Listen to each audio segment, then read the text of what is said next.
Welcome to this thrilling audiobook presentation of A Strange Disappearance by Anna Katharine Green. A master of detective fiction, Green takes us on a suspenseful journey filled with mystery, intrigue, and unexpected twists. Prepare to be drawn into a gripping tale where secrets lurk in the shadows and every clue leads deeper into the unknown. If you enjoy classic detective stories, be sure to like this video, subscribe to the channel, and hit the notification bell so you never miss a new audiobook. Now sit back, relax, and let's begin A Strange Disappearance by Anna Katharine Green. Chapter 1. A Novel Case.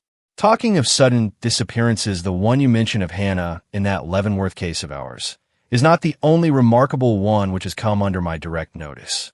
Indeed, I know of another that in some respects, at least, surpasses that in points of interest. And if you will promise not to inquire into the real names of the parties concerned, as the affair is a secret, I will relate you my experience regarding it. The speaker was Q, the rising young detective, universally acknowledged by us of the force as the most astute man for mysterious and unprecedented cases.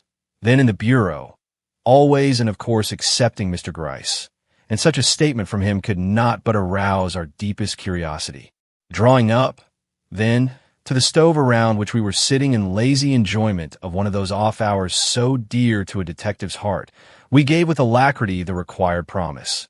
And settling himself back with the satisfied air of a man who has a good story to tell that does not entirely lack certain points redounding to his own credit, he began. I was one Sunday morning loitering at the precinct station when the door opened and a respectable-looking middle-aged woman came in, whose agitated air at once attracted my attention. Going up to her, I asked her what she wanted. A detective, she replied, glancing cautiously about on the faces of the various men scattered through the room. I don't wish anything said about it, but a girl disappeared from our house last night, and she stopped here, her emotions seeming to choke her. And I want someone to look her up, she went on at last with the most intense emphasis. A girl? What kind of girl? And what house do you mean when you say our house? She looked at me keenly before replying. You are a young man, said she. Isn't there someone here more responsible than yourself that I could talk to? I shrugged my shoulders and beckoned to Mr. Gryce, who was just then passing. She at once seemed to put confidence in him. Drawing him aside, she whispered a few low, eager words which I could not hear. He listened nonchalantly for a moment, but suddenly made a move which I knew indicated strong and surprised interest, though from his face, but you know what Gryce's face is. I was about to walk off, convinced he had got hold of something he would prefer to manage himself, when the superintendent came in. Where is Gryce? Asked he. Tell him I want him. Mr. Gryce heard him and hastened forward. As he passed me, he whispered, Take a man and go with this woman.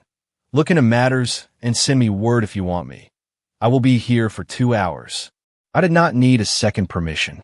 Beckoning to Harris, I reapproached the woman.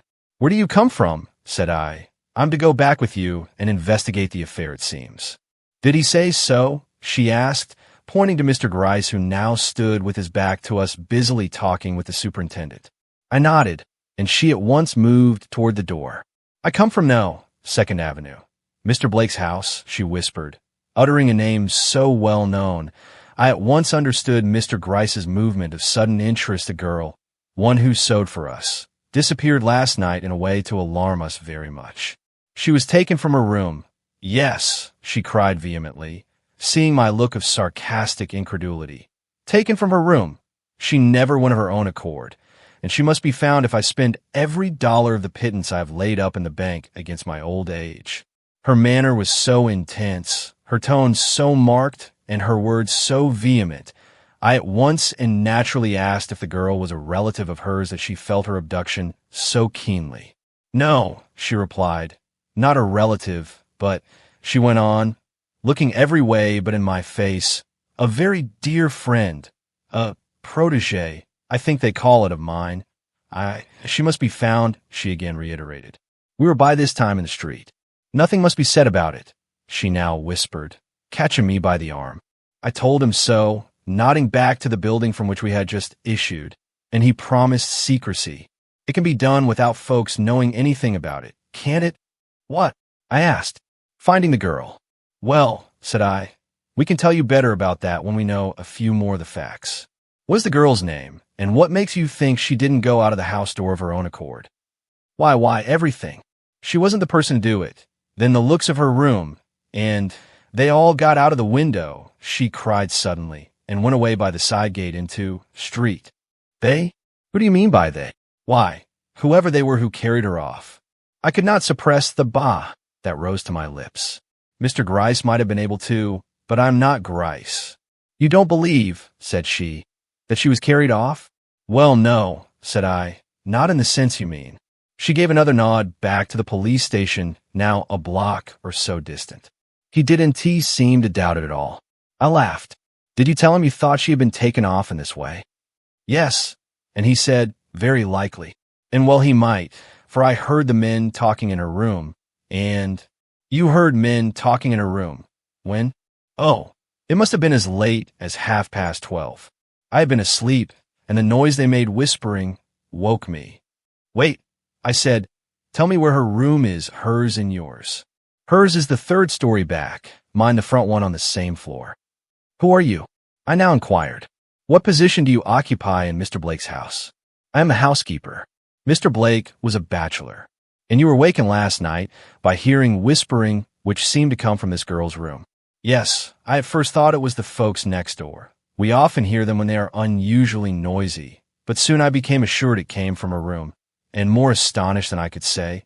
She is a good girl, she broke in, suddenly looking at me with hotly indignant eyes. As good a girl as this whole city can show. Don't you dare, any of you, to hint at anything else so... Come, I said soothingly, a little ashamed of my too communicative face. I haven't said anything.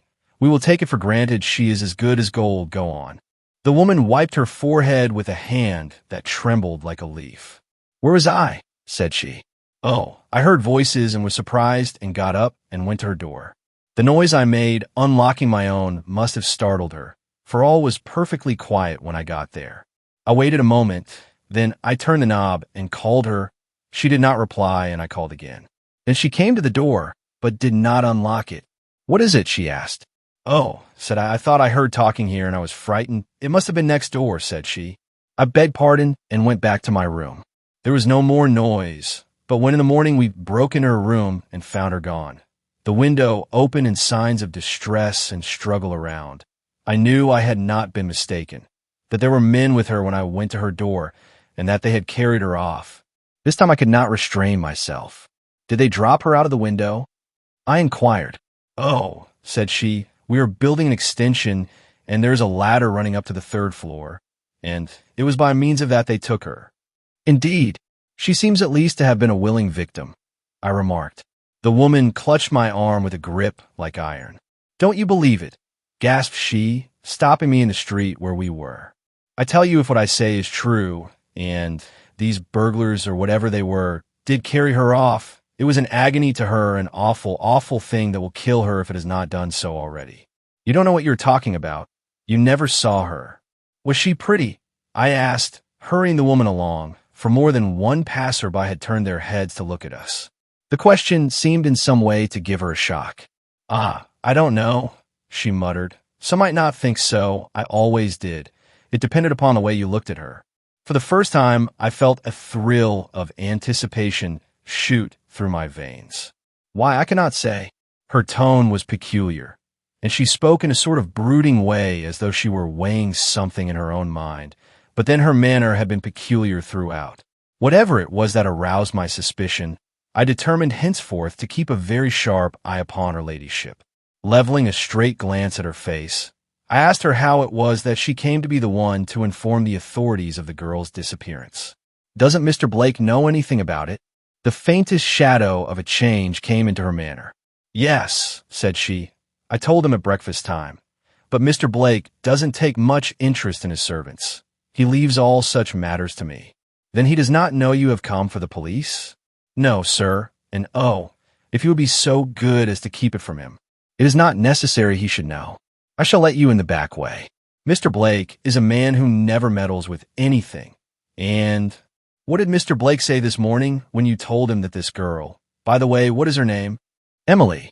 That this girl, Emily, had disappeared during the night? Not much of anything, sir. He was sitting at the breakfast table reading his paper. He merely looked up, frowned a little in an absent-minded way, and told me I must manage the servant's affairs without troubling him. And you let it drop? Yes, sir. Mr. Blake is not a man to speak twice to.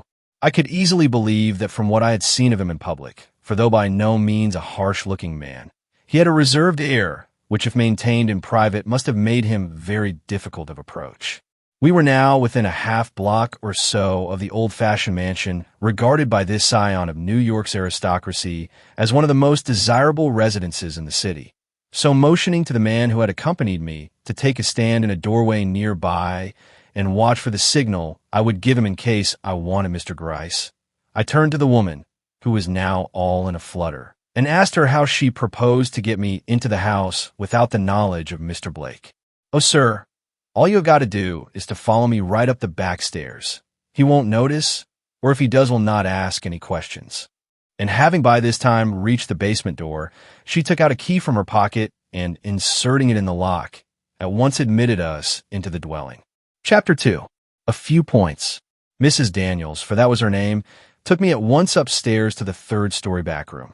As we passed through the halls, I could not but notice how rich, though somber, were the old-fashioned walls and heavily frescoed ceilings, so different in style and coloring from what we see nowadays in our secret penetrations into Fifth Avenue mansions. Many as are the wealthy houses I have been called upon to enter in the line of my profession, I had never crossed the threshold of such an one as this before, and impervious as I am to any foolish sentimentalities, I felt a certain degree of awe at the thought of invading with police investigation this home of ancient Knickerbocker respectability. But once in the room of the missing girl, every consideration fled save that of professional pride and curiosity. For almost at first blush, I saw that whether Mrs. Daniels was correct or not in her surmises as to the manner of the girl's disappearance, the fact that she had disappeared was likely to prove an affair of some importance. For let me state the facts in the order in which I noticed them. The first thing that impressed me was that whatever Mrs. Daniels called her, this was no sewing girl's room into which I now stepped.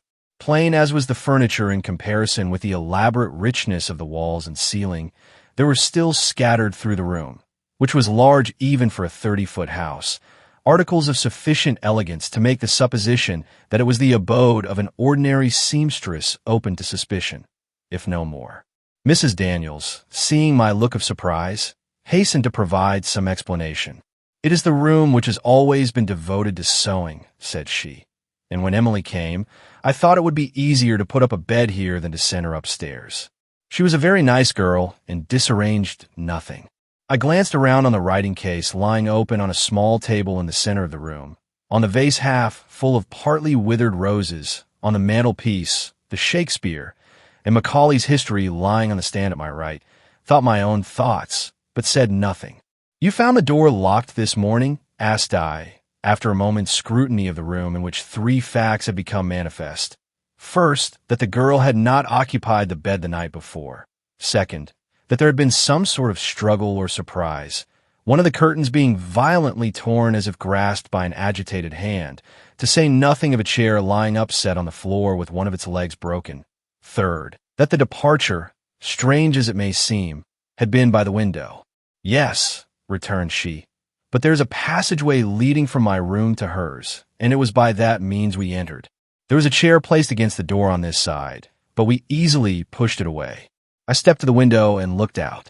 Ah, it would not be so very difficult for a man to gain the street from that spot in a dark night, for the roof of the newly erected extension was almost on a level with the window. "Well," said she anxiously, "couldn't she have been got out that way?" "More difficult things have been done," said I, and was about to step out upon the roof when I bethought to inquire of Mrs. Daniels if any of the girl's clothing was missing. She immediately flew to the closets and thence to bureau drawers which she turned hastily over. "No, nothing is missing but a hat and cloak and—" she paused confusedly. "And what?" I asked. "Nothing," returned she, hurriedly closing the bureau drawer. "Only some little knickknacks." "Knickknacks," quoth I. If she stopped for knickknacks, she couldn't have gone in any very unwilling frame of mind.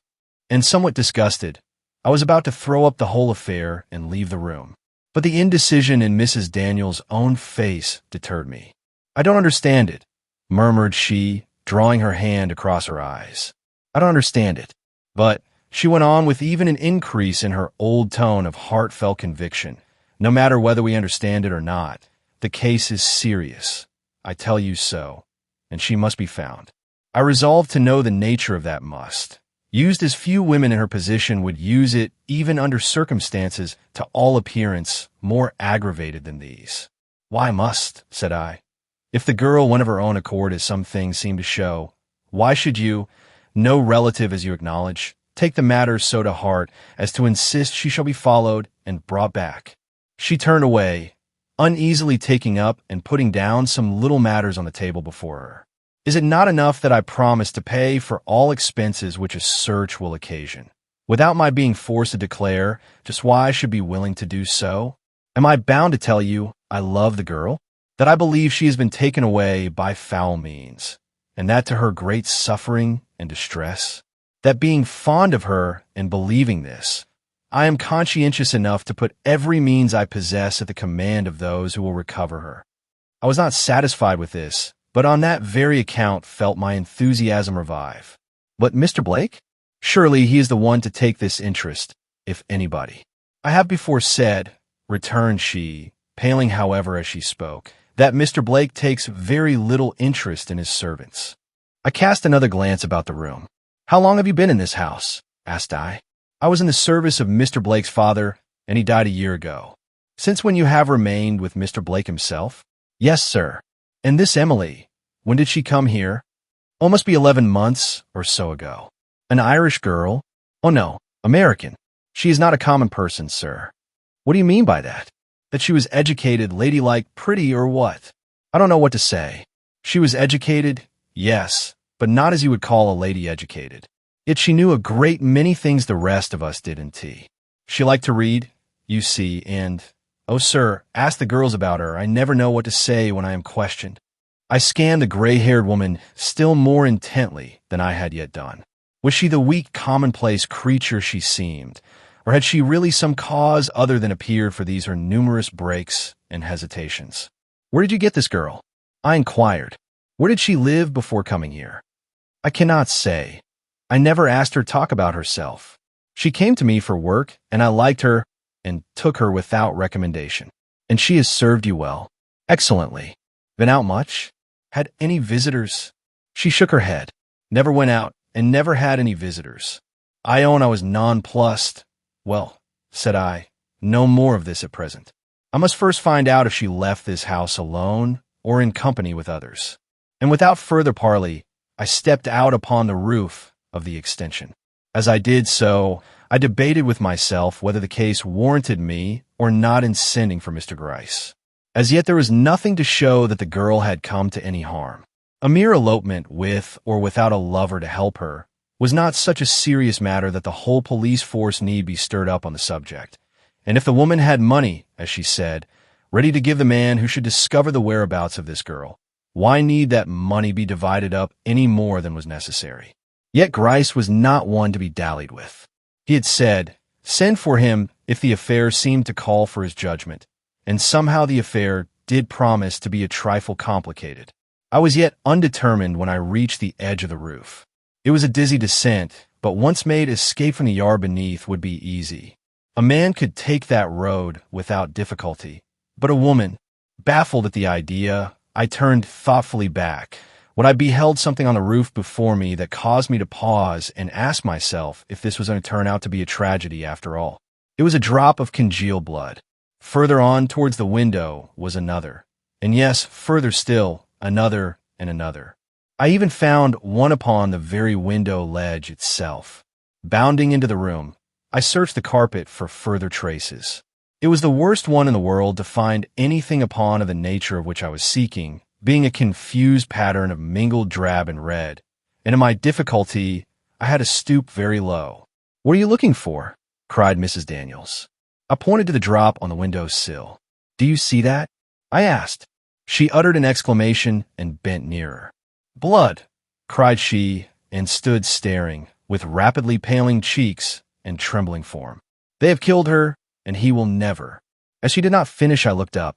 "Do you think it was her blood?" she whispered in a horrified tone.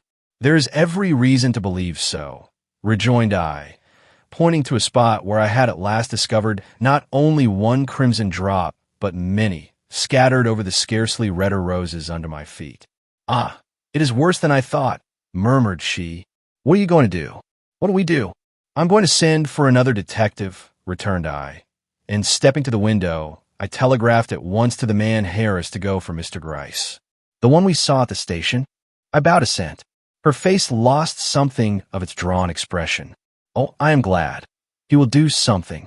Subduing my indignation at this back thrust, I employed my time in taking note of such details as had escaped my previous attention. They were not many.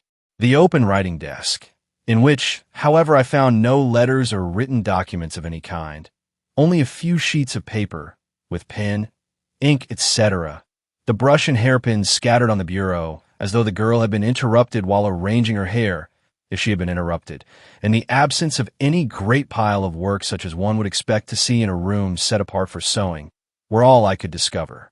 Not much to help us, in case this was to prove an affair of importance, as I began to suspect. With Mr. Gryce's arrival, however, things soon assumed a better shape. He came to the basement door, was ushered in by your humble servant, had the whole matter as far as I had investigated it, at his finger ends in a moment, and was upstairs and in that room before I, who am called the quickest man in the force, as you all know, could have time to determine just what difference his presence would make to me in a pecuniary way in event of Mrs. Daniels' promises amounting to anything. He did not remain there long, but when he came down I saw that his interest was in no wise lessened. "What kind of a looking girl was this?" he asked, hurrying up to Mrs. Daniels, who had withdrawn into a recess in the lower hall while all this was going on. "Describe her to me, hair, eyes, complexion, etc., you know." I don't know as I can," she stammered reluctantly, turning very red in the face. "I'm a poor one for noticing. I will call one of the girls. She was gone before we realized she had not finished her sentence." "Humph," broke from Mr. Gryce's lips as he thoughtfully took down a vase that stood on a bracket nearby and looked into it. I did not venture a word. When Mrs. Daniels came back, she had with her a trim-looking girl of prepossessing appearance. "This is Fanny," said she. "She knows Emily well, being in the habit of waiting on her at table. She will tell you what you want to hear." "I have explained to her," she went on, nodding towards Mr. Gryce with a composure such as she had not before displayed, "that you are looking for your niece who ran away from home some time ago to go into some sort of service." "Certainly, ma'am," quoth that gentleman, bowing with mock admiration to the gas fixture. Then, carelessly shifting his glance to the cleaning cloth which Fanny held rather conspicuously in her hand, he repeated the question he had already put to Mrs. Daniels. The girl, tossing her head just a trifle, at once replied, "Oh, she was good-looking enough, if that is what you mean, for them as likes a girl with cheeks as white as this cloth was afore I rubbed the spoons with it. As for her eyes, they was blacker than her hair, which was the blackest I ever see. She had no flesh at all, and as for her figure," Fanny glanced down on her own well-developed person and gave a shrug inexpressibly suggestive. "Is this description true?" Mr. Gryce asked, seemingly of Mrs. Daniels, though his gaze rested with curious intentness on the girl's head, which was covered with a little cap. "Sufficiently so," returned Mrs. Daniels in a very low tone. "However," then with a sudden display of energy, "Emily's figure is not what you would call plump. I have seen her," she broke off as if a little startled at herself, and motioned Fanny to go. "Wait a moment," interposed Mr. Gryce in his soft way. "You said the girl's hair and eyes were dark. Were they darker than yours?" "Oh, yes, sir," replied the girl, simpering as she settled the ribbons on her cap. "Let me see your hair." She took off her cap with a smile. "Ah, very pretty, very pretty. And the other girls? You have other girls, I suppose?" "Two, sir," returned Mrs. Daniels. "How about their complexions? Are they lighter, too, than Emily's?" "Yes, sir, about like Fanny's." Mr. Gryce spread his hand over his breast in a way that assured me of his satisfaction, and allowed the girl to go. "We will now proceed to the yard," said he. But at that moment the door of the front room opened, and a gentleman stepped leisurely into the hall, whom at first glance I recognized as the master of the house. He was dressed for the street and had his hat in his hand.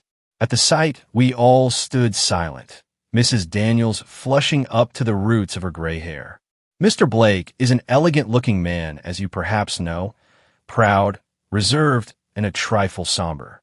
As he turned to come towards us, the light shining through the windows at our right fell full upon his face, revealing such a self-absorbed and melancholy expression, I involuntarily drew back as if I had unwittingly intruded upon a great man's privacy. Mr. Gryce, on the contrary, stepped forward. "Mr. Blake, I believe," said he, bowing in that deferential way he knows so well how to assume. The gentleman, startled as it evidently seemed from a reverie, looked hastily up. Meeting Mr. Gryce's bland smile, he returned the bow, but haughtily, and as it appeared in an abstracted way. "Allow me to introduce myself," proceeded my superior. "I'm Mr. Gryce from the Detective Bureau.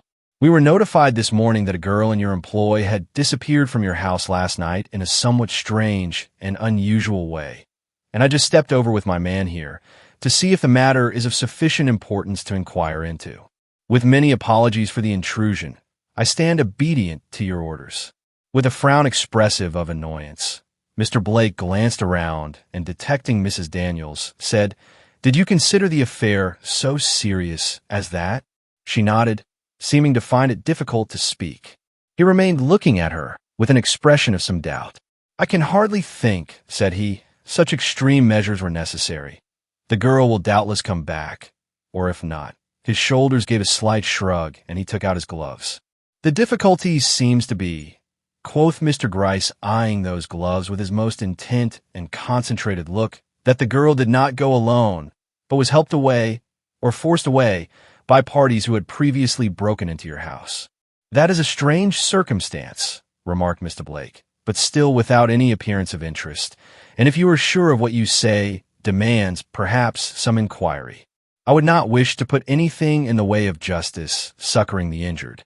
But," again he gave that slight shrug of the shoulders, indicative of doubt, if not indifference. Mrs. Daniels trembled and took a step forward. I thought she was going to speak, but instead of that she drew back again in her strange, hesitating way.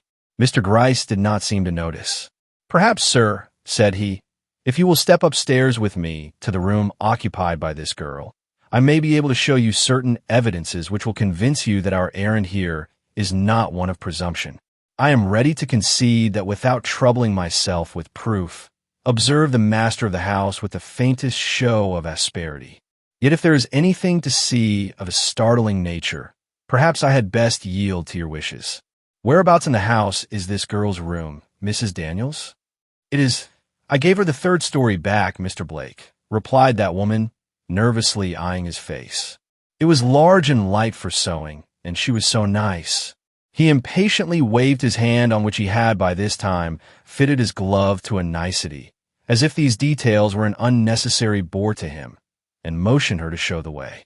Instantly, a new feeling appeared to seize her, that of alarm. "I hardly think you need trouble Mr. Blake to go upstairs," she murmured, turning towards Mr. Gryce. "I'm sure when you tell him the curtains were torn and the chair upset, the window open in—" But Mr. Gryce was already on the stairs with Mr. Blake, whom this small opposition seemed to have at once determined. "Oh my God," she murmured to herself, "who could have foreseen this?"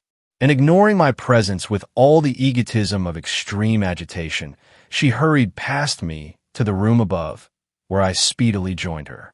Chapter 3. The contents of a bureau drawer. Mr. Blake was standing in the center of the room when I entered, carelessly following with his eyes the motion of Mr. Gryce's finger as that gentleman pointed with unwearying assiduity to the various little details that had struck us. His hat was still in his hand, and he presented a very formidable and imposing appearance, or so Mrs. Daniels appeared to think as she stood watching him from the corner, whither she had withdrawn herself. "A forcible departure, you see," exclaimed Mr. Gryce. She had not even time to gather up her clothes, and with a sudden movement he stooped and pulled out one of the bureau drawers before the eyes of his nonchalant listener. Immediately, a smothered exclamation struck our ears, and Mrs. Daniels started forward. "I pray, gentlemen," she entreated, advancing in such a way as to place herself against the front of the bureau in a manner to preclude the opening of any more drawers, "that you will remember that a modest woman such as this girl would hardly like to have her clothing displayed before the eyes of strangers." Mr. Gryce instantly closed the drawer. "You are right," said he. "Pardon the rough ways of a somewhat hardened officer of the law." She drew up closer to the bureau, still protecting it with her meager but energetic form, while her eyes rested with almost a savage expression upon the master of the house, as if he, and not the detective, had been the aggressor whose advances she feared. Mr. Blake did not return the look. "If that is all you can show me, I think I will proceed to my appointment," said he. "The matter does seem to be more serious than I thought, and if you judge it necessary to take any active measures, why, let no consideration of my great and inherent dislike to notoriety of any kind interfere with what you consider your duty. As for the house, it is at your command, under Mrs. Daniels' direction. Good morning."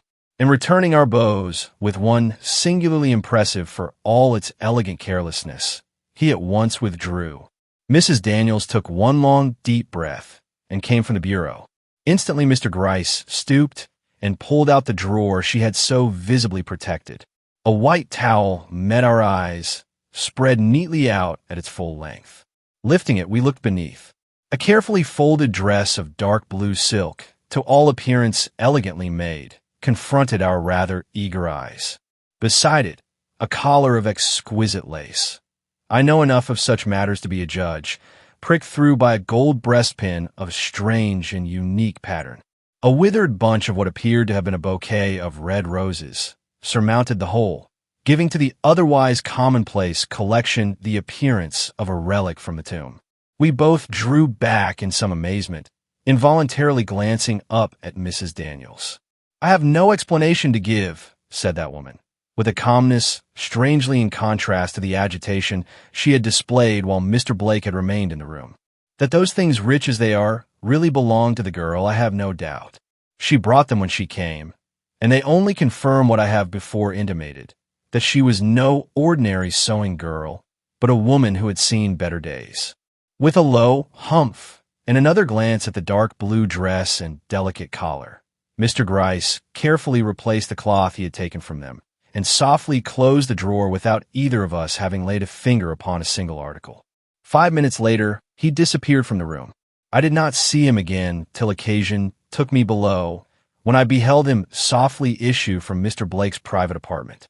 Meeting me, he smiled, and I saw that whether he was conscious of betraying it or not, he had come upon some clue, or at the least fashioned for himself some theory with which he was more or less satisfied.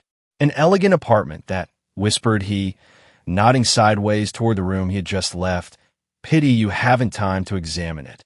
"Are you sure that I haven't?" returned I, drawing a step nearer to escape the eyes of Mrs. Daniels, who had descended after me. "Quite sure," and we hastened down together into the yard. But my curiosity, once aroused in this way, would not let me rest.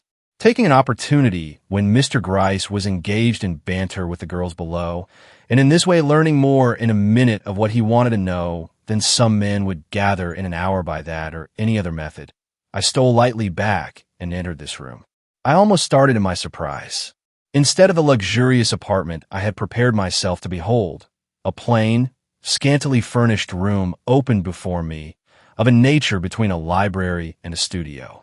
There was not even a carpet on the polished floor, only a rug, which, strange to say, was not placed in the center of the room, or even before the fireplace, but on one side, and directly in front of a picture that almost at first blush had attracted my attention as being the only article in the room worth looking at. It was the portrait of a woman, handsome, haughty, and alluring, a modern beauty, with eyes of fire burning beneath high-piled locks of jetty blackness, that were only relieved from being too intense by the scarlet hood of an opera cloak that was drawn over them. A sister, I thought to myself. It is too modern for his mother, and I took a step nearer to see if I could trace any likeness in the chiseled features of this disdainful brunette to the more characteristic ones of the careless gentleman who had stood but a few moments before in my presence. As I did so, I was struck with the distance with which the picture stood out from the wall, and thought to myself that the awkwardness of the framing came near marring the beauty of this otherwise lovely work of art. As for the likeness I was in search of, I found it, or thought I did, in the expression of the eyes, which were the same color as Mr. Blake's, but more full and passionate, and satisfied that I had exhausted all the picture could tell me, I turned to make what other observations I could, when I was startled by confronting the agitated countenance of Mrs. Daniels, who had entered behind me. "This is Mr. Blake's room," said she with dignity. "No one ever intrudes here but myself, not even the servants." "I beg pardon," said I, glancing around in vain for the something which had awakened that look of satisfaction in Mr. Gryce's eyes. I was attracted by the beauty of this picture visible through the half-open door, and stepped in to favor myself with a nearer view. "It is very lovely." "A sister of Mr. Blake?" "No, his cousin." And she closed the door after us with an emphasis that proclaimed she was anything but pleased. It was my last effort to obtain information on my own account. In a few moments later, Mr. Gryce appeared from below, and a conversation ensued with Mrs. Daniels that absorbed my whole attention. "You are very anxious, my man here tells me, that this girl should be found," remarked Mr. Gryce. "So much so that you are willing to defray all the expenses of search?" She bowed. "As far as I am able, sir. I have a few hundreds in the bank. You are welcome to them. I would not keep a dollar back if I had thousands, but I am poor, and can only promise you what I myself possess, though," and her cheeks grew flushed and hot with an unnatural agitation, "I believe that thousands would not be lacking if they were found necessary. I could almost swear you shall have anything in reason which you require. Only the girl must be found, and soon." "Have you thought," proceeded Mr. Gryce, utterly ignoring the wildness of these statements, "that the girl may come back herself, if let alone?" "She will come back if she can," quoth Mrs. Daniels. "Did she seem so well satisfied with her home as to warrant you in saying that?" "She liked her home, but she loved me," returned the woman steadily. "She loved me so well she would never have gone as she did without being forced." "Yes," said she, though she made no outcry and stopped to put on her bonnet and shawl. "She was not a girl to make a fuss. If they had killed her outright, she would never have uttered a cry." "Why do you say they?" "Because I am confident I heard more than one man's voice in her room." "Humph! Would you know those voices if you heard them again?" "No." There was a surprise in this last negative which Mr. Gryce evidently noticed. "I ask," said he, "because I've been told that Mr. Blake lately kept a body servant who has been seen to look at this girl more than once when she has passed him on the stairs." Mrs. Daniels' face turned scarlet with rage, and she hastily rose from the chair. "I don't believe it," said she. "Henry was a man who knew his place, and I won't hear such things," she suddenly exclaimed. "Emily was a lady, and—" "Well, well," interposed Mr. Gryce soothingly. "Though the cat looks at the king, it is no sign the king looks at the cat. We have to think of everything, you know. You must never think of anything like that." Mr. Gryce softly ran his thumb around the brim of the hat he held in his hand. "Mrs. Daniels," observed he, "it would greatly facilitate matters if you would kindly tell us why you take such an interest in this girl. One glimpse at her real history would do more towards setting us on the right track than anything else you could offer." Her face assumed an unmistakable frown. "Have I not told you," said she, "what is known of it? That she came to me about 2 years ago for work, that I liked her and so hired her, that she has been with us ever since, and—" "Then you will not tell us?" exclaimed Mr. Gryce. Her face fell, and a look of hesitation crossed it. "I doubt if we can do anything unless you do," continued he. Her countenance settled again into a resolved expression. "You are mistaken," said she. "If the girl had a secret, as nearly all girls have, brought low as she has evidently been, it had nothing to do with her disappearance, nor would a knowledge of it help you in any way. I am confident of this, and so shall hold my peace. She was not a woman to be frightened or cajoled into making revelations she did not think necessary, and seeing it, Mr. Gryce refrained from urging her further. "However, you will at least tell me this," said he. "What were the knickknacks she took away with her from her bureau drawer?" "No," said she, "for they have nothing to do with her abduction. They were articles of positive value to her, though I assure you of little importance to anyone else. All that is shown by their disappearance is the fact that she had a moment's time allowed her in which to collect what she most wanted. Mr. Gryce arose. "Well," said he, "you have given us a hard sum to work out, but I am not the man to recoil from anything hard. If I can discover the whereabouts of this girl, I will certainly do it, but you must help me." "How?" "By inserting a personal in the Herald. You say she loves you, and would come back if she could. Now, whether you believe it or not, this is open to doubt. Therefore, I would advise that you take some such means as that to inform her of the anxiety of her friends and their desire to communicate with her." "Impossible!" she cried vehemently. "I should be afraid." "Well, I might put it that Mrs. D, anxious about Emily, desires information of her whereabouts. Put it any way you like." "You had better add," said I, speaking for the first time, "that you would be willing to pay for information."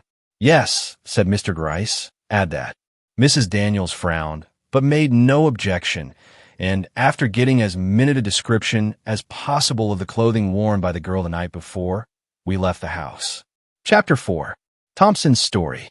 "An affair of some mystery," remarked Mr. Gryce, as we halted at the corner to take a final look at the house and its environs.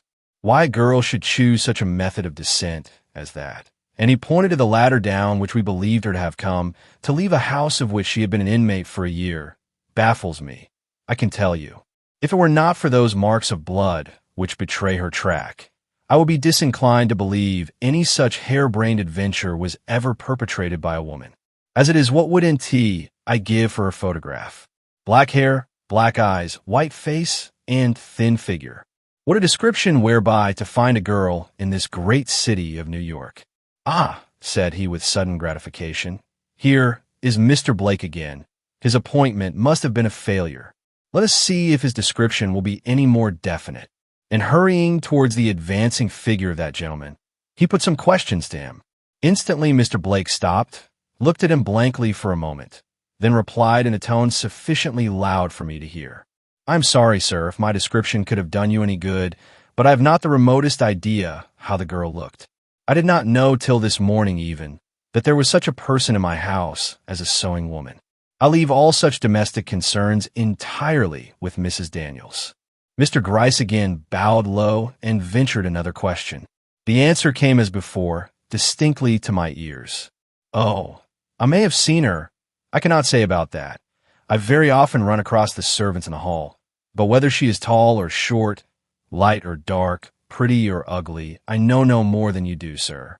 Then, with a dignified nod calculated to abash a man in Mr. Gryce's position, inquired, "Is that all?" It did not seem to be. Mr. Gryce put another question. Mr. Blake gave him a surprised stare before replying, then courteously remarked, "I do not concern myself with servants after they have left me. Henry was an excellent valet, but a trifle domineering, something which I never allow in anyone who approaches me. I dismissed him, and that was the end of it. I know nothing of what has become of him." Mr. Gryce bowed and drew back, and Mr. Blake, with the haughty step peculiar to him, passed by him and re-entered his house. "I should not like to get into that man's clutches," said I, as my superior rejoined me. "He has a way of making one appear so small." Mr. Gryce shot an askance look at his shadow, gloomily following him along the pavement. "Yet it may happen that you will have to run the risk of that very experience." I glanced towards him in amazement. "If the girl does not turn up of her own accord, or if we do not succeed in getting some trace of her movements, I shall be tempted to place you where you can study into the ways of this gentleman's household. If the affair is a mystery, it has its center in that house." I stared at Mr. Gryce good and roundly. "You have come across something which I have missed," observed I, "or you could not speak so positively." "I have come across nothing that was not in plain sight of anybody who had eyes to see it," he returned shortly. I shook my head, slightly mortified. "You had it all before you," continued he, "and if you were not able to pick up sufficient facts on which to base a conclusion, you mustn't blame me for it." More nettled than I would be willing to confess, I walked back with him to the station, saying nothing then, but inwardly determined to re-establish my reputation with Mr. Gryce before the affair was over.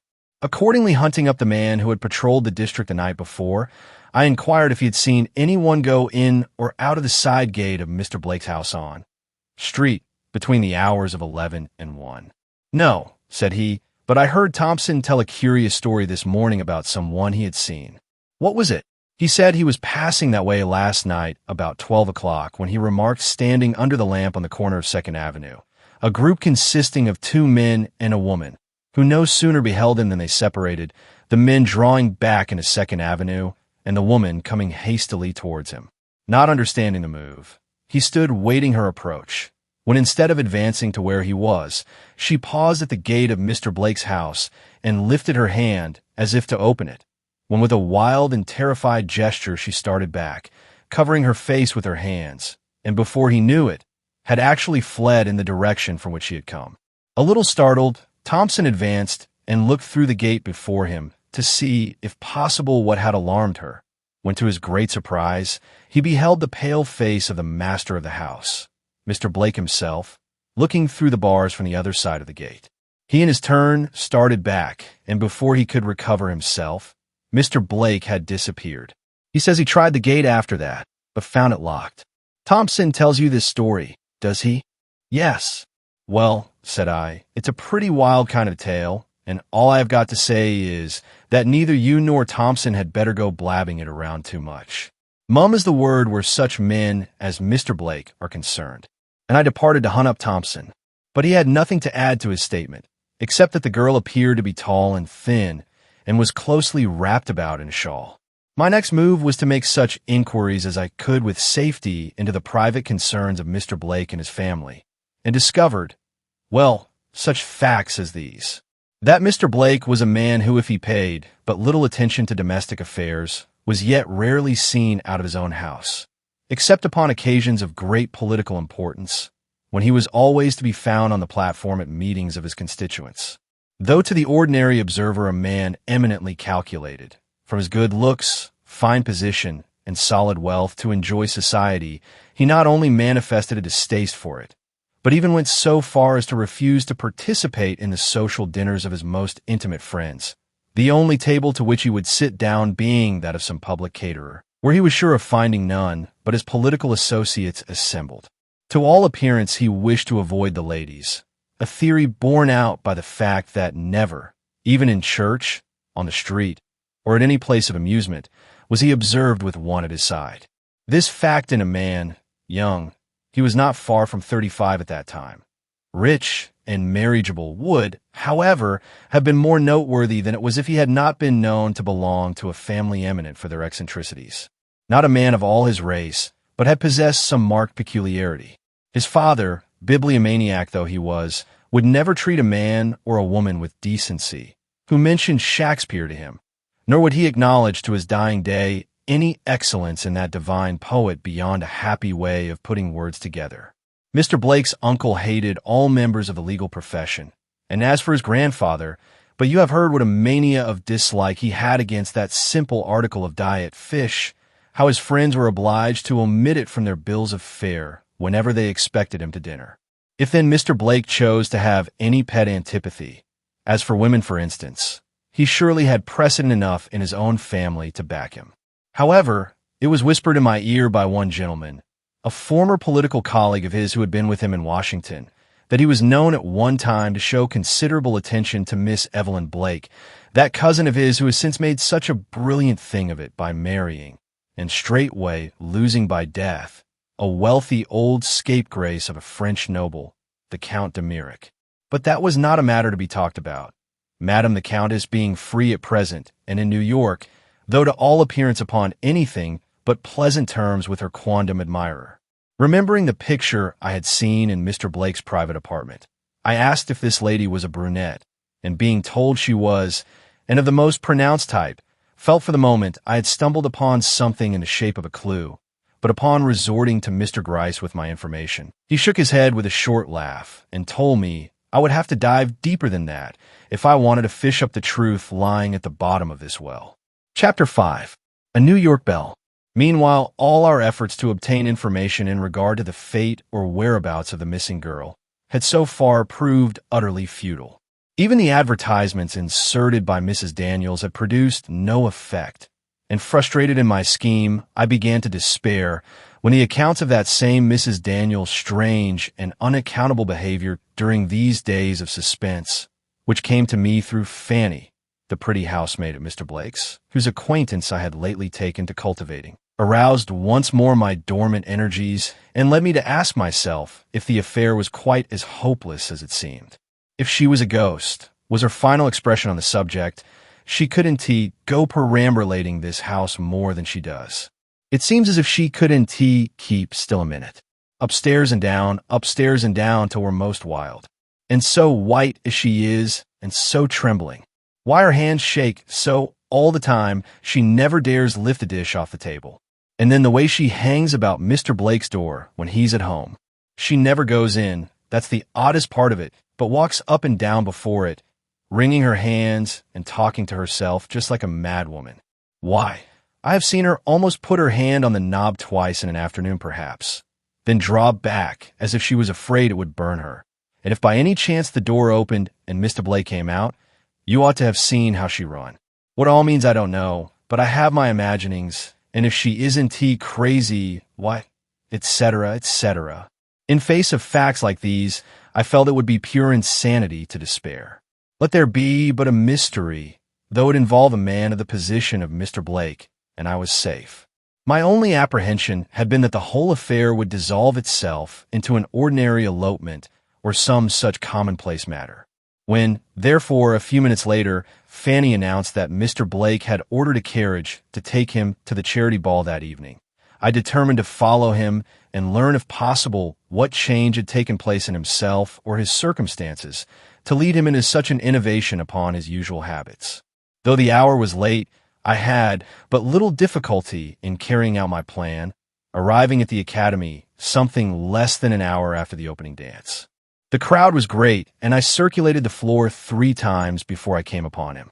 When I did, I own I was slightly disappointed, for instead of finding him as I anticipated, the center of an admiring circle of ladies and gentlemen, I espied him withdrawn into a corner with a bland old politician of the 15th Ward, discussing, as I presently overheard, the merits and demerits of a certain Smith who at that time was making some disturbance in the party. If that is all he has come for, thought I had better have stayed at home and made love to the pretty Fanny. And, somewhat chagrined, I took up my stand nearby and began scrutinizing the ladies. Suddenly, I felt my heart stand still, the noise of voices ceasing the same instant behind me. A lady was passing on the arm of a foreign-looking gentleman, whom it did not require a second glance to identify with the subject of the portrait in Mr. Blake's house. Older by some few years than when her picture was painted, her beauty had assumed a certain defiant expression that sufficiently betrayed the fact that the years had not been so wholly happy as she had probably anticipated when she jilted handsome Holman Blake for the old French count. At all events, so I interpreted the look of latent scorn that burned in her dark eyes, as she slowly turned her richly bejeweled head towards the corner where that gentleman stood, and meeting his eyes, no doubt, bowed with a sudden loss of self-possession that not all the haughty carriage of her noble form, held doubly erect for the next few moments, could quite conceal or make forgotten.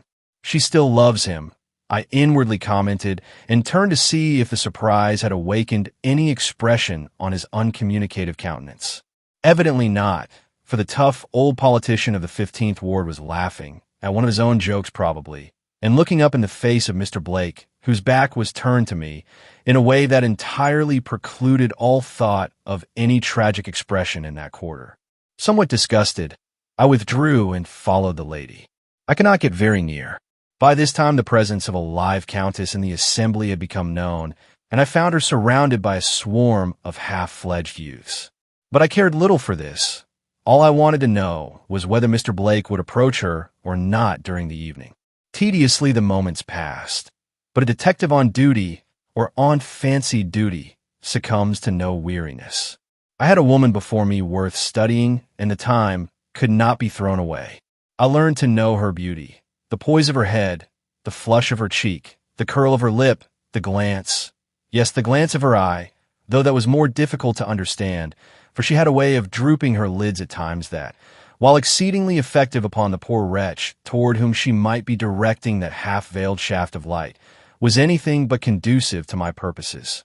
At length, with a restless shrug of her haughty shoulders, she turned away from her crowd of adorers, her breast heaving under its robing of garnet velvet, and her whole face flaring with a light that might mean resolve and might mean simply love. I had no need to turn my head to see who was advancing towards her. Her stately attitude as countess, her thrilling glance as woman, betrayed only too readily. He was the more composed of the two. Bowing over her hand with a few words I could not hear, he drew back a step and began uttering the usual commonplace sentiments of the occasion. She did not respond.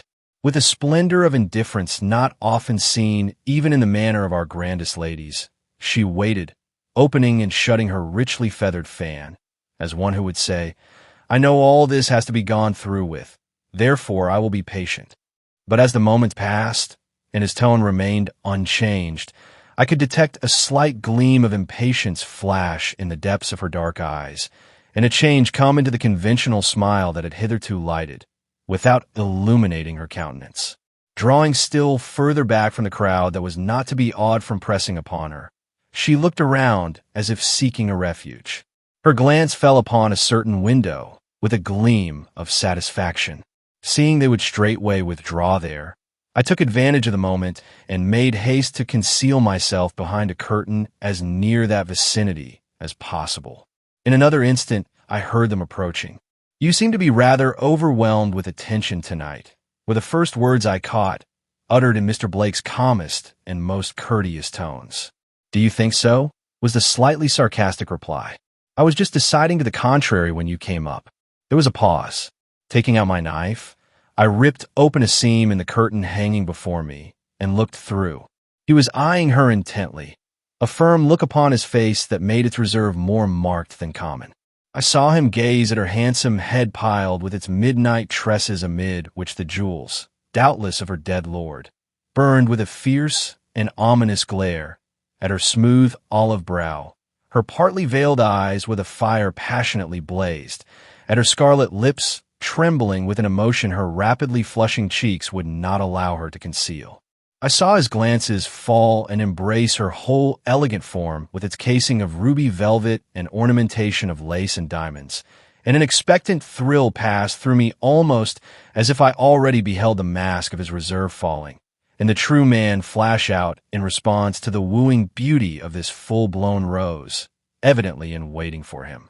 But it died away, and a deeper feeling seized me as I saw his glances return unkind-led to her countenance, and heard him say, in still more measured accents than before, "Is it possible, then, that the Countess de Murick can desire the adulation of us poor American plebeians?" "I had not thought it, madam." Slowly her dark eyes turned towards him. She stood a statue. "But I forget," he went on, a tinge of bitterness for a moment showing itself in his smile. "Perhaps in returning to her own country, Evelyn Blake has so far forgotten the last 2 years as to find pleasure again in the toys and foibles of her youth. Such things have been, I hear." And he bowed almost to the ground in his half-sarcastic homage. "Evelyn Blake. It is long since I have heard that name," she murmured. He could not restrain the quick flush from mounting to his brow. "Pardon me," said he, "if it brings you sadness or unwelcome memories. I promise you I will not so transgress again." A wan smile crossed her lips, grown suddenly pallid. "You mistake," said she, "if my name brings up a past laden with bitter memories and shadowed by regret. It also recalls much that is pleasant and never to be forgotten. I do not object to hearing my girlhood's name uttered by my nearest relative." The answer was dignity itself. "Your name is Countess de Murick. Your relatives must be proud to utter it." A gleam not unlike the lightning's quick flash shot from the eyes. She drooped before him. "Is it Holman Blake I am listening to?" said she. "I do not recognize my old friend in the cool and sarcastic man of the world now before me. We often fail to recognize the work of our hands, madam, after it has fallen from our grasp." "What?" she cried. "Do you mean, would you say that?" "I would say nothing," interrupted he calmly, stooping for the fan she had dropped. "At an interview, which is at once a meeting and a parting, I would give utterance to nothing which would seem like recrimination. I Wait, suddenly exclaimed she, reaching out her hand for her fan with a gesture lofty as it was resolute. You have spoken a word which demands explanation. What have I ever done to you that you should speak the word recrimination to me? What? You shook my faith in womankind. You showed me that a woman who had once told man she loved him could so far forget that love as to marry one she could never respect for the sake of titles and jewels. You showed me. Hold, said she again, this time without gesture or any movement, save that of her lips grown pallid as marble. And what did you show me? He started, colored profoundly, and for a moment stood before her unmasked of his stern self-possession. I beg your pardon, said he. I take back that word, recrimination. It was now her turn to lift her head and survey him. With glance less cool than his, but fully as deliberate, she looked at his proud head bending before her, studying his face, line by line, from the stern brow to the closely compressed lips on which melancholy seemed to have set its everlasting seal, and a change passed over her countenance. Holman, said she, with a sudden rush of tenderness, if in the times gone by we both behaved with too much worldly prudence for it now to be any great pleasure for either of us to look back, is that any reason why we should mar our whole future by dwelling too long upon what we are surely still young enough to bury, if not forget? I acknowledge that I would have behaved in a more ideal fashion if, after I had been forsaken by you, I had turned my face from society and let the cankerworm of despair slowly destroy whatever life and bloom I had left. But I was young, and society had its charms. So did the prospect of wealth and position, however hollow they may have proved. You are the master of both this day, because 12 months ago you forsook Evelyn Blake, should be the last to reproach me with them. I do not reproach you. I only say let the past be forgotten. Impossible, exclaimed he, his whole face darkening with an expression I could not fathom. What was done at that time cannot be undone. For you and me, there is no future. Yes, he said, turning towards her as she made a slight, fluttering move of dissent. No future. We can bury the past, but we cannot resurrect it. I doubt if you would wish to if we could. As we cannot, of course you will not desire even to converse upon the subject again. Evelyn, I wanted to see you once, but I do not wish to see you again. Will you pardon my plain speaking and release me? I will pardon your plain speaking, but her look said she would not release him. He seemed to understand it so, and smiled, but very bitterly. In another moment he had bowed and gone, and she had returned to her crowd of adoring sycophants. Chapter 6. A Bit of Calico. It was about this time that I took up my residence in a sort of lodging house that occupied the opposite corner to that of Mr. Blake. My room, as I took pains to have it, overlooked the avenue, and from its windows I could easily watch the goings and comings of the gentlemen whose movements were daily becoming of more and more interest to me. For set it down to caprice, and men are often as capricious as women, or account for it as you will, his restlessness at this period was truly remarkable. Not a day that he did not spend his time in walking the streets, and that not in his usual aimless, gentlemanly fashion, but eagerly and with an intent gaze that roamed here and there, like a bird seeking its prey. It would often be as late as 5 o'clock before he came in, and if, as now frequently happened, he did not have company to dinner, he was even known to start out again after 7 o'clock and go over the same ground as in the morning, looking with strained gaze that vainly endeavored to appear unconcerned into the faces of the women that he passed. I not unfrequently followed him at these times, as much for my own amusement as from any hope I had of coming upon anything that should aid me in the work before me.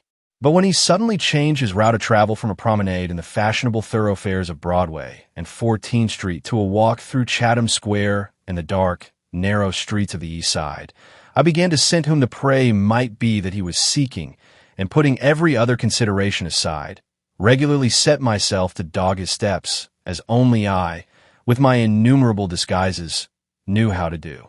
For 3 separate days, I kept at his heels wherever he went, each day growing more and more astonished, if not to say hopeful, as I found myself treading the narrowest and most disreputable streets of the city, halting at the shops of pawnbrokers, peering into the back rooms of liquor shops, mixing with the crowds that infest the corner groceries at nightfall, and even slinking with hand on the trigger of the pistol I carried in my pocket, up dark alleys where every door that swung noiselessly, to and fro as we passed, shut upon haunts of such villainy as only is known to us of the police, or to those good souls that for the sake of one whose example they follow, lay aside their fears and sensitiveness to carry light into the dim pits of this wretched world. At first, I thought Mr. Blake might have some such reason for the peculiar course he took. But his indifference to all crowds where only men were collected, his silence where a word would have been well received, convinced me it was a woman he was seeking, and that with an intentness which blinded him to the commonest needs of the hour.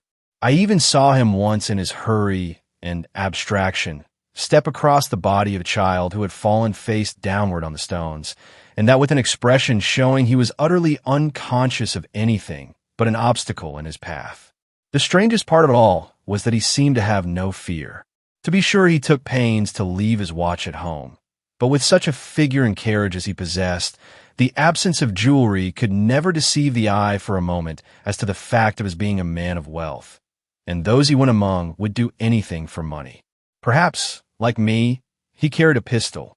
At all events, he shunned no spot where either poverty lay hid or deviltry reigned, his proud, stern head bending to enter the lowest doors without a tremble of the haughty lips that remained compressed as by an iron force, except when some poor forlorn creature with flaunting headgear and tremulous hands, attracted by his bearing, would hastily brush against him, when he would turn and look, perhaps speak, though what he said I always failed to catch, after which he would hurry on as if possessed by 7 devils. The evenings of those 3 days were notable also. 2 of them he spent in the manner I have described.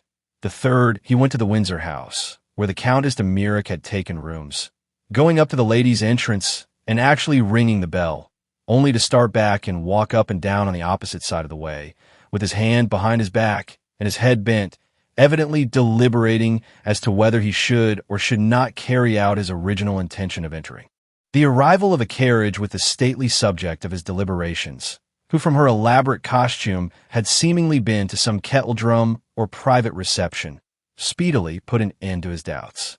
As the door opened to admit her, I saw him cast one look at her heavily draped person, with its snowy opera cloak drawn tightly over the sweeping folds of her maize-colored silk, and shrink back with what sounded like a sigh of anger or distrust, and without waiting for the closing of the door upon her, turned toward home with a step that hesitated no longer.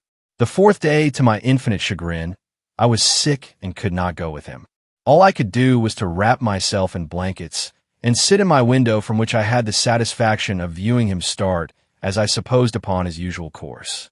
The rest of the day was employed in a long, dull waiting for his return, only relieved by casual glimpses of Mrs. Daniel's troubled face as she appeared at one window or another of the old-fashioned mansion before me. She seemed, too, to be unusually restless, opening the windows and looking out with forlorn cranings of her neck, as if she too were watching for her master. Indeed, I have no doubt, from what I afterwards learned, that she was in a state of constant suspense during these days. Her frequent appearance at the station house, where she in vain sought for some news of the girl in whose fate she was so absorbed, confirmed this. Only the day before I gave myself up to my unreserved espionage of Mr. Blake, she had had an interview with Mr. Gryce in which she had let fall her apprehensions that the girl was dead, and asked whether, if that were the case, the police would be likely to come into a knowledge of the fact. Upon being assured that if she had not been privately made way with, there was every chance in their favor, she had grown a little calmer, but before going away had so far forgotten herself as to intimate that if some result was not reached before another fortnight had elapsed, she should take the matter into her own hands, and she did not say what she would do, but her looks were of a very menacing character. It was no wonder, then, that her countenance bore marks of the keenest anxiety as she trod the halls of that dim old mansion, with its dusky corners rich with bronzes and the glimmering shine of ancient brocades, breathing suggestions of loss and wrong, or bent her wrinkled forehead to gaze from the windows for the coming of one whose footsteps were ever delayed. She happened to be looking out, when after a longer stroll than usual the master of the house returned. As he made his appearance at the corner, I saw her hurriedly withdraw her head and hide herself behind the curtain, from which position she watched him as with tired steps and somewhat dejected mien he passed up the steps and entered the house. Not till the door closed upon him did she venture to issue forth and with a hurried movement shut the blinds and disappear. This anxiety on her part redoubled mine, and thankful enough was I when on the next day I found myself well enough to renew my operations. To ferret out this mystery, if mystery it was, I still found myself forced to admit the possibility of there being none, had now become the one ambition of my life, and all because it was not only an unusually blind one, but of a nature that involved danger to my position as detective. I entered upon it with a zest rare, even to me, who love my work and all it involves with an undivided passion. To equip myself, then, in a fresh disguise, and to join Mr. Blake shortly after he had left his own corner, was anything but a hardship to me that bright winter morning, though I knew from past experience. A long and wearisome walk was before me, with nothing in all probability at the end but reiterated disappointment. But for once the fates had willed it otherwise. Whether Mr. Blake, discouraged at the failure of his own attempts, whatever they were, felt less heart to prosecute them than usual, I cannot say. But we had scarcely entered upon the lower end of the Bowery, before he suddenly turned with a look of disgust, and gazing hurriedly about him, hailed a Madison Avenue car that was rapidly approaching. I was at that moment on the other side of the way, but I hurried forward too and signaled the same car. But just as I was on the point of entering it, I perceived Mr. Blake step hastily back, and with his eyes upon a girl that was hurrying past him with a basket on her arm, regain the sidewalk with a swiftness that argued his desire to stop her. Of course, I let the car pass me, though I did not dare approach him too closely after my late conspicuous attempt to enter it with him.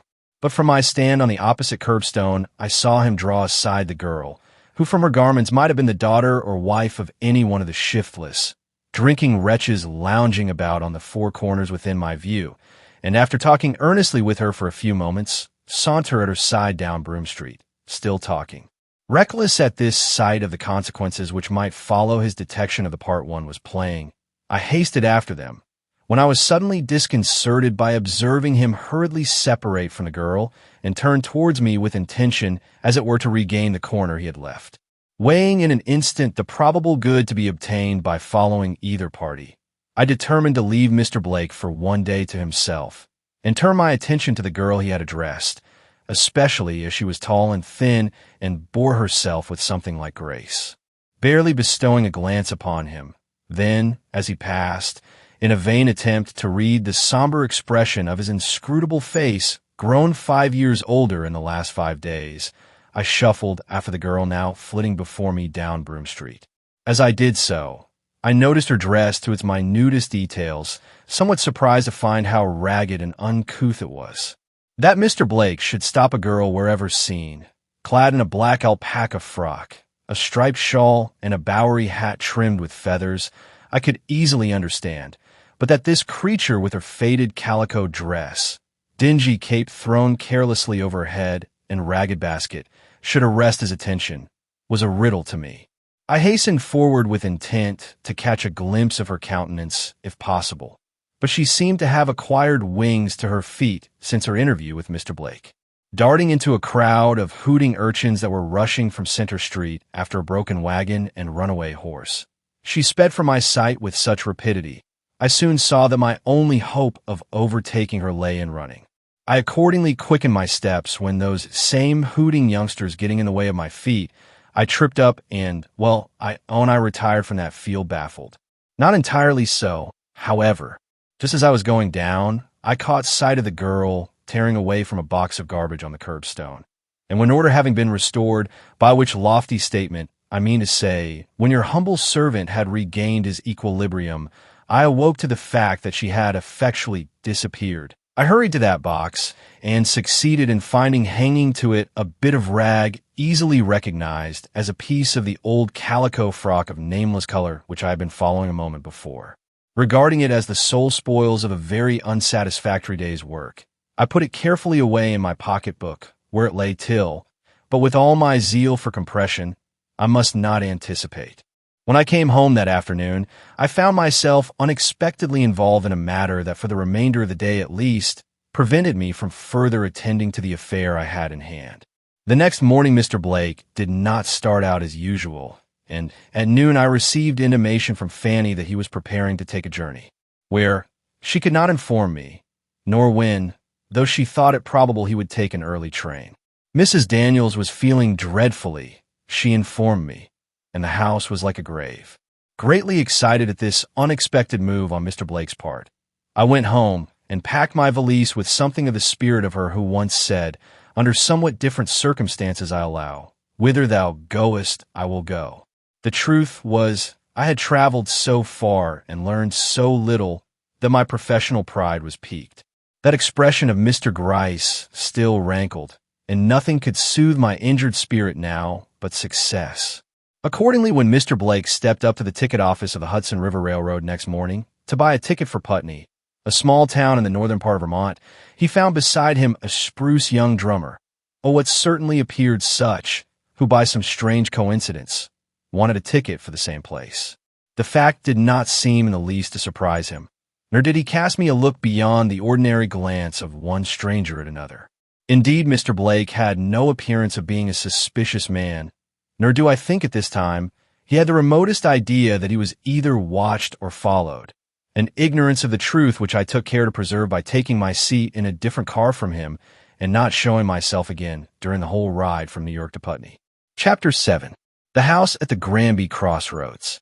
Why Mr. Blake should take a journey at all at this time, and why of all places in the world he should choose such an insignificant town as Putney for his destination, was of course the mystery upon which I brooded during the entire distance.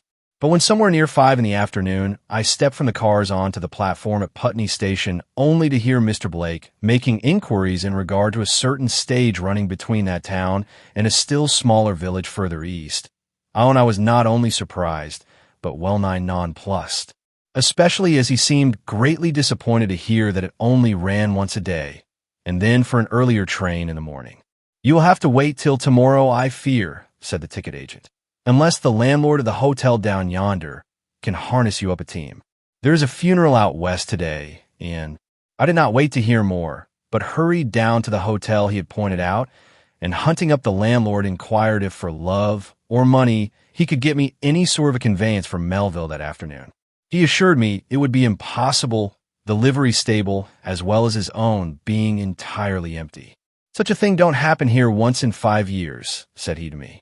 But the old codger who is dead, though a queer dick, was a noted personage in these parts, and not a man, woman, or child who could find a horse, mule, or donkey, but what availed himself of the privilege.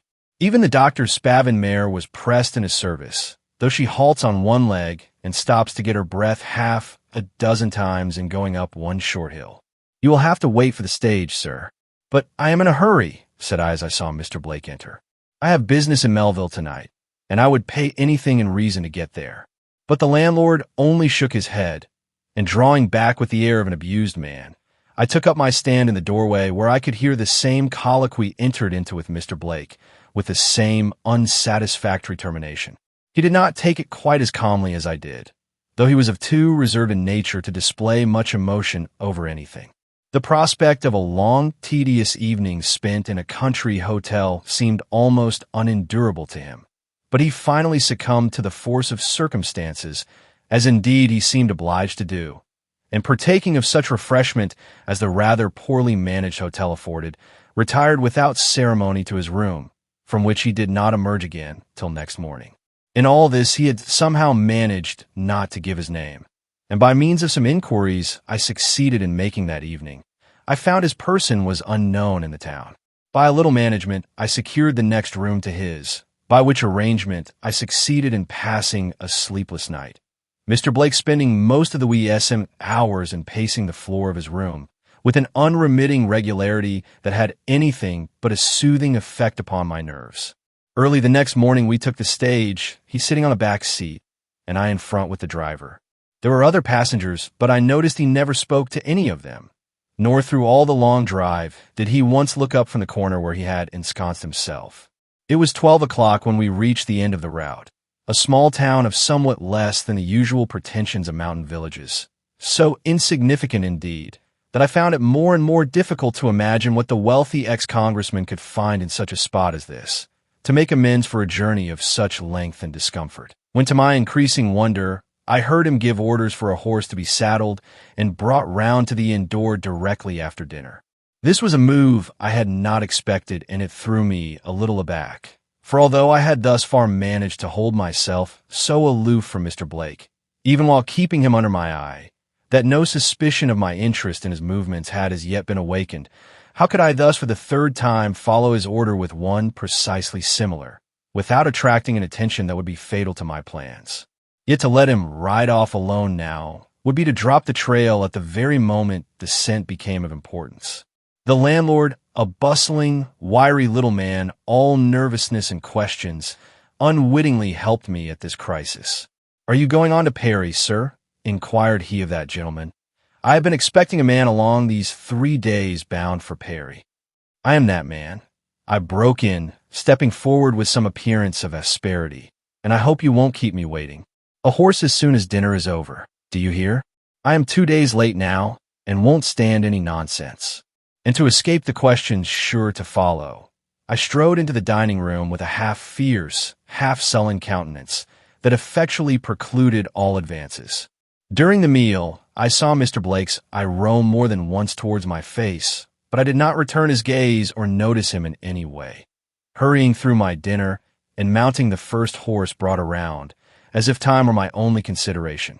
But once on the road, I took the first opportunity to draw rein and wait, suddenly remembering that I had not heard Mr. Blake give any intimation of the direction he intended taking.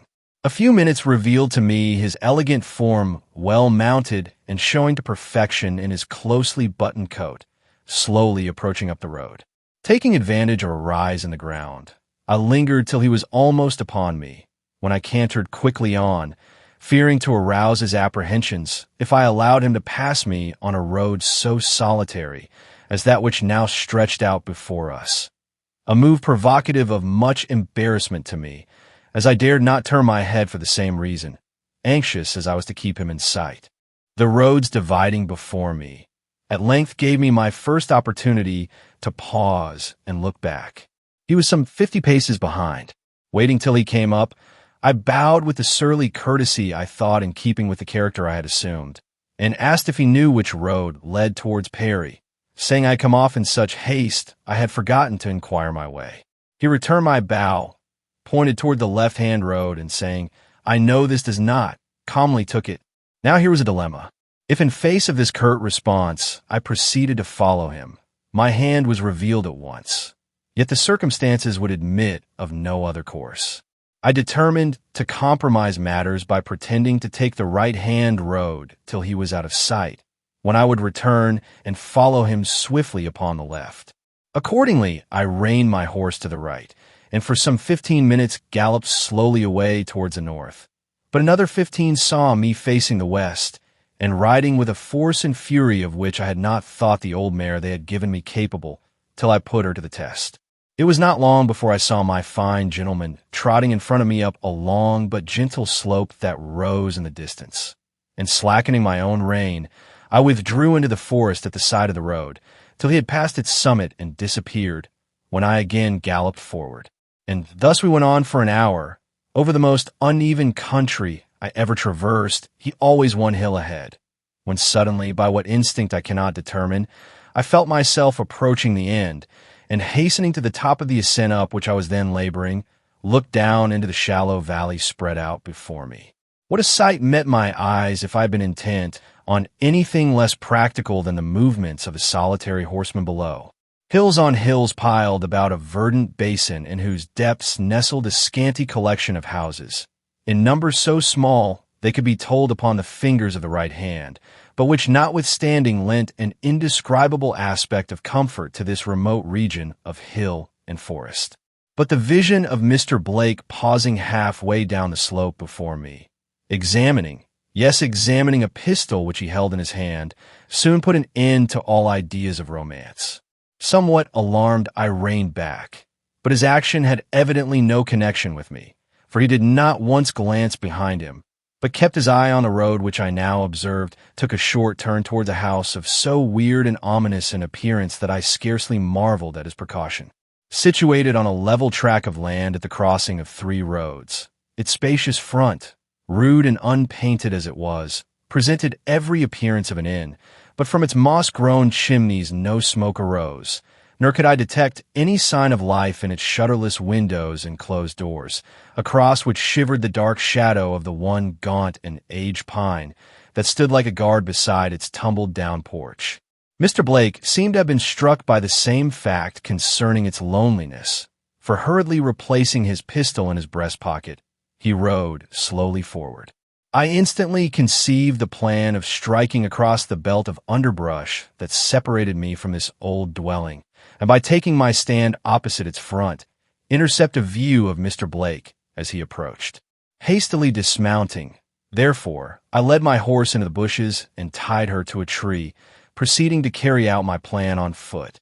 I was so far successful as to arrive at the further edge of the wood, which was thick enough to conceal my presence without being too dense to obstruct my vision, just as Mr. Blake passed on his way to this solitary dwelling.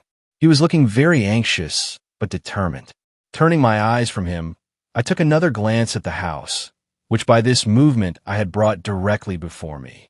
It was even more deserted looking than I had thought, its unpainted front with its double row of blank windows meeting your gaze without a response, while the huge old pine with half its limbs dismantled of foliage rattled its old bones against its sides and moaned in its aged fashion like the solitary retainer of a dead race. I own I felt the cold shivers creep down my back as that creaking sound struck my ears. Though as the day was chill with an east wind, I dare say it was more the effect of my sudden cessation from exercise than of any superstitious awe I felt. Mr. Blake seemed to labor under no such impressions. Riding up to the front door, he knocked without dismounting on its dismal panels with his riding whip. No response was heard. Knitting his brows impatiently, he tried the latch. The door was locked. Hastily running his eye over the face of the building, he drew rein and proceeded to ride around the house, which he could easily do owing to the absence of every obstruction in the way of fence or shrubbery. Finding no means of entrance, he returned again to the front door, which he shook with an impatient hand that however produced no impression upon the trusty lock, and recognizing, doubtless, the futility of his endeavors, he drew back, and merely pausing to give one other look at its deserted front, turned his horse's head, and to my great amazement, proceeded with somber mien and clouded brow to retake the road to Melville. This old inn or decayed homestead was then the object of his lengthened and tedious journey. This ancient house rotting away among the bleak hills of Vermont, the bourne towards which his steps had been tending for these past 2 days. I could not understand it. Rapidly emerging from the spot where I had secreted myself, I in my turn made a circuit of the house, if happily I should discover some loophole of entrance which had escaped his attention. But every door and window was securely barred.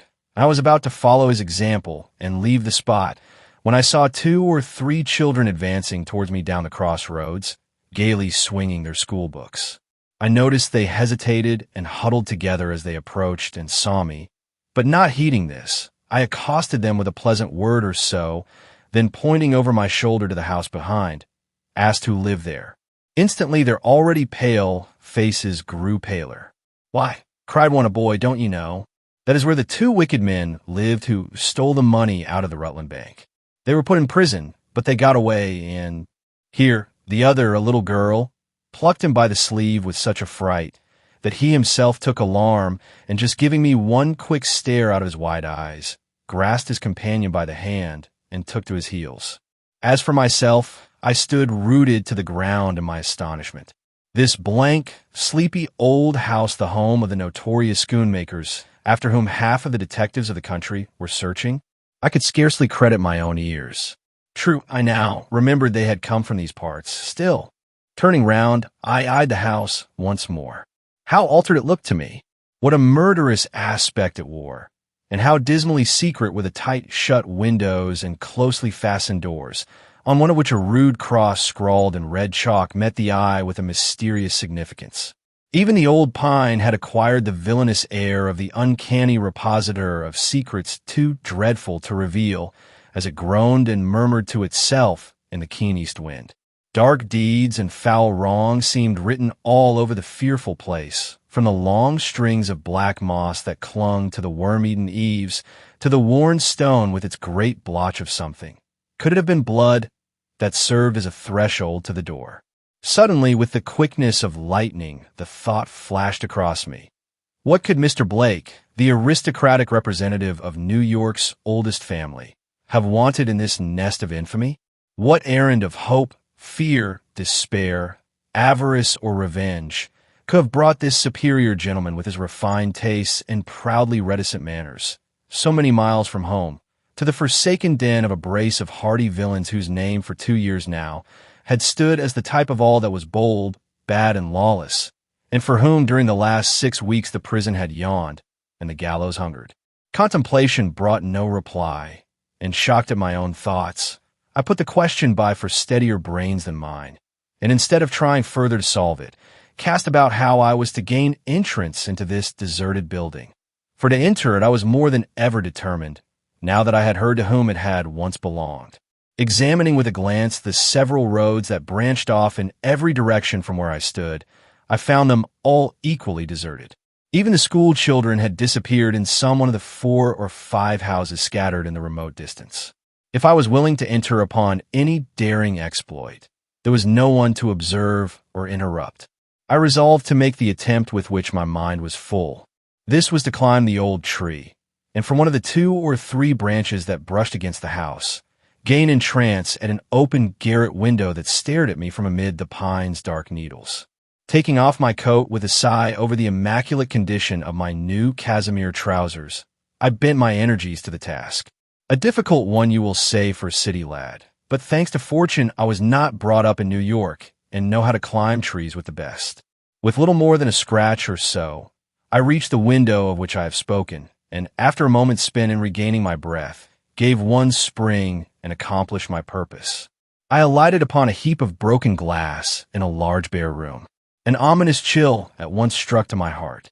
Though I am anything but a sensitive man as far as physical impressions are concerned, there was something in the hollow echo that arose from the 4 blank walls about me as my feet alighted on that rough, uncarpeted floor that struck a vague chill through my blood, and I actually hesitated for the moment whether to pursue the investigations I promised myself or beat a hasty retreat.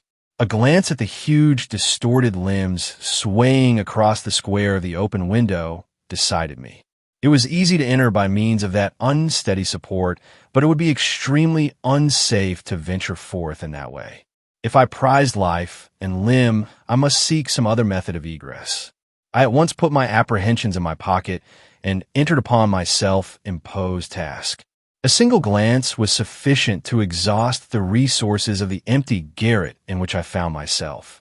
2 or 3 old chairs piled in one corner, a rusty stove or so, a heap of tattered and decaying clothing, were all that met my gaze. Taking my way, then, at once to the ladder, whose narrow ends projecting above a hole in the garret floor, seemed to proffer the means of reaching the rooms below, I proceeded to descend into what to my excited imagination looked like a gulf of darkness. It proved, however, to be nothing more nor less than an unlighted hall of small dimensions, with a staircase at one end and a door at the other, which, upon opening, I found myself in a large, square room whose immense 4-post bedstead, entirely denuded of its usual accompaniments of bed and bolster, at once struck my eye and for a moment held it enchained. There were other articles in the room, a disused bureau, a rocking chair, even a table, but nothing had such a ghostly look as that antique bedstead with its curtains of calico tied back over its naked framework, like rags draped from the bare bones of a skeleton.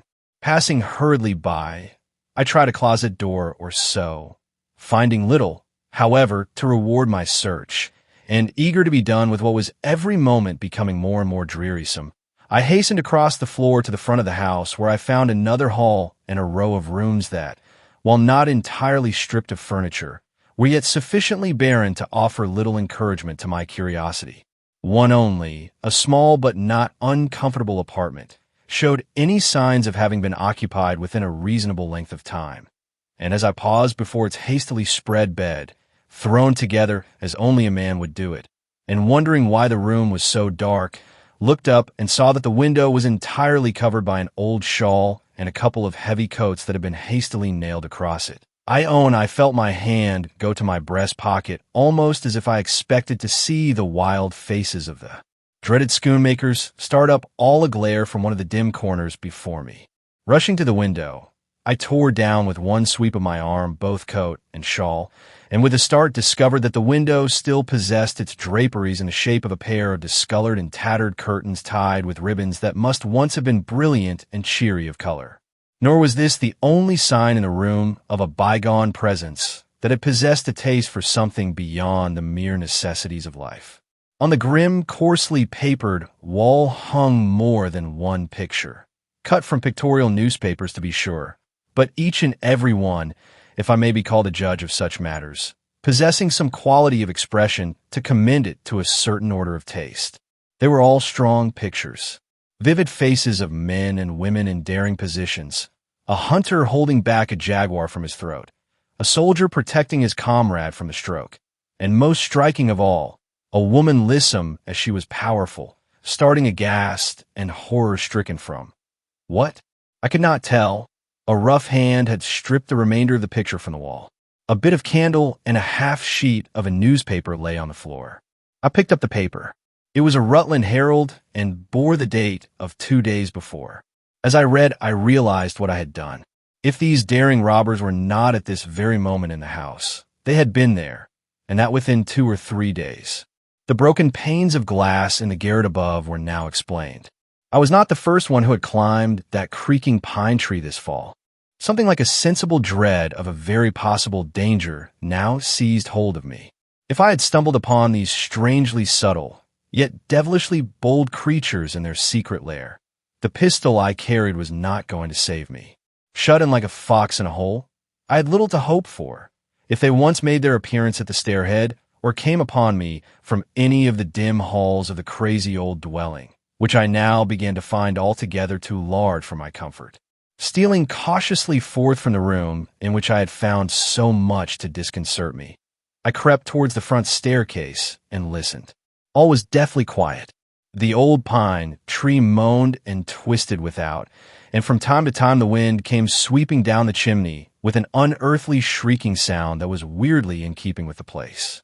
But within and below all was still as the tomb, and though in no ways reassured, I determined to descend and have the suspense over at once. I did so, pistol in hand and ears stretched to their utmost to catch the slightest rustle, but no sound came to disturb me, nor did I meet on this lower floor the sign of any other presence in the house but my own. Passing hastily through what appeared to be a sort of rude parlor, I stepped into the kitchen and tried one of the windows. Finding I could easily lift it from the inside, I drew my breath with ease for the first time since I had alighted among the broken glass above, and turning back, deliberately opened the door of the kitchen stove and looked in. As I half expected, I found a pile of partly charred rags, showing where the wretches had burned their prison clothing, and proceeding further, picked up from the ashes a ring, which whether or not they were conscious of having attempted to destroy in this way I cannot say, but which I thankfully put in my pocket against the day it might be required as proof. Discerning nothing more in that quarter inviting interest, I asked myself if I had nerve to descend into the cellar. Finally concluding that that was more than could be expected from any man in my position, I gave one look of farewell to the damp and desolate walls about me, then with a breath of relief jumped from the kitchen window again into the light and air of day. As I did so, I could swear I heard a door within that old house swing on its hinges and softly close. With a thrill, I recognized the fact that it came from the cellar. My thoughts on the road back to Melville were many and conflicting. Chief above them all, however, rose the comfortable conclusion that in the pursuit of one mysterious affair, I had stumbled, as is often the case, upon the clue to another of yet greater importance, and by so doing got a start that might yet redound greatly to my advantage. For the reward offered for the recapture of the schoonmakers was large, and the possibility of my being the one to put the authorities upon their track certainly appeared after this day's developments, open at least to a very reasonable hope. At all events, I determined not to let the grass grow under my feet till I had informed the superintendent of what I had seen and heard that day in the old haunt of these two escaped convicts.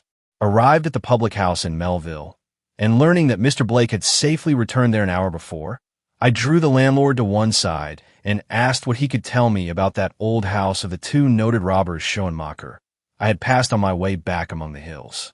"While now," replied he, "this is curious. Here I've just been answering the gentleman upstairs a heap of questions concerning that self-same old place, and now you come along with another batch of them, just as if that rickety old den was the only spot of interest we had in these parts." "Perhaps that may be the truth," I laughed. "Just now, when the papers are full of these rogues, anything concerning them must be of superior interest, of course." And I pressed him again to give me a history of the house and the two thieves who had inhabited it. "While," drawled, "'tain't much we know about them. Yet after all, it may be a trifle too much for their necksome day. Time was when nobody thought a special ill of them beyond a suspicion or so of their being somewhat mean about money. That was when they kept it in there, but when the robbery of the Rutland Bank was so clearly traced to them, more than one man about here started up and said as how they had always suspected them Schoenmakers of being villains, and even hinted at something worse than robbery. But nothing beyond that one rascality has yet been proved against them, and for that they were sent to jail for 20 years, as you know. 2 months ago they escaped, and that is the last known of them. A precious set, too, they are, the father being only so much the greater rogue than the son as he is years older. And the inn? When was that closed? Just after their arrest. Hasn't it been opened since? Only once, when a brace of detectives came up from Troy to investigate, as they called it. Who has the key? Ah, that's more than I can tell you. I dared not ask how my questions differed from those of Mr. Blake, nor indeed touch upon that point in any way. I was chiefly anxious now to return to New York without delay. So paying my bill, I thanked the landlord, and without waiting for the stage, remounted my horse, and proceeded at once to Putney, where I was fortunate enough to catch the evening train. By 5 o'clock next morning, I was in New York, where I proceeded to carry out my program by hastening at once to headquarters and reporting my suspicions regarding the whereabouts of the Schoenmakers. The information was received with interest, and I had the satisfaction of seeing 2 men dispatched north that very day with orders to procure the arrest of the 2 notable villains wherever found. Chapter 8. A Word Overheard. That evening I had a talk with Fanny over the area gate. She came out when she saw me approach, with her eyes staring and her whole form in a flutter. "Oh," she cried, "such things as I have heard this day." "Well," said I, "what? Let me hear too." She put her hand on her heart. "I never was so frightened," whispered she. "I thought I should have fainted right away. To hear that elegant lady use such a word as crime." "What elegant lady?" interrupted I. "Don't begin in the middle of your story. That's a good girl. I want to hear it all." "Well," said she, calming down a little, "Mrs. Daniels had a visitor today, a lady. She was dressed." "Oh, now," interrupted I for the second time, "you can leave that out. Tell me what her name was, and let the falderols go." "Her name?" exclaimed the girl with some sharpness. "How should I know her name? She didn't come to see me." "How did she look then?" "You saw her, I suppose, and was in that what I was telling you, when you stopped me. She looked like a queen, that she did, as grand a lady as ever I see, in her velvet dress sweeping over the floor, and her diamonds as big as." "Was she a dark woman?" I asked. "Her hair was black, and so were her eyes, if that is what you mean." "And was she very tall and proud-looking?" The girl nodded. "You know her?" whispered she. "No," said I, "not exactly, but I think I can tell who she is." "And so she called today on Mrs. Daniels, did she?" "Yes, but I guess she knew Master would be home before she got away." "Come," said I, "tell me all about it. I'm getting impatient." "And ain't I telling you?" said she. "It was about 3 o'clock this afternoon, the time I go upstairs to dress, so I just hangs about in the hall a bit, near the parlor door, and I hear her gossiping with Mrs. Daniels almost as if she was an old friend, and Mrs. Daniels answering her mighty stiffly and as if she was in tea, glad to see her at all.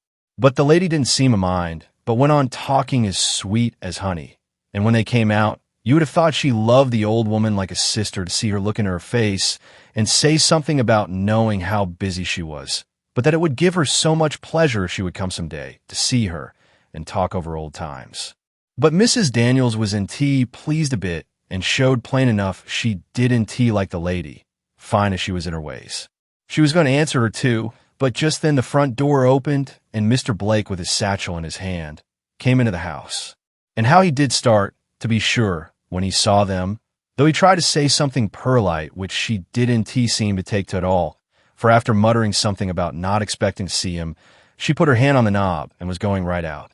But he stopped her, and they went into the parlor together, while Mrs. Daniels stood staring after them like one mad, her hand held out with his bag, an umbrella in it, stiff as a statter in the Central Park. She didn't stand so long, though, but came running down the hall, as if she was bewitched.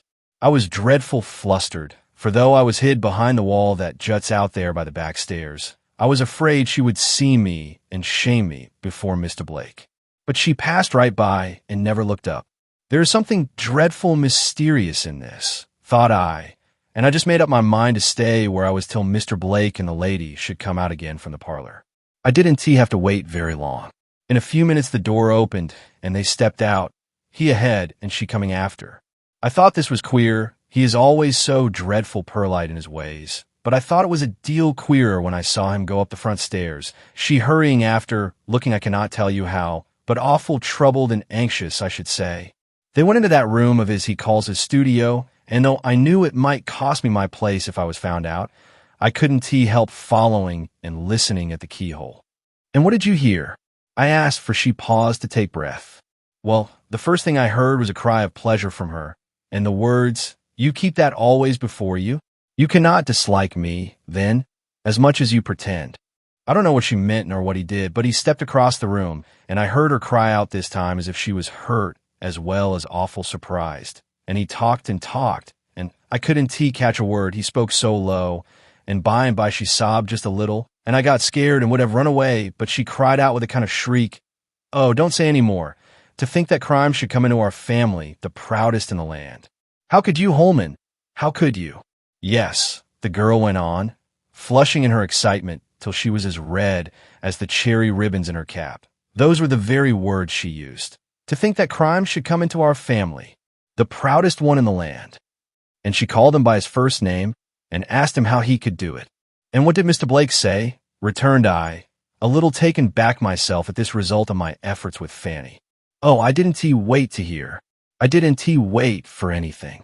If folks was going to talk about such things as that, I thought I had better be anywhere than listening at the keyhole. I went right upstairs, I can tell you. "And whom have you told of what you heard in the half-dozen hours that have gone by?" "Nobody. How could you think so mean of me when I promised, and it is not necessary to go any further into this portion of the interview. The Countess de Mirick possessed to its fullest extent the present fine lady's taste for bric-a-brac. So much I had learned in my inquiries concerning her. Remembering this, I took the bold resolution of profiting by this weakness of hers to gain admission to her presence, she being the only one sharing Mr. Blake's mysterious secret. Borrowing a valuable antique from a friend of mine at that time in the business, I made my appearance the very next day at her apartments, and sending in an urgent request to see Madame, by the trim negress who answered my summons, waited in some doubt for her reply. It came all too soon. Madame was ill and could see no one. I was not, however, to be baffled by one rebuff. Handing the basket I held to the girl, I urged her to take it in and show her mistress what it contained, saying it was a rare article which might never again come her way. The girl complied, though with a doubtful shake of the head, which was anything but encouraging.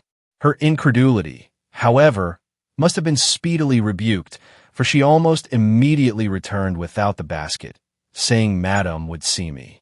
My first thoughts upon entering the grand lady's presence was that the girl had been mistaken, for I found the Countess walking the floor in an abstracted way, drawing a letter she had evidently but just completed by shaking it to and fro with an unsteady hand.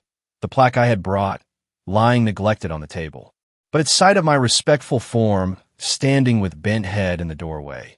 She hurriedly thrust the letter into a book and took up the plaque. As she did so, I marked her well and almost started at the change I observed in her since that evening at the academy. It was not only that she was dressed in some sort of loose dishabille that was in eminent contrast to the sweeping silks and satins in which I had hitherto beheld her adorned, but that she was laboring under some physical disability that robbed her dark cheek of the bloom that was its chiefest charm. The change I observed went deeper than that. It was more as if a light had been extinguished in her countenance. It was the same woman I had beheld standing like a glowing column of will and strength before the melancholy form of Mr. Blake, but with the will and strength gone, and with them all the glow. She no longer hopes, thought I, and already felt repaid for my trouble. "This is a very pretty article you have brought me," said she with something of the unrestrained love of art which she undoubtedly possessed, showing itself through all her languor. "Where did it come from?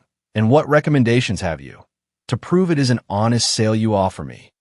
"None," returned I, ignoring with a reassuring smile the first question, "except that I should not be afraid if all the police in New York knew I was here with this fine plaque for sale." She gave a shrug of her proud shoulder that bespoke the French countess and softly ran her finger round the edge of the plaque. "I don't need anything more of this kind," said she languidly. "Besides," and she set it down with a fretful air, "I am in no mood to buy this afternoon." Then shortly, "What do you ask for it?" I named a fabulous price. She started and cast me a keen glance. "You had better take it to someone else. I have no money to throw away." With a hesitating hand, I lifted the plaque towards the basket. "I would very much like to sell it to you," said I. "Perhaps." Just then a lady's fluttering voice rose from the room beyond, inquiring for the countess, and hurriedly taking the plaque from my hand with an impulsive, "Oh, there's Amy," she passed into the adjoining apartment, leaving the door open behind her. I saw a quick interchange of greetings between her and the fashionably dressed lady. Then they withdrew to one side with the ornament I had brought, evidently consulting in regard to its merits. Now was my time. The book in which she had placed the letter she had been writing lay on the table right before me, not 2 inches from my hand. I had only to throw back the cover, and my curiosity would be satisfied. Taking advantage of a moment when their backs were both turned, I pressed open the book with a careful hand, and with one eye on them and one on the sheet before me, managed to read these words. "My dearest Cecilia, I have tried in vain to match the sample you sent me at Stewart's, Arnold's and McCreary's. If you still insist upon making up the dress in the way you propose, I will see what Madame Dudevant can do for us, though I cannot but advise you to alter your plans and make the darker shade of velvet do." I went to the Carey reception last night and met Lulu Chittenden. She has actually grown old, but was as lively as ever. She created a great stir in Paris when she was there, but a husband who comes home 2 o'clock in the morning with bleared eyes and empty pockets is not conducive to the preservation of a woman's beauty. How she manages to retain her spirits I cannot imagine. You ask me news of Cousin Holman. I meet him occasionally, and he looks well, but has grown into the most somber man you ever saw. In regard to certain hopes of which you have sometimes made mention, let me assure you they are no longer practicable. He has done what?"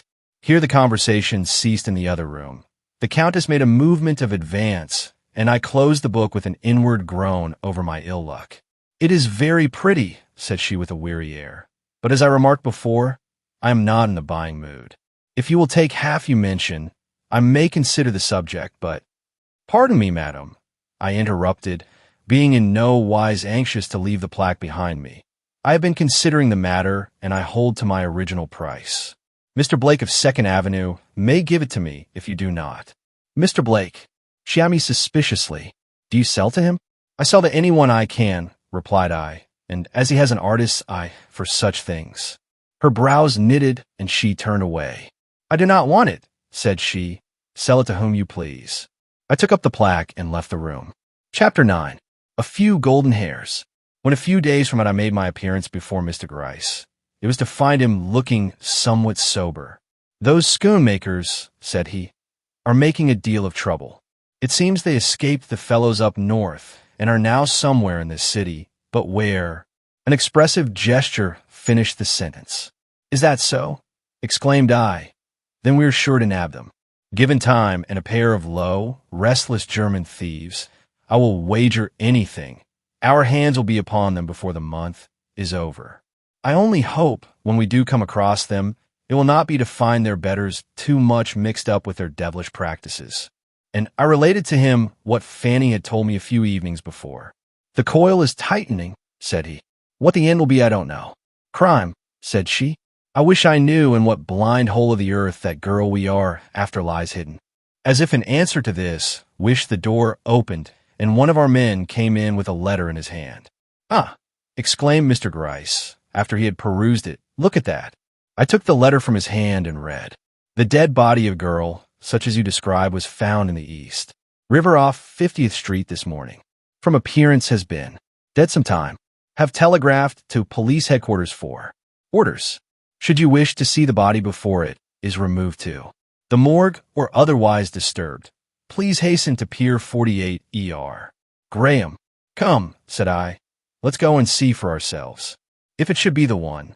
The dinner party proposed by Mr. Blake for tonight may have its interruptions, he remarked. I do not wish to make my story any longer than is necessary, but I must say that when an hour or so later I stood with Mr. Gryce before the unconscious form of that poor drowned girl, I felt an unusual degree of awe stealing over me. There was so much mystery connected with this affair, and the parties implicated were of such standing and repute.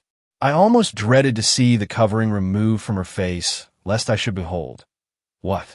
I could not have told if I had tried. A trim-made body enough, cried the official in charge as Mr. Gryce lifted an end of the cloth that enveloped her and threw it back. Pity the features are not better preserved. No need for us to see the features, exclaimed I, pointing to the locks of golden red hair that hung in tangled masses about her. The hair is enough. She is not the one. And I turned aside, asking myself if it was relief I felt. To my surprise, Mr. Gryce did not follow. Tall, thin, white face, black eyes. I heard him whisper to himself, "It is a pity the features are not better preserved." But, said I, taking him by the arm, Fanny spoke particularly of her hair being black, while this girl's, good heavens! I suddenly ejaculated as I looked again at the prostrate form before me. Yellow hair or black, this is the girl I saw him speaking to that day in Broome Street. I remember her clothes, if nothing more. And opening my pocketbook, I took out the morsel of cloth I had plucked that day from the ash barrel, lifted up the discolored rags that hung about the body, and compared the two. The pattern, texture, and color were the same. Well, said Mr. Gryce, pointing to certain contusions, like marks from the blow of some heavy instrument on the head and bared arms of the girl before us. He will have to answer me one question anyhow, and that is, who this poor creature is who lies here, the victim of treachery or despair. And, turning to the official, he asked if there were any other signs of violence on the body. The answer came deliberately, yes, she has evidently been battered to death. Mr. Gryce's lips closed with grim decision. A most brutal murder, said he, and lifting up the cloth with a hand that visibly trembled, he softly covered her face. Well, said I, as we slowly paced back up the pier, there is one thing certain, she is not the one who disappeared from Mr. Blake's house. I'm not so sure of that. How? Said I. You believed Fanny lied when she gave that description of the missing girl upon which we have gone till now. Mr. Gryce smiled, and turning back, beckoned to the official behind us. Let me have that description, said he, which I distributed among the harbor police some days ago for the identification of a certain corpse I was on the lookout for. The man opened his coat and drew out a printed paper, which at Mr. Gryce's word he put into my hand. It ran as follows. Look out for the body of a young girl, tall, well-shaped but thin, of fair complexion and golden hair of a peculiar bright and beautiful color, and when found, acquaint me at once. Gee, I don't understand, began I. But Mr. Gryce, tapping me on the arm, said in his most deliberate tones, next time you examine a room in which anything of a mysterious nature has occurred, look under the bureau, and if you find a comb there with several long golden hairs tangled in it, be very sure before you draw any definite conclusions. that your fannies know what they're talking about when they declare the girl who used that comb had black hair on her head. Chapter 10. The Secret of Mr. Blake's Studio. Mr. Blake is at dinner, sir, with company, but I will call him, if you say so. No, returned Mr. Gryce. Show us into some room where we can be comfortable, and we will wait till he is finished. The servant bowed, and stepping forward down the hall, opened the door of a small and cozy room heavily hung with crimson curtains. I will let him know that you are here, said he, and vanished towards the dining room. I doubt if Mr. Blake will enjoy the latter half of his bill of fare as much as the first, said I, drawing up one of the luxurious armchairs to the side of my principal. I wonder if he will break away from his guests and come in here? No. If I am not mistaken, we shall find Mr. Blake a man of nerve. Not a muscle of his face will show that he is disturbed. Well, said I dread it. Mr. Gryce looked about on the gorgeous walls and the rich old-fashioned furniture that surrounded him, and smiled one of his grimmest smiles. Well, you may, said he. The next instant a servant stood in the doorway, bearing to our great astonishment a tray well set with decanter and glasses. Mr. Blake's compliments, gentlemen, said he, setting it down on the table before us. He hopes you will make yourselves at home, and he will see you as soon as possible. The humph of Mr. Gryce, when the servant had gone, would have done your soul good.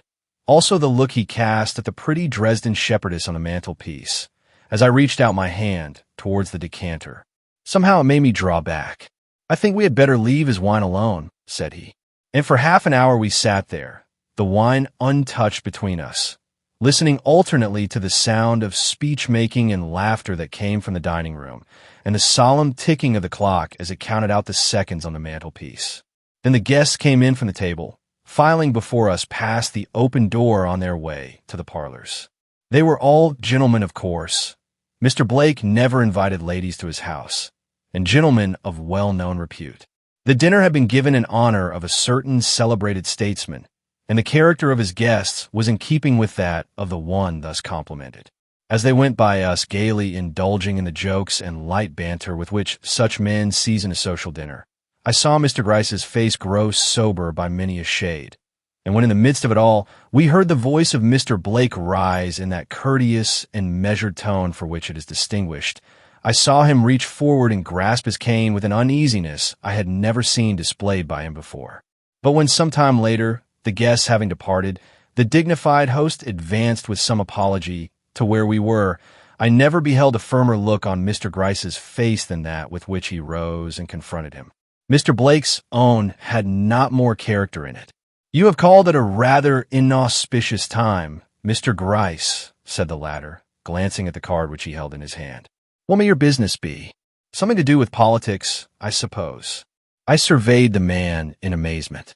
Was this great politician stooping to act a part, or had he forgotten our physiognomies as completely as appeared? Our business is not politics, replied Mr. Gryce, but fully as important. May I request the doors be closed? I thought Mr. Blake looked surprised, but he immediately stepped to the door and shut it. Then coming back, he looked at Mr. Gryce more closely, and a change took place in his manner. I think I have seen you before, said he. Mr. Gryce bowed with just the suspicion of a smile. I have had the honor of consulting you before in this very house, observed he. A look of full recognition passed over the dignified countenance of the man before us. I remember, said he, shrugging his shoulders in the old way. You're interested in some servant girl or other who ran away from this house a week or so ago. Have you found her? This with no apparent concern. We think we have, rejoined Mr. Gryce with some solemnity. The river gives up its prey now and then, Mr. Blake. Still only that look of natural surprise.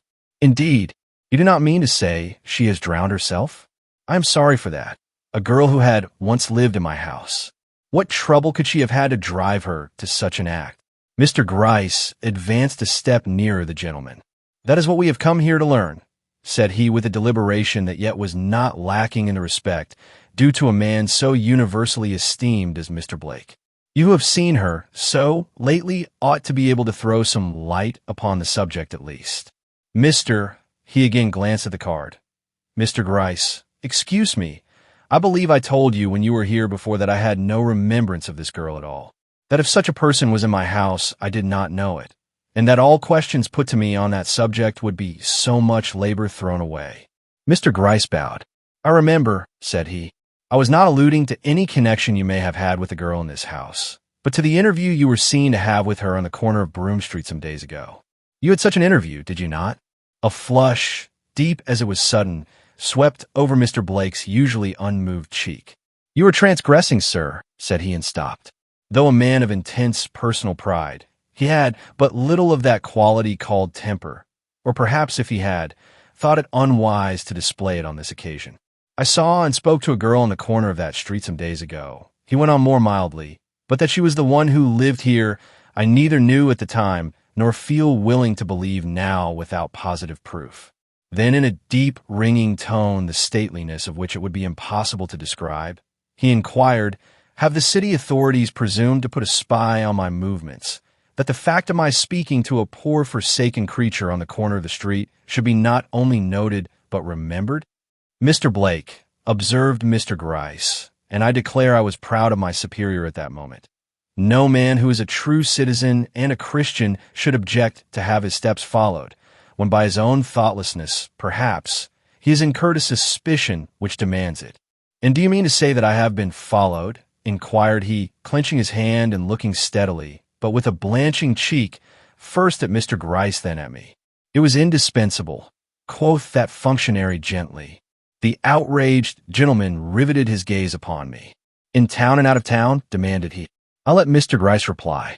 It is known that you have lately sought to visit the schoonmakers, said he. Mr. Blake drew a deep breath, cast his eyes about the handsome apartment in which we were, let them rest for a moment upon a portrait that graced one side of the wall, and which was I have since learned a picture of his father, and slowly drew forward a chair.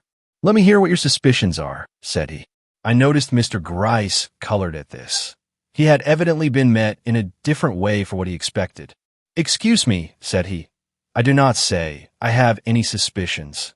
My errand is simply to notify you of the death of the girl you were seen to speak with, and to ask whether or not you can give us any information that can aid us in the matter before the coroner. You know I have not. If I have been as closely followed as you say, you must know why I spoke to that girl and others, why I went to the house of the schoonmakers, and, do you know, he suddenly inquired. Mr. Gryce was not the man to answer such a question as that. He eyed the rich signet ring that adorned the hand of the gentleman before him and suavely smiled. I am ready to listen to any explanations, said he. Mr. Blake's haughty countenance became almost stern. You consider you have a right to demand them. Let me hear why. Well, said Mr. Gryce with a change of tone, you shall. Unprofessional as it is, I will tell you why I, a member of the police force, dare enter the house of such a man as you are, and put him the questions I have concerning his domestic affairs. Mr. Blake, imagine yourself in a detective's office. A woman comes in, the housekeeper of a respected citizen, and informs us that a girl employed by her as seamstress has disappeared in a very unaccountable way from her master's house the night before. In fact, been abducted, as she thinks from certain evidences, through the window. Her manner is agitated, her appeal for assistance urgent, though she acknowledges no relationship to the girl or expresses any especial cause for her interest beyond that of common humanity. She must be found, she declares, and hints that any sum necessary will be forthcoming, though from what source after her own pittance is expended she does not state. When asked if her master has no interest in the matter, she changes color and puts us off. He never noticed his servants, left all such concerns to her, etc., but shows fear when a proposition is made to consult him. Next, imagine yourself with the detectives in that gentleman's house. You enter the girl's room. What is the first thing you observe? Why, that it is not only one of the best in the house, but that it is conspicuous for its comforts, if not for its elegancies. More than that there are books of poetry and history lying around, showing that the woman who inhabited it was above her station, a fact which the housekeeper is presently brought to acknowledge. You notice also that the wild surmise of her abduction by means of the window has some ground in appearance, though the fact that she went with entire unwillingness is not made so apparent. The housekeeper, however, insists in a way that must have had some special knowledge of the girl's character or circumstances to back it, that she never went without compulsion. A statement which the torn curtains and the track of blood over the roof of the extension would seem to emphasize. A few other facts are made known. First, a penknife is picked up from the grass plot in the yard beneath, showing with what instrument the wound was inflicted, whose drippings made those marks of blood alluded to. It was a pearl-handled knife belonging to the writing desk found open on her table, and its frail and dainty character proved indisputably that it was employed by the girl herself, and that against manifest enemies, no man being likely to snatch up any such puny weapon for the purpose either of offense or defense. That these enemies were two, and were both men, was insisted upon by Mrs. Daniels, who overheard their voices the night before. Mr. Blake, such facts as these arouse curiosity, especially when the master of the house being introduced upon the scene, he fails to manifest common human interest, while his housekeeper betrays in every involuntary gesture and expression she makes use of her horror, if not her fear of his presence, and her relief at his departure. "Yes," he exclaimed, unheeding the sudden look here cast him by Mr. Blake. And curiosity begets inquiry, and inquiry elucidated further facts such as these, that the mysterious master of the house was in his garden at the hour of the girl's departure, was even looking through the bars of his gate when she, having evidently escaped from her captors, came back with every apparent desire to re-enter her home, but seeing him, betrayed an unreasonable amount of fear and fled back even into the very arms of the men she had endeavored to avoid. "Did you speak, sir?" asked Mr. Gryce, suddenly stopping, with a sly look at his left boot tip. Mr. Blake shook his head. "No," said he shortly, "go on." But that last remark of Mr. Gryce had evidently made its impression. Inquiry revealed also 2 or 3 other interesting facts. First, that this gentleman, qualified though he was to shine in lady society, never obtruded himself there, but employed his leisure time instead in walking the lower streets of the city, where he was seen more than once conversing with certain poor girls at street corners and in blind alleys. The last one he talked with, believed from her characteristics to be the same one that was abducted from his house. "Hold there," said Mr. Blake with some authority in his tone. "There you are mistaken. That is impossible." "On why?" "The girl you allude to had bright golden hair, something which the woman who lived in my house did not possess." "Indeed. I thought you had never noticed the woman who sewed for you, sir. Did not know how she looked? I should have noticed her if she had had such hair as the girl you speak of." Mr. Gryce smiled and opened his pocketbook. "There is a sample of her hair, sir," said he, taking out a thin strand of brilliant hair and showing it to the gentleman before him. "Bright, you see, and golden as that of the unfortunate creature you talked with the other night." Mr. Blake stooped forward and lifted it with a hand that visibly trembled. "Where did you get this?" asked he at last, clenching it to his breast with sudden passion. "From out of the comb which the girl had been using the night before." The imperious man flung it hastily from him. "We waste our time," said he, looking Mr. Gryce intently in the face. "All that you have said does not account for your presence here, nor the tone you have used while addressing me. What are you keeping back? I am not a man to be trifled with." Mr. Gryce rose to his feet. "You are right," said he, and he gave a short glance in my direction. "All that I have said would not perhaps justify me in this intrusion if—" He looked again towards me. "Do you wish me to continue?" he asked. Mr. Blake's intent look deepened. "I see no reason why you should not utter the whole," said he. "A good story loses nothing by being told to the end. You wish to say something about my journey to Schoenmaker's house, I suppose." Mr. Gryce gravely shook his head. "What? You can let such a mystery as that go without a word. I'm not here to discuss mysteries that have no connection with the sewing girl in whose cause I am interested." "Then," said Mr. Blake, turning for the first time upon my superior with all the dignified composure for which he was eminent, "it is no longer necessary for us to prolong this interview. I have allowed, nay, encouraged you to state in the plainest terms what it was you had or imagined you had against me, knowing that my actions of late, seen by those who did not possess the key to them, must have seemed a little peculiar. But when you say you have no interest in any mystery disconnected with the girl who has lived the last few months in my house, I can with assurance say that it is time we quitted this unprofitable conversation, as nothing which I have lately done, said or thought here or elsewhere has in any way had even the remotest bearing upon that individual, she having been a stranger to me while in my house, and quite forgotten by me, after her unaccountable departure hence. Mr. Gryce's hand, which had been stretched out towards the hitherto untouched decanter before him, suddenly dropped. "You deny, then," said he, "all connection between yourself and the woman, lady or sewing girl, who occupied that room above our heads for 11 months previous to the Sunday morning I first had the honor to make your acquaintance." "I am not in the habit of repeating my assertions," said Mr. Blake with some severity, "even when they relate to a less disagreeable matter than the one under discussion." Mr. Gryce bowed and slowly reached out for his hat. I had never seen him so disturbed. "I am sorry," he began and stopped, fingering his hat brim nervously. Suddenly, he laid his hat back and drew up his form into as near a semblance of dignity as its portliness would allow. "Mr. Blake," said he, "I have too much respect for the man I believed you to be when I entered this house tonight to go with the thing unsaid which is lying at present like a dead weight upon my lips.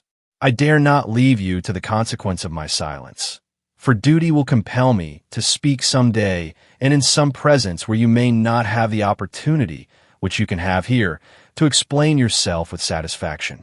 Mr. Blake, I cannot believe you when you say the girl who lived in this house was a stranger to you." Mr. Blake drew his proud form up in a disdain that was only held in check by the very evident honesty of the man before him. "You are courageous at least," said he. "I regret you are not equally discriminating." And raising Mr. Gryce's hat, he placed it in his hand. "Pardon me," said that gentleman. "I would like to justify myself before I go." Not with words, he proceeded, as the other folded his arms with a sarcastic bow. "I am done with words. Action accomplishes the rest. Mr. Blake, I believe you consider me an honest officer and a reliable man. Will you accompany me to your private room for a moment? There is something there which may convince you I was neither playing the fool nor the bravado when I uttered the phrase I did an instant ago. I expected to hear the haughty master of the house refuse a request so peculiar, but he only bowed, though in a surprised way that showed his curiosity if no more was aroused. "My room and company are at your disposal," said he, "but you will find nothing there to justify you in your assertions." "Let me at least make the effort," entreated my superior. Mr. Blake, smiling bitterly, immediately led the way to the door. "The man may come," he remarked carelessly as Mr. Gryce waved his hand in my direction. "Your justification, if not mine, may need witnesses." Rejoiced at the permission, for my curiosity was by this time raised to fever pitch, I at once followed. Not without anxiety. The assured poise of Mr. Blake's head seemed to argue that the confidence betrayed by my superior might receive a shock, and I felt it would be a serious blow to his pride to fail now. But once within the room above, my doubts speedily fled. There was that in Mr. Gryce's face which anyone acquainted with him could not easily mistake. Whatever might be the mysterious something which the room contained, it was evidently sufficient in his eyes to justify his whole conduct. "Now, sir," said Mr. Blake, turning upon my superior with his sternest expression, "the room and its contents are before you. What have you to say for yourself?" Mr. Gryce, equally stern, if not equally composed, cast one of his inscrutable glances round the apartment, and without a word stepped before the picture that was, as I have said, the only ornamentation of the otherwise bare and unattractive room. I thought Mr. Blake looked surprised, but his face was not one that lightly expressed emotion. "A portrait of my cousin, the Countess de Mirac," said he with a certain dryness of tone hard to interpret. Mr. Gryce bowed, and for a moment stood looking with a strange lack of interest at the proudly brilliant face of the painting before him. Then to our great amazement stepped forward and with a quick gesture turned the picture rapidly to the wall, when, gracious heavens, what a vision started out before us from the reverse side of that painted canvas. No luxurious brunette countenance now, steeped in pride and languor, but a face. Let me see if I can describe it. But no, It was one of those faces that are indescribable. You draw your breath as you view it. You feel as if you had had an electric shock, but as for knowing 10 minutes later whether the eyes that so enthralled you were blue or black, or the locks that clustered halo-like about a forehead almost awful in its expression of weird, unfathomable power, were brown or red, you could not nor would you pretend to say. It was the character of the countenance itself that impressed you. You did not even know if this woman, who might have been anything wonderful or grand you ever read of, were beautiful or not. You did not care. It was as if you had been gazing on a tranquil evening sky, and a lightning flash had suddenly startled you. Is the lightning beautiful? Who asks? But I know from what presently transpired that the face was ivory pale in complexion, the eyes deeply dark, and the hair, strange and uncanny combination, of a bright and peculiar golden hue. "You dare!" came forth in strange broken tones from Mr. Blake's lips. I instantly turned towards him. He was gazing with a look that was half indignant, half menacing at the silent detective who, with eyes drooped and finger directed towards the picture, seemed to be waiting for him to finish. "I do not understand an audacity that allows you to... Was this the haughty gentleman we had known, this hesitating, troubled man with bloodless lips and trembling hands?" "I declared my desire to justify myself," said my principal with a respectful bow. "This is my justification. Do you note the color of the woman's hair, whose portrait hangs with its face turned to the wall in your room? Is it like or unlike that of the strand you held in your hand a few moments ago? A strand taken, as I swear, hair by hair from the comb of the poor creature who occupied the room above. But that is not all," he continued as Mr. Blake fell a trifle aback. "Just observe the dress in which this woman is painted. Blue silk, you see, dark and rich. A wide collar cunningly executed. You can almost trace the pattern. A brooch. Then the roses in the hand. Do you see? Now, come with me upstairs." Too much startled to speak, Mr. Blake, haughty aristocrat as he was, turned like a little child and followed the detective who, with an assured step and unembarrassed mien, led the way into the deserted room above. "You accuse me of insulting you when I expressed disbelief of your assertion that there was no connection between you and the girl Emily," said Mr. Gryce as he lit the gas and unlocked that famous bureau drawer. "Will you do so any longer in face of these?" And drawing off the towel that lay uppermost, he revealed the neatly folded dress, wide collar, brooch, and faded roses that lay beneath. "Mrs. Daniels assures us these articles belong to the sewing woman Emily, were brought here by her. Dare you say they are not the ones reproduced in the portrait below?" Mr. Blake, uttering a cry, sank on his knees before the drawer. My God, was his only reply. "What are these?" Suddenly he rose, his whole form quivering, his eyes burning. "Where's Mrs. Daniels?" he cried, hastily advancing and pulling the bell. "I must see her at once. Send the housekeeper here," he ordered as Fanny, smiling demurely, made her appearance at the door. "Mrs. Daniels is out," returned the girl. "Went out as soon as ever you got up from dinner, sir." "Gone out at this hour?" "Yes, sir. She goes out very often nowadays, sir." Her master frowned. "Send her to me as soon as she returns," he commanded, and dismissed the girl. "I don't know what to make of this," he now said in a strange tone, approaching again the touching contents of that open bureau drawer with a look in which longing and doubt seemed in some way to be strangely commingled. "I cannot explain the presence of these articles in this room, but if you will come below, I will see what I can do to make other matters intelligible to you.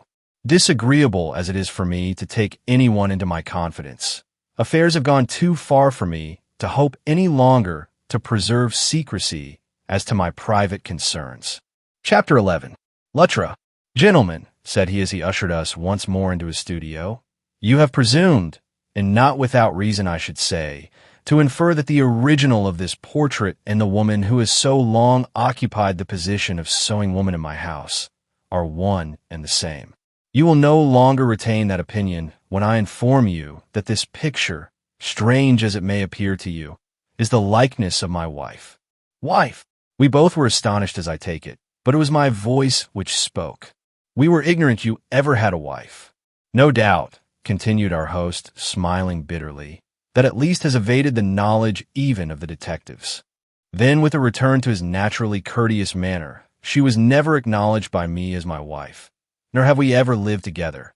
But if priestly benediction can make a man and woman one, that woman, as you see her there, is my lawful wife.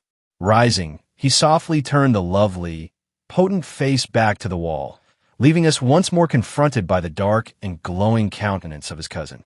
"I'm not called upon," said he, "to go any further with you than this.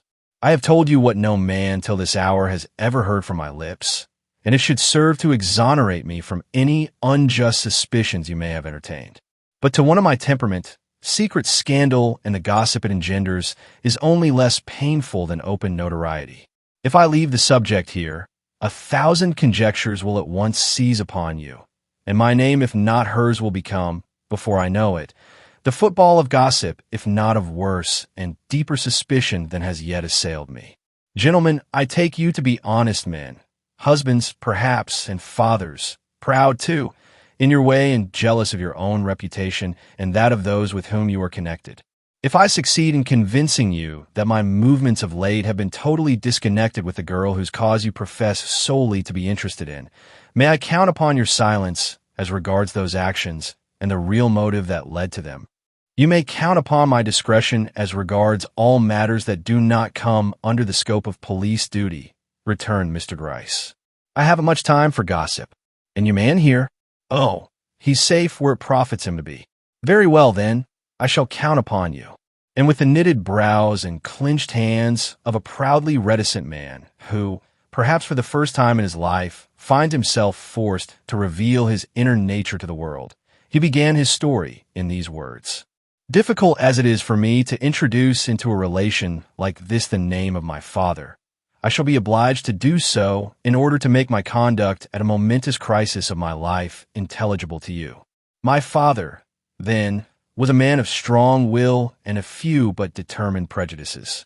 Resolved that I should sustain the reputation of the family for wealth and respectability, he gave me to understand from my earliest years that as long as I preserved my manhood from reproach, I had only to make my wishes known, to have them immediately gratified, while if I crossed his will either by indulging in dissipation or engaging in pursuits unworthy of my name, I no longer need expect the favor of his countenance or the assistance of his purse.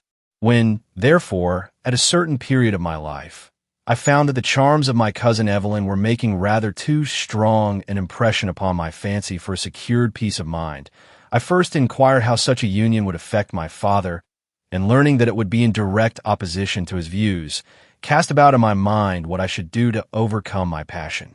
Travel suggested itself, and I took a trip to Europe, but the sight of new faces only awakened in me comparisons anything but detrimental to the beauty of her, who was at that time my standard of feminine loveliness. Nature and the sports connected with a wild life were my next resort. I went overland to California, roamed the orange groves of Florida, and probed the wildernesses of Canada and our northern states. It was during these last excursions that an event occurred which has exercised the most material influence upon my fate, though at the time it seemed to me no more than the matter of a day. I had just returned from Canada and was resting in tolerable enjoyment of a very beautiful autumn at Lake George, when a letter reached me from a friend then loitering in the vicinity, urging me to join him in a certain small town in Vermont where trout streams abounded and, what is not so often the case under the circumstances, fishers were few. Being in a somewhat reckless mood, I at once wrote a consent, and before another day was over, started for the remote village whence his letter was postmarked. I found it by no means easy of access. Situated in the midst of hills some 20 miles or so distant from any railroad, I discovered that in order to reach it, a long ride in a stagecoach was necessary, followed by a somewhat shorter journey on horseback. Not being acquainted with the route, I timed my connections wrong, so that when evening came I found myself riding over a strange road in the darkest night I had ever known. As if this was not enough, my horse suddenly began to limp and presently became so lame I found it impossible to urge her beyond a slow walk. It was therefore with no ordinary satisfaction that I presently beheld a lighted building in the distance, which as I approached resolved itself into an inn. Stopping in front of the house, which was closed against the chill night air, I called out lustily for someone to take my horse, whereupon the door opened and a man appeared on the threshold with a lantern in his hand. I at once made my wishes known, receiving in turn a somewhat gruff, "Well, it is a nasty night, and it will be nastier before it's over," an opinion instantly endorsed by a sudden swoop of wind that rushed by at that moment, slamming the door behind him and awakening over my head a lugubrious groaning as from the twisting boughs of some old tree that was almost threatening in its character. "You had better go in," said he. "The rain will come next." I at once leaped from my horse and, pushing open the door with main strength, entered the house.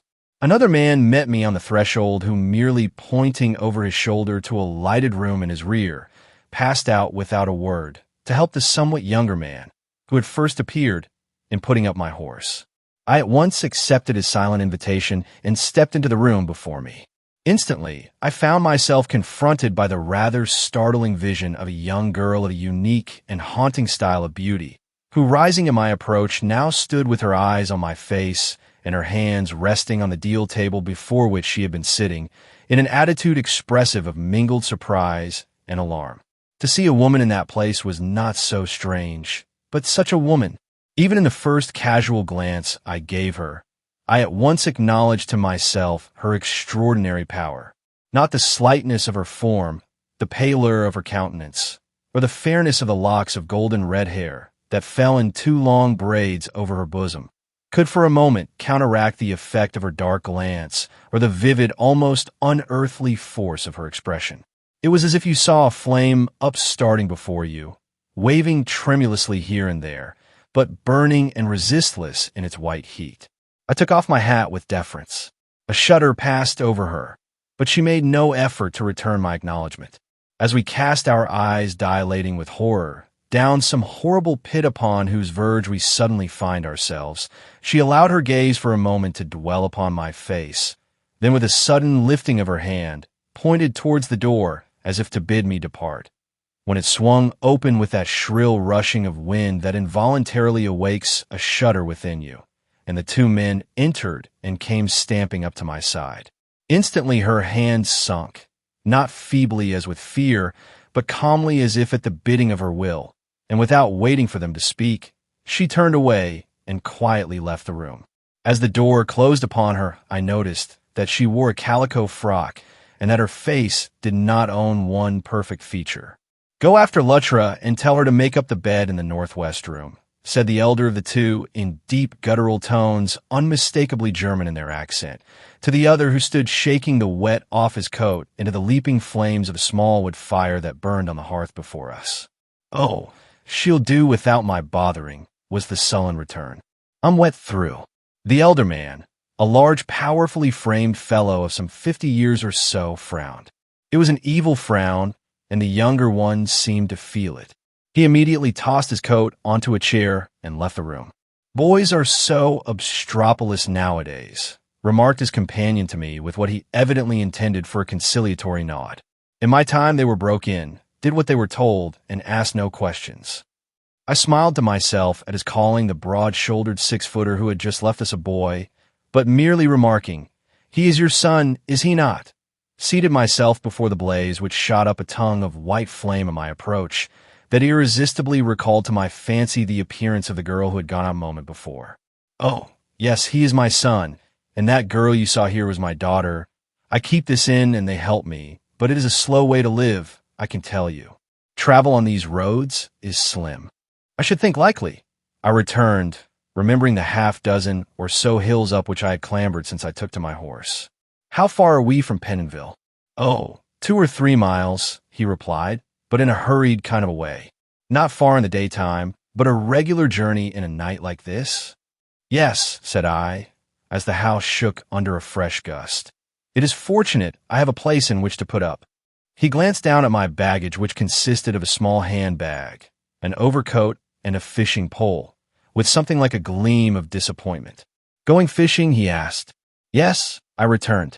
"Good trout up those streams, and plenty of them," he went on. "Going alone?" I did not half like his importunity, but considering I had nothing better to do, replied as affably as possible. "No, I expect to meet a friend in Pentonville who will accompany me." His hand went to his beard in a thoughtful attitude, and he cast me what, with my increased experience of the world, I should now consider a sinister glance. "Then you are expected?" said he. Not considering this worth reply, I stretched out my feet to the blaze and began to warm them, for I felt chilled through. "Been on the road long?" he now asked, glancing at the blue flannel suit I wore. "All summer," I returned. I again thought he looked disappointed. "From Troy or New York?" he went on with a vague endeavor to appear good naturally offhand. "New York, a big place that," he continued. "I was there once, lots of money stored away in them big buildings down in Wall Street." I assented, and he drew a chair up to my side, a proceeding that was interrupted, however, by the re-entrance of his son, who without any apology crowded into the other side of the fireplace in a way to sandwich me between them.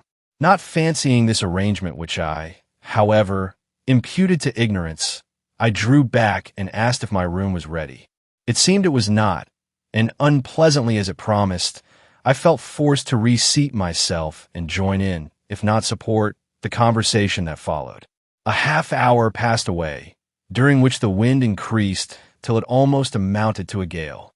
Spurts of rain dashed against the windows with a sharp crackling sound that suggested hail, while ever and anon a distant roll, as of rousing thunder, rumbled away among the hills in a long and reverberating peal that made me feel glad to be housed even under the roof of these rude and uncongenial creatures. Suddenly the conversation turned upon the time and timepieces, when in a low, even tone I heard murmured behind me, "The gentleman's room is ready," and turning, I saw standing in the doorway the slight figure of the young girl whose appearance had previously so impressed me. I immediately arose. "Then I will proceed to it at once," said I, taking up my traps and advancing towards her. "Do not be alarmed if you hear creaks and cracklings all over the house," observed the landlord as I departed. "The windows are loose and the doors ill-fitting. In such a storm as this, they make noise enough to keep an army awake. The house is safe enough, though, and if you don't mind noise." "I don't mind noise," rejoined I, feeling at that moment tired enough to fall into a doze on the staircase. "I shall sleep, never fear," and without further ado followed the girl upstairs into a large, clumsily furnished room whose enormous bed, draped with heavy curtains, at once attracted my attention. "Oh, I cannot sleep under those things," remarked I, with a gesture towards the dismal draperies which to me were another name for suffocation. With a single arm sweep, she threw them back. "Is there anything more I can do for you?"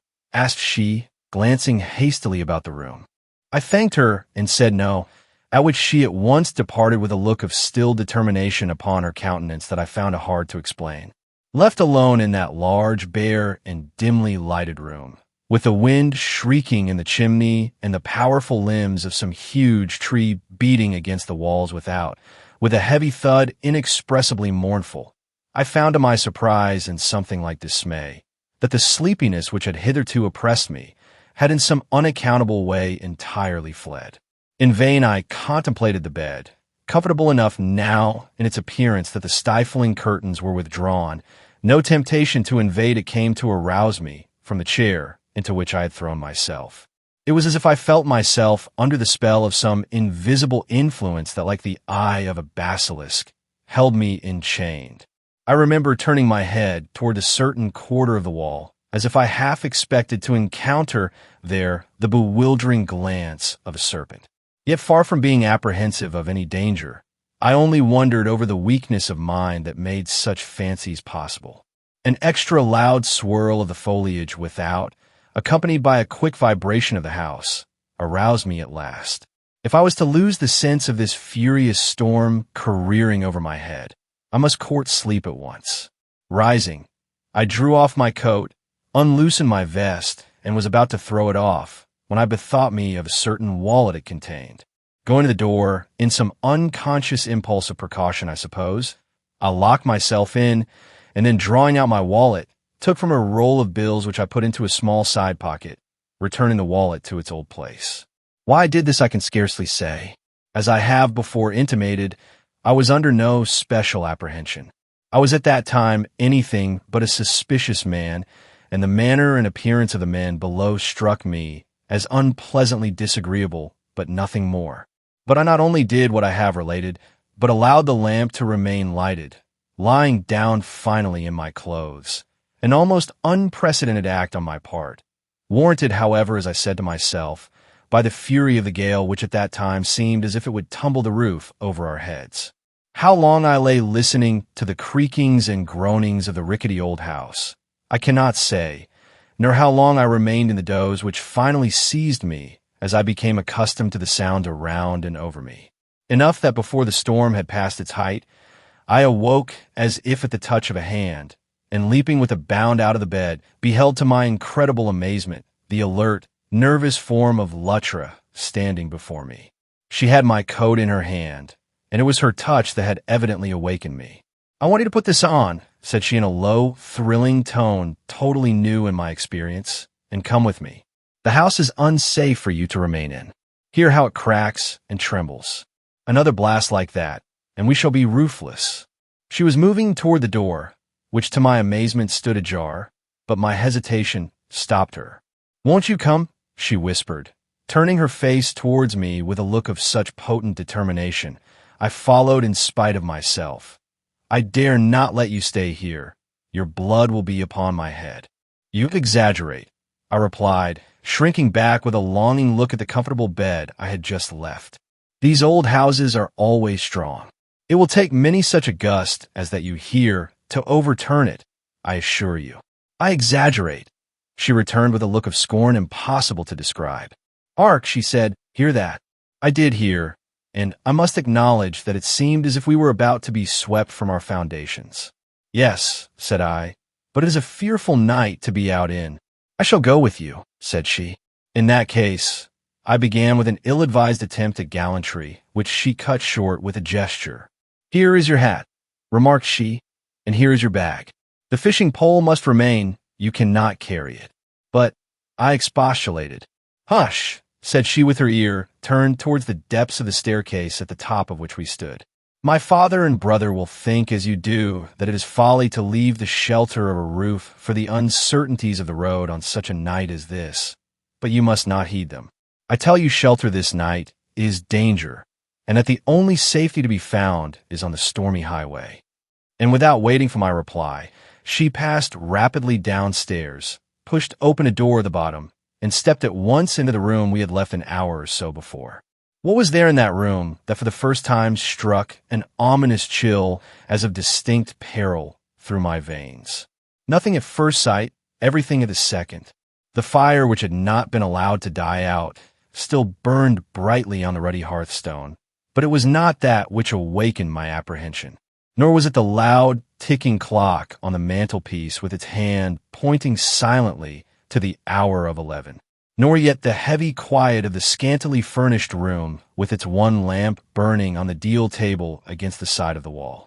It was the sight of those two powerful men drawn up in grim silence, the one against the door leading to the front hall, the other against that opening into the kitchen. A glance at Lutra standing silent and undismayed at my side, however, instantly reassured me. With that will exercise in my favor, I could not but win through whatever it was that menaced me. Slinging my bag over my shoulder, I made a move towards the door and the silent figure of my host. But with a quick outreaching of her hand, she drew me back. "Stand still," said she. "Carl," she went on, turning her face towards the more sullen but less intent countenance of her brother. "Open the door and let this gentleman pass. He finds the house unsafe in such a gale and desires to leave it. At once," she continued as her brother settled himself more determinately against the lock. "I don't often ask favors." "The man is a fool that wants to go out in a night like this," quoth the fellow with a dogged move, "and so are you to encourage it. I think too much of your health to allow it." She did not seem to hear. "Will you open the door?" she went on, not advancing a step from the fire, before which she had placed herself and me. "No, I won't," was the brutal reply. "It's been locked for the night, and it's not me, nor one like me, that will open it." With a sudden whitening of her already pale face, she turned towards her father. He was not even looking at her. "Someone must open the house," said she, glancing back at her brother. "This gentleman purposes to leave, and his whim must be humored." Will you unlock that door, or shall I?"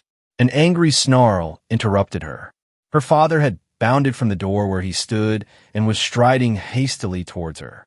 In my apprehension, I put up my arm for a shield, for he looked ready to murder her. But I let it drop again as Elle caught her glance, which was like white flame undisturbed by the least breeze of personal terror. "You will stop there," said she, pointing to a spot a few feet from where she stood. "Another step, and I let that for which I have heard you declare you would peril your very soul, fall into the heart of the flames." And drawing from her breast a roll of bills, she stretched them out above the fire before which she was standing. Dash broke from the gray-bearded lips of the old man, but he stopped where he was, eyeing those bills as if fascinated. "I'm not a girl of many words, as you know," continued she in a lofty tone inexpressibly commanding. "You may strangle me, you may kill me, it matters little. But this gentleman leaves the house this night, or I destroy the money with a gesture." "Do." Dash again broke from those quivering lips, but the old man did not move. Not so the younger. With a rush, he left his post, and in another instant would have had his powerful arms about her slender form, only that I met him halfway with a blow that laid him on the floor at her feet. She said nothing, but one of the bills immediately left her hand and fluttered into the fire, where it instantly shriveled into nothing. With the yell of a mad beast wounded in his most vulnerable spot, the old man before us stamped with his heel upon the floor. "Stop!" cried he, and going rapidly to the front door, he opened it. "There!" shrieked he, "if you will be fools, go, and may the lightning blast you. But first give me the money." "Come from the door," said she, reaching out her left hand for the lantern hanging at the side of the fireplace, "and let Carl light this and keep himself out of the way." It was all done. In less time than I can tell it, the old man had stepped from the door, the younger one had lit the lantern, and we were in readiness to depart. "Now do you proceed," said she to me. "I will follow." "No," said I, "we will go together." "But the money," growled the heavy voice of my host over my shoulder. "I will give it to you on my return," said the girl. Chapter 12. A Woman's Love. Shall I ever forget the blast of driving rain that struck our faces and enveloped us in a cloud of wet, as the door swung on its hinges and let us forth into the night? Or the electric thrill that shot through me as that slender girl grasped my hand and drew me away through the blinding darkness? It was not that I was so much affected by her beauty as influenced by her power and energy. The fury of the gale seemed to bend to her will, the wind lend wings to her feet. I began to realize what intellect was. Arrived at the roadside, she paused and looked back. The two burly forms of the men we had left behind us were standing in the door of the inn. In another moment, they had plunged forth and towards us. With a low cry, the young girl leaped towards a tree, where to my unbounded astonishment, I beheld my horse standing ready saddled. Dragging the mare from her fastenings, she hung the lantern, burning as it was, on the pommel of the saddle, struck the panting creature a smart blow upon the flank, and drew back with a leap to my side. The startled horse snorted, gave a plunge of dismay, and started away from us down the road. "We will wait," said Luttra. The words were no sooner out of her mouth than her father and brother rushed by. "They will follow the light," whispered she, and seizing me again by the hand, she hurried me away in the direction opposite to that which the horse had taken. "If you will trust me, I will bring you to shelter," she murmured, bending her slight form to the gusty wind but relaxing not a whit of her speed. "You are too kind," I murmured in return. "Why should you expose yourself to such an extent for a stranger?" Her hand tightened on mine, but she did not reply, and we hastened on as speedily as the wind and rain would allow. After a short but determined breasting of the storm, during which my breath had nearly failed me, she suddenly stopped. "Do you know," she exclaimed in a low, impressive tone, "that we are on the verge of a steep and dreadful precipice? It runs along here for a quarter of a mile, and it is not an uncommon thing for a horse and rider to be dashed over it in a night like this." There was something in her manner that awakened a chill in my veins, almost as if she had pointed out some dreadful doom which I had unwittingly escaped. "This is then a dangerous road," I murmured. "Very," was her hurried and almost incoherent reply. How far we traveled through the mud and tangled grasses of that horrible road, I do not know. It seemed a long distance. It was probably not more than 3/4 of a mile. At last she paused with a short, "Here we are," and looking up, I saw that we were in front of a small, unlighted cottage. No refuge ever appeared more welcome to a pair of sinking wanderers, I am sure. Wet to the skin, bedrabbled with mud, exhausted with breasting the gale, we stood for a moment under the porch to regain our breath. Then, with her characteristic energy, she lifted the knocker and struck a smart blow on the door. "We will find shelter here," said she. She was not mistaken. In a few moments, we were standing once more before a comfortable fire hastily built by the worthy couple whose slumbers we had thus interrupted. As I began to realize the sweetness of conscious safety, all that this young, heroic creature had done for me swept warmly across my mind. Looking up from the fire that was beginning to infuse its heat through my grateful system, I surveyed her as she slowly undid her long braids and shook them dry over the blaze, and almost started to see how young she was. Not more than 16, I should say, and yet what an invincible will shone from her dark eyes and dignified her slender form. A will gentle as it was strong, elevated as it was unbending. I bowed my head as I watched her, in grateful thankfulness which I presently put into words. At once she drew herself erect. "I did but my duty," said she quietly. "I'm glad I was prospered in it." Then slowly, "If you're grateful, sir, will you promise to say nothing of what took place at the inn?" Instantly, I remembered a suspicion which had crossed my mind while there, and my hand went involuntarily to my vest pocket. The roll of bills was gone. She did not falter. "I would be relieved if you would," continued she. I drew out my empty hand, looked at it, but said nothing. "Have you lost anything?" asked she. "Search in your overcoat pockets." I plunged my hand into the one nearest her and drew it out with satisfaction. The roll of bills was there. "I give you my promise," said I. "You will find a bill missing," she murmured. "For what amount I do not know. The sacrifice of something was inevitable. I can only wonder over the ingenuity you displayed, as well as express my appreciation for your bravery," returned I with enthusiasm. "You are a noble girl." She put out her hand as if compliments hurt her. "It is the first time they have ever attempted anything like that," cried she in a quick, low tone full of shame and suffering. "They have shown a disposition to take money sometimes, but they never threatened life before. And they did threaten yours. They saw you take out your money, through a hole pierced in the wall of the room you occupied, and the sight made them mad. They were going to kill you and then tumble you and your horse over the precipice below there. But I overheard them talking, and when they went out to saddle the horse, I hurried up to your room to wake you. I had to take possession of the bills. You were not safe while you held them. I took them quietly because I hoped to save you without betraying them. But I failed in that. You must remember they are my father and my brother. I will not betray them," said I. She smiled. It was a wintry gleam, but it ineffably softened her face. I became conscious of a movement of pity towards her. "You have a hard lot," remarked I.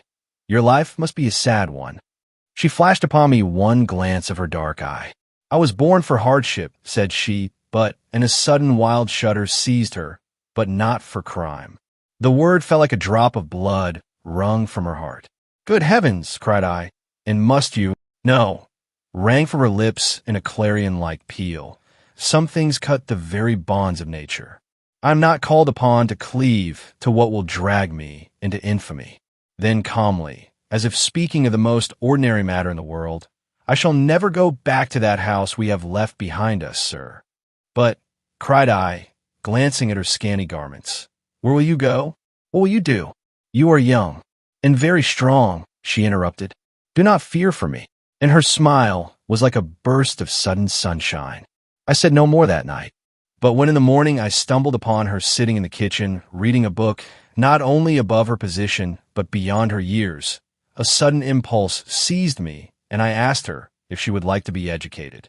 The instantaneous illumining of her whole face was sufficient reply, without her low, emphatic words. I would be content to study on my knees to know what some women do, whom I have seen. It is not necessary for me to relate with what pleasure I caught at the idea that here was a chance to repay, in some slight measure, the inestimable favor she had done me, nor by what arguments I finally won her to accept an education at my hands as some sort of recompense for the life she had saved. The advantage which it would give her in her struggle with the world she seemed duly to appreciate, but that so great a favor could be shown her without causing me much trouble and an unwarrantable expense, she could not at once be brought to comprehend. Until she could, she held out with that gentle but inflexible will of hers. The battle, however, was won at last, and I left her in that little cottage, with the understanding that as soon as the matter could be arranged, she was to enter a certain boarding school in Troy with the mistress of which I was acquainted. Meanwhile, she was to go out to service at Melville and earn enough money to provide herself with clothes. I was a careless fellow in those days, but I kept my promise to that girl.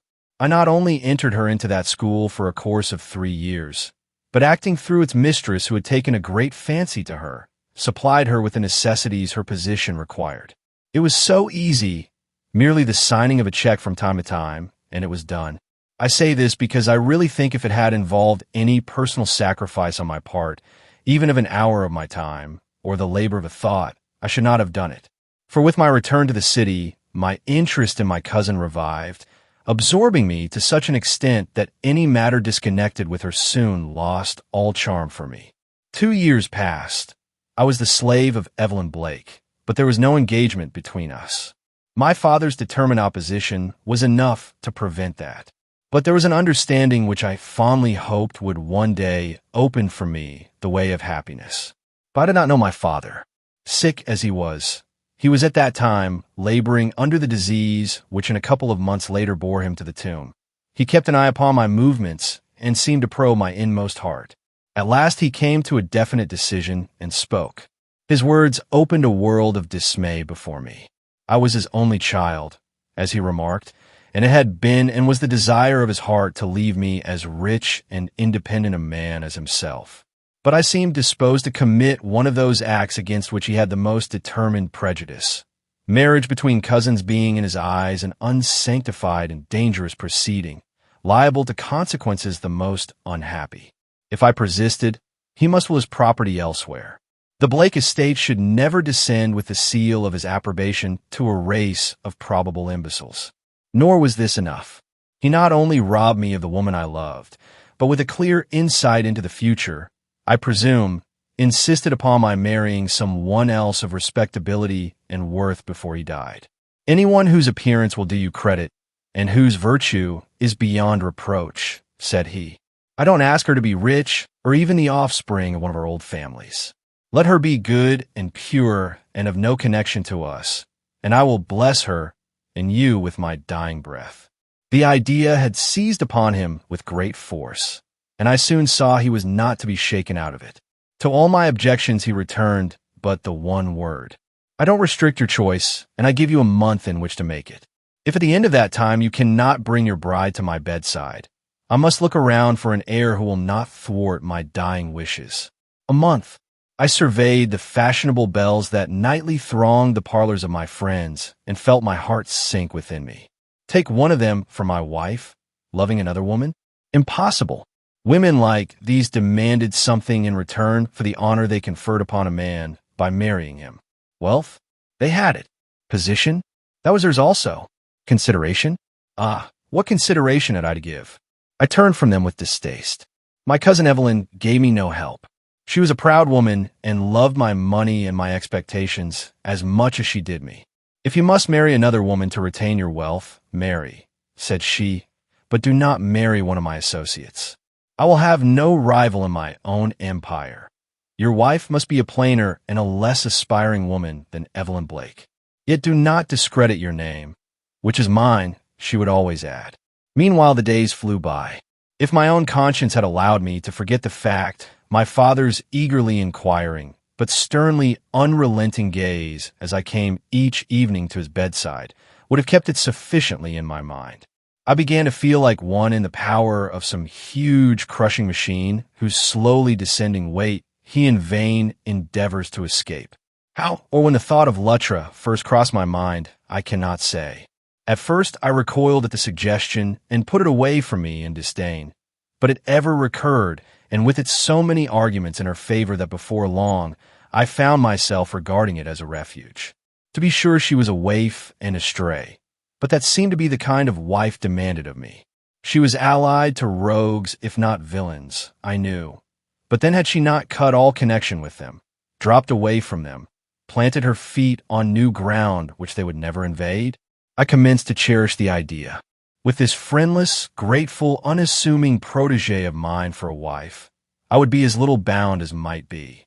She would ask nothing, and I need give nothing, beyond a home and the common attentions required of gentleman and a friend. Then she was not disagreeable, nor was her beauty of a type to suggest the charms of her I had lost. None of the graces of the haughty patrician lady whose lightest gesture was a command would appear in this humble girl to mock and constrain me. No, I should have a fair wife and an obedient one, but no vulgarized shadow of Evelyn, thank God, or of any of her fashionably dressed friends. Advanced thus far towards the end, I went to see Luttra. I had not beheld her since the morning we parted at the door of that little cottage in Vermont, and her presence caused me a shock. This, the humble waif with the appealing, grateful eyes I had expected to encounter, this tall and slender creature with an aureola of golden hair about a face that it was an education to behold. I felt a half movement of anger as I surveyed her. I had been cheated. I had planted a grape seed, and a palm tree had sprung up in its place. I was so taken aback, my salute lost something of the benevolent condescension I had intended to infuse into it. She seemed to feel my embarrassment, and a half-smile fluttered to her lips. That smile decided me. It was sweet, but above all else it was appealing. How I won that woman to marry me in 10 days' time I care not to state, not by holding up my wealth and position before her. Something restrained me from that. I was resolved, and perhaps it was the only point of light in my conduct at that time, not to buy this young girl. I never spoke of my expectations. I never alluded to my present advantages, yet I won her. We were married there in Troy in the quietest and most unpretending manner. Why the fact has never transpired, I cannot say. I certainly took no especial pains to conceal at the time, though I acknowledge that after our separation I did resort to such measures as I thought necessary, to suppress what had become gall and wormwood to my pride. My first move after the ceremony was to bring her immediately to New York and to this house. With perhaps a pardonable bitterness of spirit, I had refrained from any notification of my intentions, and it was as strangers might enter an unprepared dwelling that we stepped across the threshold of this house and passed immediately to my father's room. I can give you no wedding and no honeymoon, I had told her. My father is dying and demands my care. From the altar to a deathbed may be sad for you, but it is an inevitable condition of your marriage with me. And she had accepted her fate with a deep, unspeakable smile. It has taken me long months of loneliness and suffering to understand.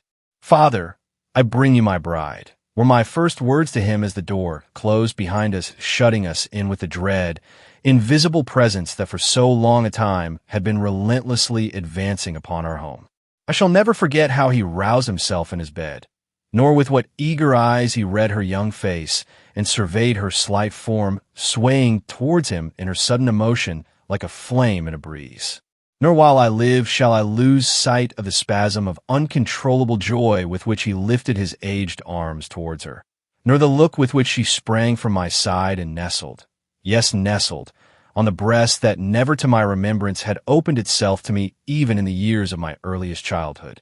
For my father was a stern man who believed in holding love at arm's length and measured affection by the depth of awe it inspired.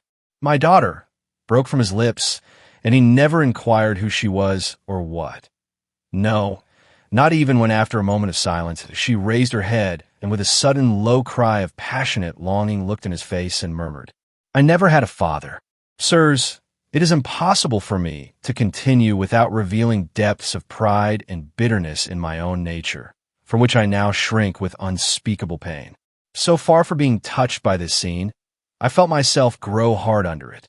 If he had been disappointed in my choice, queried at it, or even been simply pleased at my obedience, I might have accepted the wife I had won and been tolerably grateful. But to love her, admire her, glory in her, when Evelyn Blake had never succeeded in winning a glance from his eyes that was not a public disapprobation. I could not endure it. My whole being rebelled, and a movement like hate took possession of me. Bidding my wife to leave me with my father alone, I scarcely waited for the door to close upon the poor young thing before all that had been seething in my breast for a month burst from me in the one cry. I have brought you a daughter, as you commanded me. Now give me the blessing you promised and let me go, for I cannot live with a woman I do not love. Instantly, and before his lips could move, the door opened, and the woman I thus repudiated in the first dawning hour of her young bliss stood before us. My God, what a face!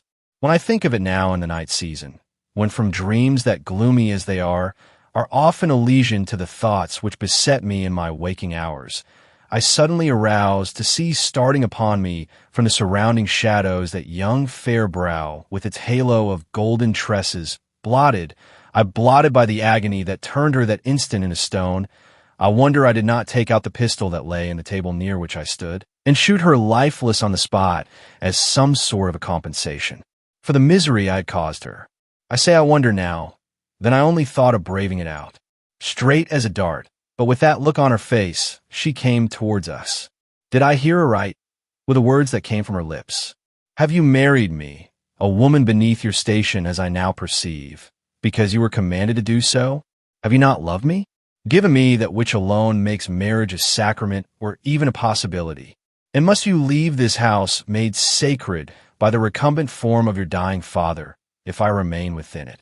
I saw my father's stiff and pallid lips move silently as though he would answer for me if he could, and summoning up what courage I possessed, I told her that I deeply regretted she had overheard my inconsiderate words, that I had never meant to wound her, whatever bitterness lay in my heart towards one who had thwarted me in my dearest and most cherished hopes, that I humbly begged her pardon and would so far acknowledge her claim upon me as to promise that I would not leave my home at this time, if it distressed her, my desire being not to injure her, only to protect myself. Oh, the scorn that mounted to her brow at these weak words. Not scorn of me, thank God, worthy as I was of at that hour, but scorn of my slight opinion of her. Then I heard aright, she murmured, and waited with a look that would not be gainsaid. I could only bow my head, cursing the day I was born. Holman, Holman, came in agonized entreaty from the bed. You will not rob me of my daughter now? Startled, I looked up. Luttra was halfway to the door. What are you going to do? Cried I, bounding towards her. She stopped me with a look. The son must never forsake the father, said she. If either of us must leave the house this day, let it be I. Then in a softer tone, when you asked me to be your wife, I who had worshipped you from the moment you entered my father's house on the memorable night, I left it, was so overcome at your condescension that I forgot you did not preface it by the usual passionate, I love you, which more than the marriage ring binds two hearts together. In the glamour and glow of my joy, I did not see that the smile that was in my heart was missing from your face. I was to be your wife, and that was enough, or so I thought then, for I loved you. Ah, and I do now, my husband, love you so that I leave you. Were it for your happiness, I would do more than that. I would give you back your freedom, but from what I hear, it seems that you need a wife in name, and I will be but fulfilling your desire and holding that place for you. I will never disgrace the position, high as it is above my poor deserts. When the day comes, if the day comes, that you need or feel you need the sustainment of my presence or the devotion of my heart, no power on earth save that of death itself shall keep me from your side. Till that day arrives, I remain what you have made me, a bride who lays no claim to the name you this morning bestowed upon her. And with a gesture that was like a benediction, she turned and noiselessly, breathlessly as a dream that vanishes, left the room. Sirs, I believe I uttered a cry and stumbled towards her. Someone in that room uttered a cry, but it may be that it only rose in my heart and that the one I heard came from my father's lips. For when at the door I turned, startled at the deathly silence, I saw he had fainted on his pillow. I could not leave him so. Calling to Mrs. Daniels, who was never far from my father in those days, I bade her stop the lady. I believe I called her my wife, who was going down the stairs, and then rushed to his side. It took minutes to revive him. When he came to himself, it was to ask for the creature who had flashed like a beacon of light upon his darkening path. I rose as if to fetch her, but before I could advance, I heard a voice say, "She is not here." And looking up, I saw Mrs. Daniels glide into the room. "Mrs. Blake is gone, sir. I could not keep her." Chapter 13. A Man's Heart. That was the last time my eyes ever rested upon my wife. Whither she went or what refuge she gained, I never knew. My father, who had received in this scene a great shock, began to fail so rapidly. He demanded my constant care.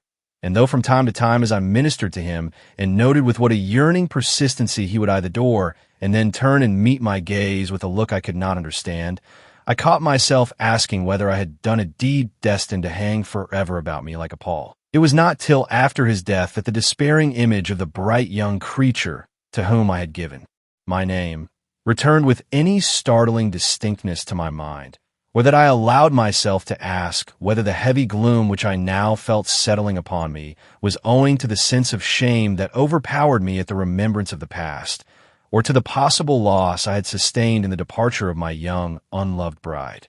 The announcement at this time of the engagement between Evelyn Blake and the Count de Mirac may have had something to do with this. Though I had never in the most passionate hours of my love for her lost sight of that side of her nature which demanded as her right the luxury of great wealth, and though in my tacit abandonment of her and secret marriage with another I had certainly lost the right to complain of her actions whatever they might be, this manifest surrendering of herself to the power of wealth and show at the price of all that women are believed to hold dear was an undoubted blow to my pride and the confidence I had till now unconsciously reposed in her inherent womanliness and affection, that she had but made on a more conspicuous scale the same sacrifice as myself to the god of wealth and position, was in my eyes at that time no palliation of her conduct. I was a man none too good or exalted at the best. She, a woman, should have been superior to the temptations that overpowered me. That she was not, seemed to drag all womanhood a little nearer the dust. Fashionable womanhood, I ought to say, for somehow, even at that early day her conduct did not seem to affect the vivid image of Luttra standing upon my threshold, shorn of her joy, but burning with a devotion I did not comprehend, and saying, "I loved you. Ah, and I do yet. My husband, love you so that I leave you. When the day comes, if the day comes, you need or feel you need the sustainment of my presence or the devotion of my heart, no power on earth save that of death itself shall keep me from your side." Yes, with the fading away of other faces and other forms, that face and that form now began to usurp the chief place in my thoughts. Not to my relief and pleasure. That could scarcely be, remembering all that had occurred, rather to my increasing distress and passionate resentment. I longed to forget I was held by a tie that known to the world would cause me the bitterest shame. For by this time, the true character of her father and brother had been revealed, and I found myself bound to the daughter of a convicted criminal. But I could not forget her. The look with which she had left me was branded into my consciousness. Night and day it floated before me, till to escape it I resolved to fasten it upon canvas, if by that means I might succeed in eliminating it from my dreams. The painting you have seen this night is the result. Born with an artist's touch and insight that under other circumstances might, perhaps, have raised me into the cold, dry atmosphere of fame, the execution of this piece of work presented but few difficulties to my somewhat accustomed hand. Day by day, her beauty grew beneath my brush, startling me often with its spiritual force and significance till my mind grew feverish over its work, and I could scarcely refrain from rising at night to give a touch here or there to the floating golden hair or the piercing, tender eyes ever turned upon the inmost citadel of my heart with that look that slew my father before his time and made me, yes me, old in spirit even in the ardent years of my first manhood. At last it was finished, and she stood before me lifelike and real in the very garments and with almost the very aspect of that never-to-be forgotten moment. Even the roses which in the secret uneasiness of my conscience I had put in her hand on our departure from Troy, as a sort of visible token that I regarded her as my bride, and which through all her interview with my father she had never dropped, blossomed before me on the canvas. Nothing that could give reality to the likeness was lacking. The vision of my dreams stood embodied in my sight, and I looked for peace. Alas, that picture now became my dream. Inserting it behind that of Evelyn, which for 2 years had held its place above my armchair, I turned its face to the wall when I rose in the morning. But at night it beamed ever upon me, becoming as the months passed, the one thing to hold to and muse over when the world grew a little noisy in my ears, and the never-ceasing conflict of the ages beat a trifle too loudly on heart and brain. Meanwhile, no word of her, only of her villainous father and brother. No token that she had escaped evil or was removed from want. If I had loved her, I could not have succored her, for I did not know where to find her. Her countenance illumined my wall, but her fair young self lay for all I knew sheltered within the darkness and silence of the tomb. At length my morbid broodings worked out their natural result. A dull melancholy settled upon me, which nothing could break. Even the news that my cousin, who had lost her husband a month after marriage, had returned to America with expectation to remain, scarcely caused a ripple in my apathy. Was I sinking into a hypochondriac? Or was my passion for the beautiful brunette dead? I determined to solve the doubt. Seeking her where I knew she would be found, I gazed again upon her beauty. It was absolutely nothing to me. A fair young face with high thoughts in every glance floated like sunshine between us, and I left the haughty countess, with the knowledge burned deep into my brain that the love I had considered slain was alive and demanding, but that the object of it past recall was my lost young wife. Once assured of this, my apathy vanished like mist before a kindled torch. Henceforth the future held a hope, and life a purpose. I would seek my wife throughout the world and bring her back if I found her imprisoned between the men whose existence was a curse to my pride. But where should I turn my steps? What golden thread had she left in my hand by which to trace her through the labyrinth of this world?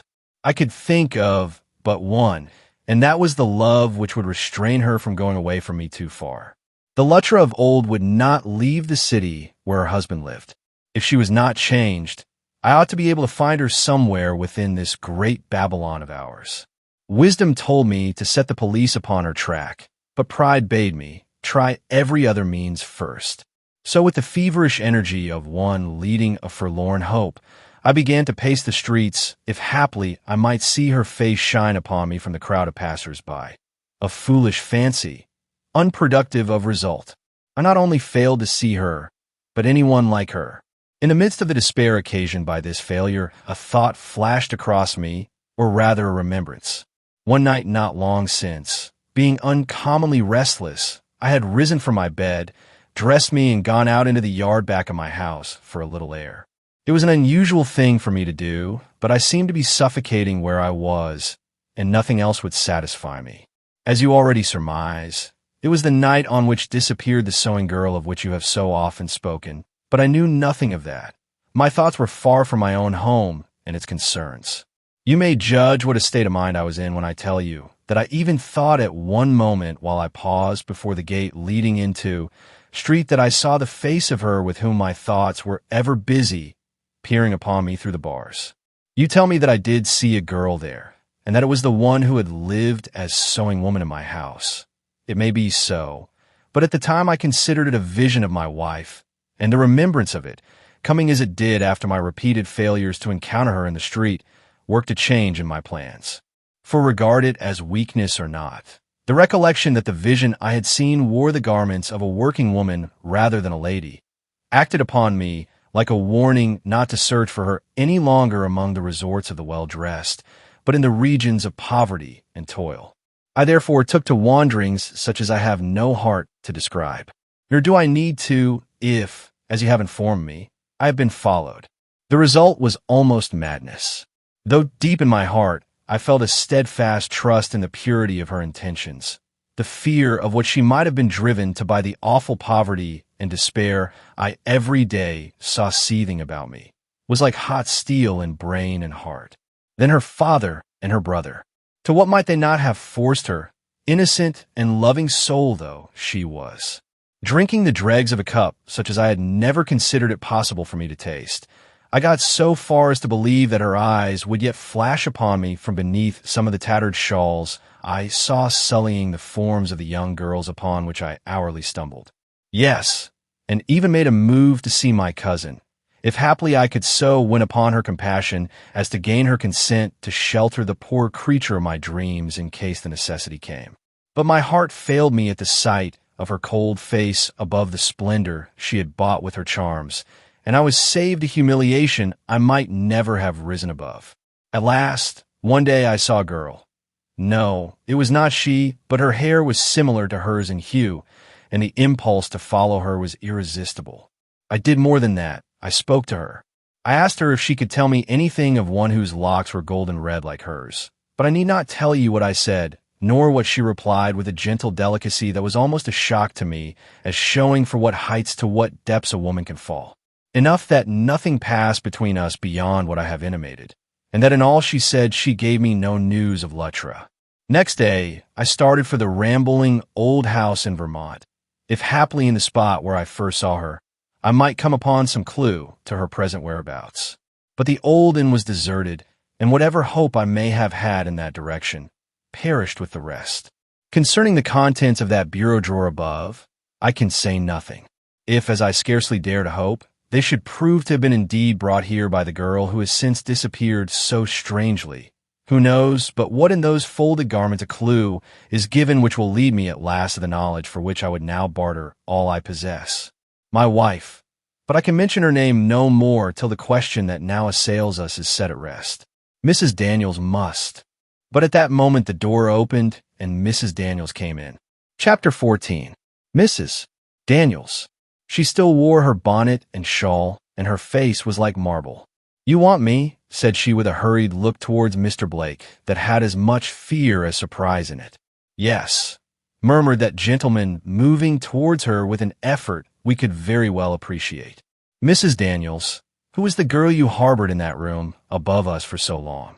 Speak. What was her name, and where did she come from?" The housekeeper, trembling in every limb, cast us one hurried appeal. "Speak," re-echoed Mr. Gryce. "The time for secrecy has passed." "Oh," cried she, sinking into a chair from sheer inability to stand, "it was your wife, Mr. Blake, the young creature you—" "Ah!" All the agony, the hopelessness, the love, the passion of those last few months flashed up in that word. She stopped as if she had been shot, but seeing the hand which he had hurriedly raised fall slowly before him, went on with a burst. "Oh, sir, she made me swear on my knees I would never betray her, no matter what happened. When not 2 weeks after your father died, she came to the house, and asking for me, told me all her story and all her love, how she could not reconcile it with her idea of a wife's duty to live under any other roof than that of her husband, and lifting off the black wig which she wore, showed me how altered she had made herself by that simple change. In her case, more marked by the fact that her eyes were in keeping with black hair, while with her own bright locks they always gave you a shock as of something strange and haunting. I gave up my will as if forced by a magnetic power, and not only opened the house to her, but my heart as well, swearing to all she demanded, and keeping my oath too, as I would preserve my soul from sin and my life from the knife of the destroyer. But when she went, broke from the pallid lips of the man before her, when she was taken away from the house, what then? "Ah," returned the agitated woman, "what then? Do you not think I suffered? To be held by my oath, an oath I was satisfied she would wish kept even at this crisis, yet knowing all the while she was drifting away into some evil that you, if you knew who she was, would give your life to avert from your honor, if not from her innocent head. To see you cold, indifferent, absorbed in other things, while she, who would have perished any day for your happiness, was losing her life perhaps in the clutches of those horrible villains. Do not ask me to tell you what I have suffered since she went. I can never tell you, innocent, tender, noble-hearted creature that she was. Was. His hand clutched his heart as if it had been seized by a deathly spasm. Why do you say was? Because I have just come from a morgue where she lies dead. No, no, came in a low shriek from his lips. That is not she. That is another woman, like her perhaps, but not she. Would to God you were right, but the long golden braids. Such hair as hers I never saw on anyone before. Mr. Blake is right. I broke in, for I could not endure this scene any longer. The woman taken out of the East River today has been both seen and spoken to by him, and that not long since. You should know if it is his wife. And isn't it? No, 1,000 times no. The girl was a perfect stranger. The assurance seemed to lift a leaden weight from her heart. Oh, thank God, she murmured, dropping with an irresistible impulse on her knees. Then with a sudden return of her old tremble, but I was only to reveal her secret in case of her death.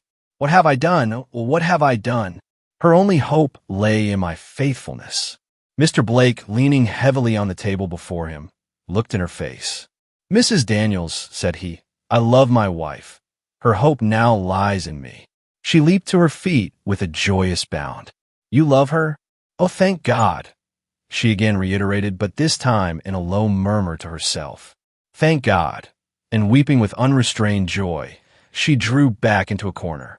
Of course, after that, all that remained for us to do was to lay our heads together and consult as to the best method of renewing our search after the unhappy girl, now rendered of double interest to us by the facts with which we had just been made acquainted. That she had been forced away from the roof that sheltered her by the power of her father and brother was of course no longer open to doubt. To discover them, therefore, meant to recover her. Do you wonder, then, that from the moment we left Mr. Blake's house, the capture of that brace of thieves became the leading purpose of our 2 lives? Chapter 15.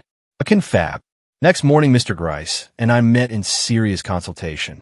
How, and in what direction should we extend the inquiries necessary to a discovery of these schoonmakers? I advise a thorough overhauling of the German quarter, said my superior. Schmidt and Rosenthal will help us, and the result ought to be satisfactory. But I shook my head at this. I don't believe, said I, that they will hide among their own people. You must remember they are not alone, but have with them a young woman of a somewhat distinguished appearance, whose presence in a crowded district like that would be sure to awaken gossip, something which above all else they must want to avoid. That is true. The Germans are a dreadful race for gossip. If they dare to ill-dress her or ill-treat her, it would be different. But she is a valuable piece of property to them, you see, a choice lot of goods which it is for their interest to preserve in first-class condition till the day comes for its disposal. For I presume you have no doubt that it is for the purpose of extorting money from Mr. Blake that they have carried off his young wife. For that reason, or one similar. He is a man of resources. They may have hoped he would help them to escape the country. If they don't hide in the German quarter, they certainly won't in the Italian, French, or Irish. What they want is to keep close and rouse no questions. I think they will be found to have gone up the river somewhere or over to Jersey. Hoboken wouldn't be a bad place to send Schmidt to. You forget what it is they've got on their minds. Besides, no conspicuous party, such as they could live in a rural district without attracting more attention than in the most crowded tenement house in the city. What do you think, then, they would be liable to go? Well, my most matured thought on the subject, returned Mr. Gryce, after a moment's deliberation, is this, you say, and I agree, that they have hampered themselves with this woman at this time for the purpose of using her hereafter in a scheme of blackmail upon Mr. Blake. He, then, must be the object about which their thoughts revolve, and toward which whatever operations or plans they may be engaged upon must tend. What follows? When a company of men have made up their minds to rob a bank, what is the first thing they do? They hire, if possible, a house next to the especial building they intend to enter, and for months work upon the secret passage through which they hope to reach the safe and its contents, where they make friends with the watchman that guards its treasures, and the janitor who opens and shuts the doors. In short, they hang about their prey before they pounce upon it. And so will these schoonmakers do in the somewhat different robbery which they plan sooner or later to effect. Whatever may keep them close at this moment, Mr. Blake and Mr. Blake's house is the point toward which their eyes are turned, and if we had time. But we haven't tea. I broke in impetuously. It is horrible to think of that grand woman languishing away in the power of such rascals. If we had time, Mr. Gryce persisted, all it would be necessary to do would be to wait. They would come into our hands as easily and naturally as a hawk into the snare of the fowler. But as you say, we have not, and therefore I would recommend a little beating of the bush directly about Mr. Blake's house. For if all my experience is not at fault, those men are already within eyeshot of the prey they intend to run down. But, said I've been living myself in that very neighborhood and know by this time the ways of every house in the vicinity. There's not a spot up and down the avenue for 10 blocks where they could hide away for 2 days, much less 2 weeks. And as for the side streets, why, I could tell you the names of those who live in each house for a considerable distance. Yet if you say so, I will go to work. Do. And meanwhile, Schmidt and Rosenthal shall rummage the German Quarter and even go through Williamsburg and Hoboken. The end justifies any amount of labor that can be spent upon this matter. And you, I asked, will do my part when you have done yours. Chapter 16. The Mark of the Red Cross. And what success did I meet? The best in the world. And by what means did I attain it? By that of the simplest, prettiest clue I ever came upon. But let me explain.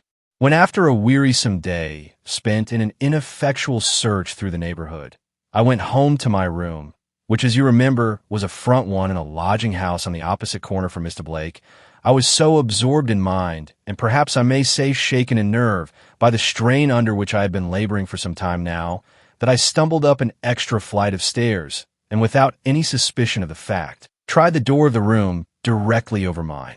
It is a wonder to me now that I could have made the mistake, for the halls were totally dissimilar, the one above being much more cut up than the one below, besides being flanked by a greater number of doors. But the intoxication of the mind is not far removed from that of the body, and, as I say, it was not till I tried the door and found it locked that I became aware of the mistake I had made. With the foolish sense of shame that always overcomes us at the committal of any such trivial error, I stumbled hastily back, when my foot trod upon something that broke under my weight. I never let even small things pass without some notice. Stooping, then, for what I had thus inadvertently crushed, I carried it to where a single gas jet turned down very low, made a partial light in the long hall, and examining it, found it to be a piece of red chalk. What was there in that simple fact to make me start and hastily recall 1 or 2 half-forgotten incidents which, once brought to mind, awoke a train of thought that led to the discovery and capture of those 2 desperate thieves? I will tell you. I don't remember now whether in my account of the visit I paid to the schoonmaker's house in Vermont, I informed you of the red cross I noticed scrawled on the panel of one of the doors. It seemed a trivial thing at the time and made little or no impression upon me, the chances being that I should never have thought of it again if I had not come upon the article just mentioned at a moment when my mind was full of those very schoonmakers. But remembered now, together with another half-forgotten fact, that some days previous I had been told by the woman who kept the house I was in that the parties over my head, 2 men and a woman I believe she said, were giving her some trouble, but that they paid well, and therefore she did not like to turn them out. It aroused a vague suspicion in my mind, and led to my walking back to the door I had endeavored to open in my abstraction, and carefully looking at it. It was plain and white, rather ruder of make than those below, but offering no inducements for prolonged scrutiny. But not so with the one that stood at right angles to it on the left. Full in the center of that, I beheld distinctly scrawled, probably with the very piece of chalk I then held, a red cross precisely similar in outline to the one I'd seen a few days before on the panel of the schoonmaker's door at Granby. The discovery sent a thrill over me that almost raised my hair on end. Was, then, this famous trio to be found in the very house in which I had been myself living for a week or more? Over my head, in fact. I could not withdraw my gaze from the mysterious-looking object. I bent near, I listened. I heard what sounded like the suppressed snore of a powerful man, and almost had to lay hold of myself to prevent my hand from pushing open that closed door and my feet from entering. As it was, I did finger the knob a little, but an extra loud snore from within reminded me by its suggestion of strength that I was but a small man, and that in this case, and at this hour, discretion was the better part of valor. I therefore withdrew, but for the whole night, lay awake, listening to catch any sounds that might come from above, and going so far as to plan what I would do if it should be proved that I was indeed upon the trail of the men I was so anxious to encounter. With the breaking of day, I was upon my feet. A rude step had gone up the stairs a few minutes before, and I was all alert to follow. But I presently considered that my wisest course would be to sound the landlady and learn if possible with what sort of characters I had to deal. Routing her out of the kitchen, where at that early hour she was already engaged in domestic duties, I drew her into a retired corner and put my questions. She was not backward in replying. She had conceived an innocent liking for me in the short time I had been with her, a display of weakness for which I was myself, perhaps, as much to blame as she, and was only too ready to pour out her griefs into my sympathizing ear. For those men were a grief to her, acceptable as was the money they were careful to provide her with. They were not only always in the house, that is, one of them smoking his old pipe and blackening up the walls, but they looked so shabby and kept the girl so close, and if they did go out, came in at such unheard of hours. It was enough to drive her crazy. Yet the money. Yes, said I know, and the money ought to make you overlook all the small disagreeablenesses you mention. What is a landlady without patience? And I urged her not to turn them out. But the girl, she went on, so nice, so quiet, so sick-looking. I cannot stand it to see her cooped up in that small room, always watched over by one or both of those burly wretches. The old man says she is his daughter, and she does not deny it, but I would as soon think of that little rosy child you see cooing in the window over the way, belonging to the beggar going in at the gate, as of her with her ladylike ways having any connection with him and his rough-acting son. You ought to see her. That is just what I want to do, interrupted I. Not because you have tempted my fancy by a recital of her charms, I hasten to add, but because she is, if I don't mistake, a woman for whose discovery and rescue a large sum of money has been offered. And without further disguise, I acquainted the startled woman before me with the fact that I was not, as she had always considered, the clerk out of employment whose daily business it was to sally forth in quest of a situation, but a member of the city police. She was duly impressed and easily persuaded to second all my operations as far as her poor wits would allow, giving me free range of her upper story, and above all, promising that secrecy without which all my finely laid plans for capturing the rogues without raising a scandal would fall headlong to the ground. Behold me, then, by noon of that same day, domiciled in an apartment next to the one whose door bore that scarlet sign which had aroused within me such feverish hopes the night before, clad in the seedy garments of a broken-down French artist whose acquaintance I had once made, with something of his air and general appearance, and with a few of his wretched daubs hung about on the whitewashed wall, I commenced with every prospect of success, as I thought, that quiet espionage of the hall and its inhabitants which I considered necessary to a proper attainment of the end I had in view. A racking cough was one of the peculiarities of my friend, and determined to assume the character in toto, I allowed myself to startle the silence now and then with a series of gasps and chokings that, whether agreeable or not, certainly were of a character to show that I had no desire to conceal my presence from those I had come among. Indeed, it was my desire to acquaint them as fully and as soon as possible with the fact of their having a neighbor, a weak-eyed, half-alive innocent to be sure, but yet a neighbor who would keep his door open night and day, for the warmth of the hall of course, and who with the fretful habit of an old man who had once been a gentleman and a beau, went rambling about through the hall speaking to those he met and expecting a civil word in return. When he was not rambling or coughing, he made architectural monsters out of cardboard, wherewith to tempt the pennies out of the pockets of unwary children, an employment that kept him chained to a small table in the center of his room directly opposite the open door.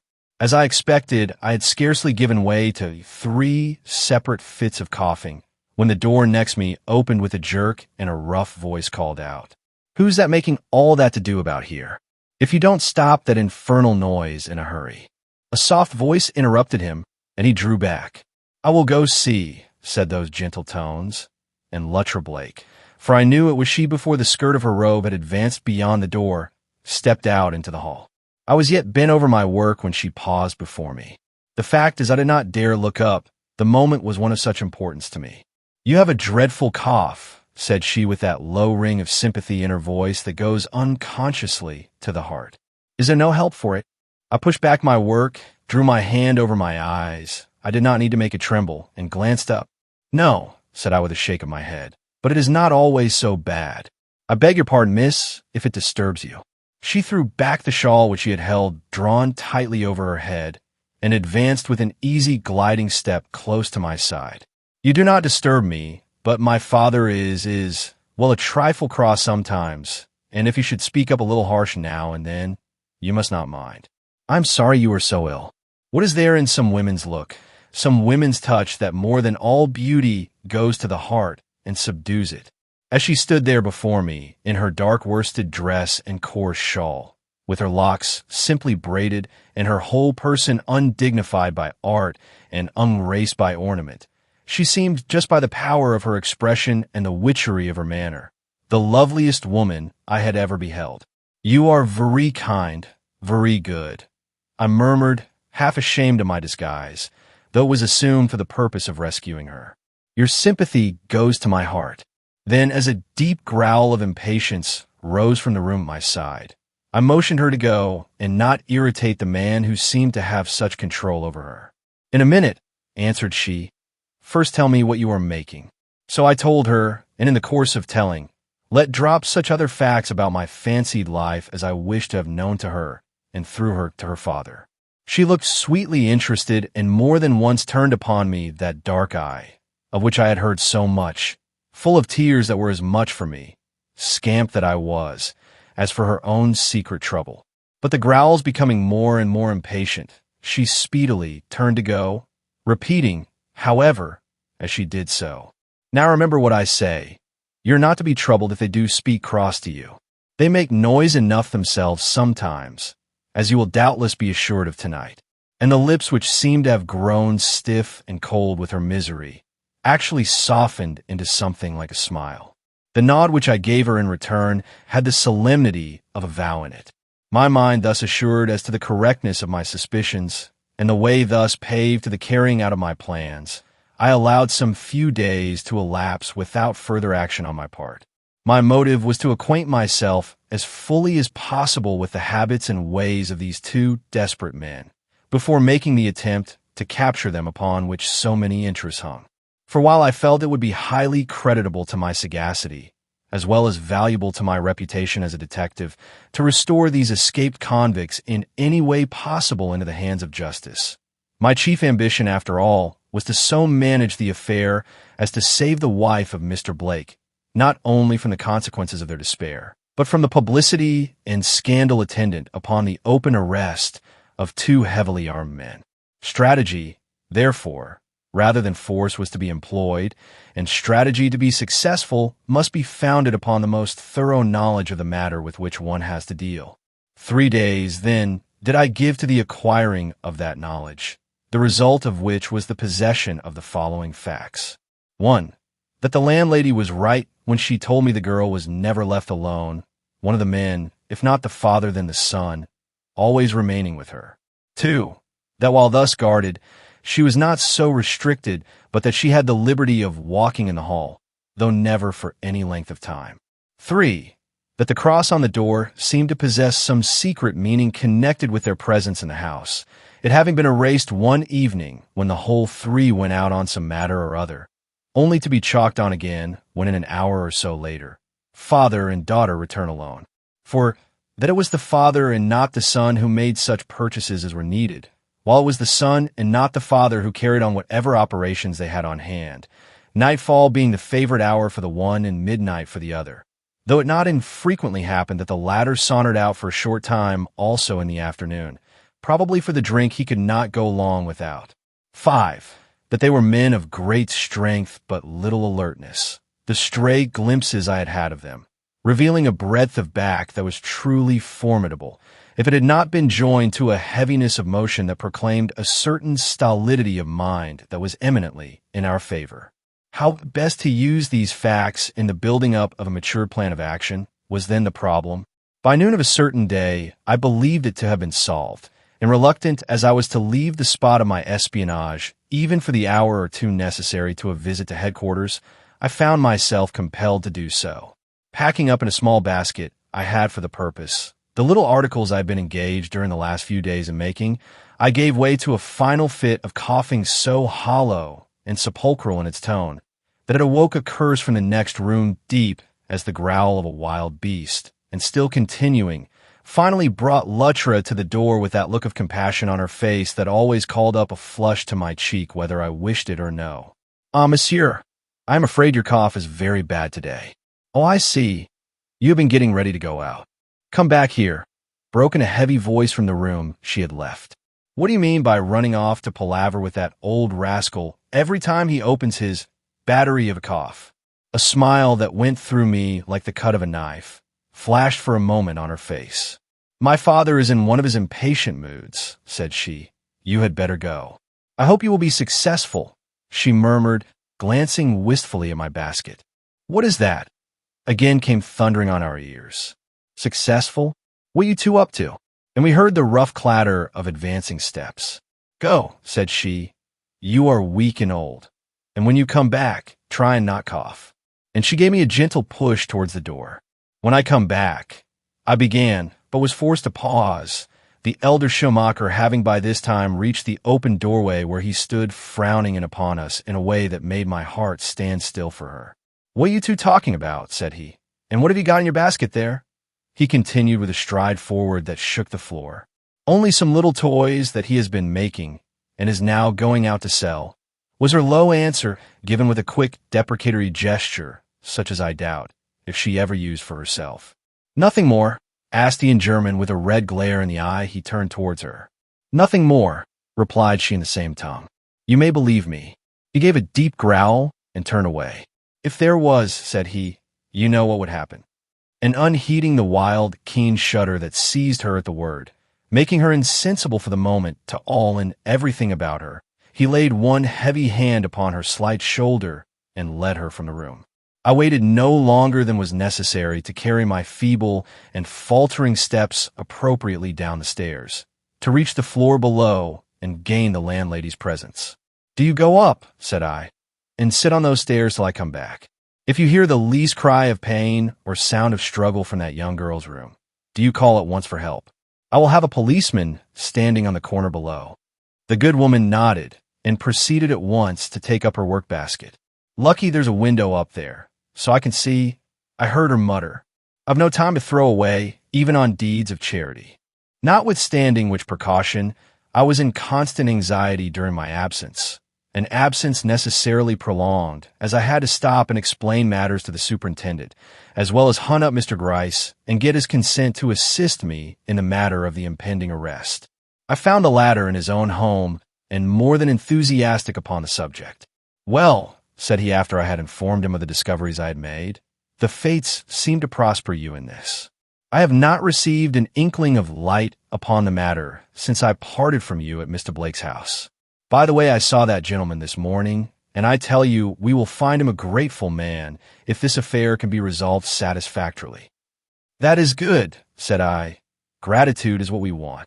Then shortly, "Perhaps it is no more than our duty to let him know that his wife is safe and under my eye, though I would by no means advocate his knowing just how near him she is, till the moment comes when he is wanted, or we shall have a lover's impetuosity to deal with, as well as all the rest."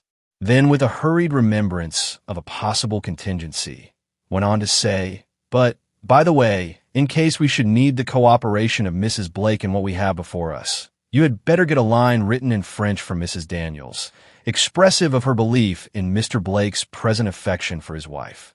The latter will not otherwise trust us or understand that we are to be obeyed in whatever we may demand. Let it be unsigned and without names in case of accident. And if the housekeeper don't understand French, tell her to get someone to help her that does. Only be sure that the handwriting employed is her own."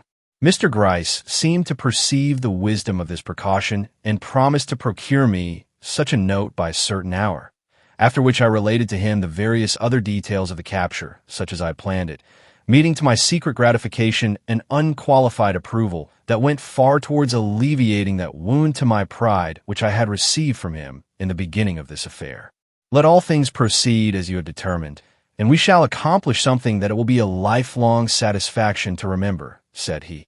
But you must be prepared for some twist of the screw which you do not anticipate.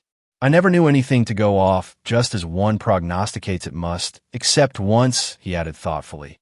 And then it was with a surprise attached to it that well nigh upset me notwithstanding all my preparations. You won a great success that day, remarked I. I hope the fates will be as propitious to me tomorrow. Failure now would break my heart. But you won't fail, exclaimed he. I myself am resolved to see you through this matter with credit. And in this assurance, I returned to my lodgings where I found the landlady sitting where I had left her, darning her 23rd sock. I have to mend for 12 men and 3 boys, said she, and the boys are the worst by a heap sight. Look at that, will you? Holding up a darn with a bit of stocking attached. That hole was made playing shinny. I uttered my condolences and asked if any sound or disturbance had reached her ears from above. Oh no, all is right up there. I've scarcely heard a whisper since you've been gone. I gave her a pat on the chin scarcely consistent with my aged and tottering mien and proceeded to shamble painfully to my room. Chapter 17. The Capture. Promptly next morning at the designated hour came the little note promised me by Mr. Gryce. It was put in my hand with many sly winks by the landlady herself, who developed at this crisis quite an adaptation for, if not absolute love of intrigue and mystery. Glancing over it, it was unsealed, and finding it entirely unintelligible, I took it for granted it was all right and put it by till chance, or, if that failed strategy, should give me an opportunity to communicate with Mrs. Blake. An hour passed. The doors of their rooms remained unclosed. A half-hour more dragged its slow minutes away, and no sound had come from their precinct save now and then a mumbled word of parley between the father and son, a short command to the daughter, or a not-to-be-restrained oath of annoyance from one or both of the heavy-limbed brutes as something was said or done to disturb them in their indolent repose. At last my impatience was to be no longer restrained. Rising, I took a bold resolution. If the mountain would not come to Mahomet, Mahomet would go to the mountain. Taking my letter in the hand, I deliberately proceeded to the door marked with the ominous red cross and knocked. A surprised snarl from within, followed by a sudden shuffling of feet as the 2 men leaped upright from what I presume had been a recumbent position, warned me to be ready to face defiance if not the fury of despair. And curbing with a determined effort the slight sinking of heart natural to a man of my make on the threshold of a very doubtful adventure, I awaited with as much apparent unconcern as possible the quick advance of that light foot, which seemed to be ready to perform all the biddings of these hardened wretches, much as it shrunk from following in the ways of their infamy. "Miss," said I, as the door opened revealing in the gap her white face, clouded with some new and sudden apprehension. "I beg your pardon, but I am an old man, and I got a letter today, and my eyes are so weak with the work I've been doing that I cannot read it. It is from someone I love, and would you be so kind as to read off the words for me, and so relieve an old man from his anxiety?" The murmur of suspicion behind her warned her to throw wide open the door. "Certainly," said she, "if I can," taking the paper in her hand. "Just let me get a squint at that first," said a sullen voice behind her, and the youngest of the 2 schoonmakers stepped forward and tore the paper out of her grasp. "You are too suspicious," murmured she, looking after him with the first assumption of that air of power and determination which I had heard so eloquently described by the man who loved her. "There is nothing in those lines which concerns us. Let me have them back." "You hold your tongue," was the brutal reply as the rough man opened the folded paper and read or tried to read what was written within. "Blast it! It's French," was a slow exclamation after a moment spent in this way. "See," and he thrust it towards his father who stood frowning heavily a few feet off. "Of course it's French," cried the girl. "Would you write a note in English to father there?" The man's friends are French like himself, and must write in their own language. "Here, take it and read it out," commanded her father, "and mind you tell us what it means. I'll have nothing going on here that I don't understand. Read me the French words first." "Miss," said I, It is my letter, and I want to know what my friend has to say to me. Nodding at me with a gentle look, she cast her eyes on the paper and began to read. Comment-vous, mon ami, Illinois vous aime et vous church. Dawn. Cotter, vous serez heureux. Allons du courage, et surtout. Soyez maître de vous-même. Thanks, I exclaimed in a calm, matter-of-fact way, as I perceived the sudden tremor that seized her as she recognized the handwriting and realized that the words were for her.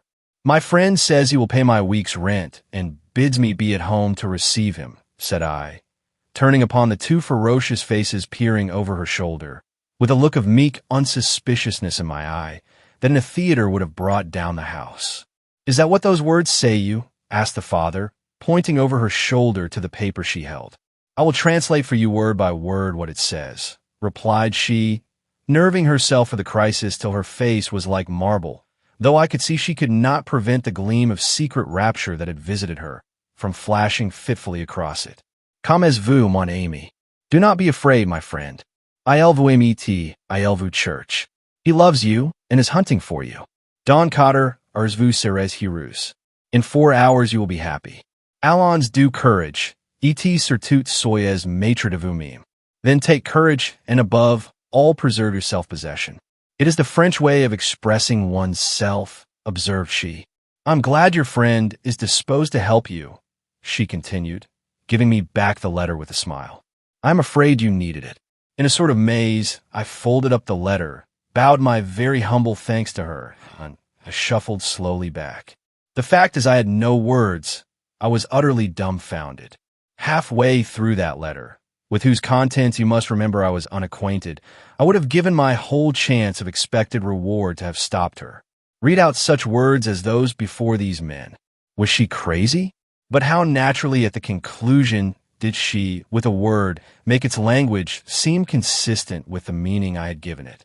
With a fresh sense of my obligation to her, I hurried to my room, there to count out the minutes of another long hour in anxious expectation of her making that endeavor to communicate with me, which her new hopes and fears must force her to feel almost necessary to her existence. At length, my confidence in her was rewarded. Coming out into the hall, she hurried past my door, her finger on her lip. I immediately rose and stood on the threshold with another paper in my hand, which I had prepared against this opportunity. As she glided back, I put it in her hand, and warning her with a look not to speak, resumed my usual occupation. The words I had written were as follows. At or as near the time as possible of your brother's going out, you are to come to this room wrapped in an extra skirt and with your shawl over your head. Leave the skirt and shawl behind you, and withdraw at once to the room at the head of the stairs. You are not to speak, and you are not to vary from the plan thus laid down. Your brother and father are to be arrested, whether or no. But if you will do as this commands, they will be arrested without bloodshed and without shame to one you know. Her face while she read these lines was a study, but I dared not soften toward it. Dropping the paper from her hand, she gave me one inquiring look.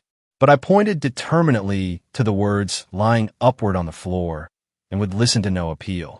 My resolve had its effect. Bowing her head with a sorrowful gesture, she laid her hand on her heart, looked up, and glided from the room.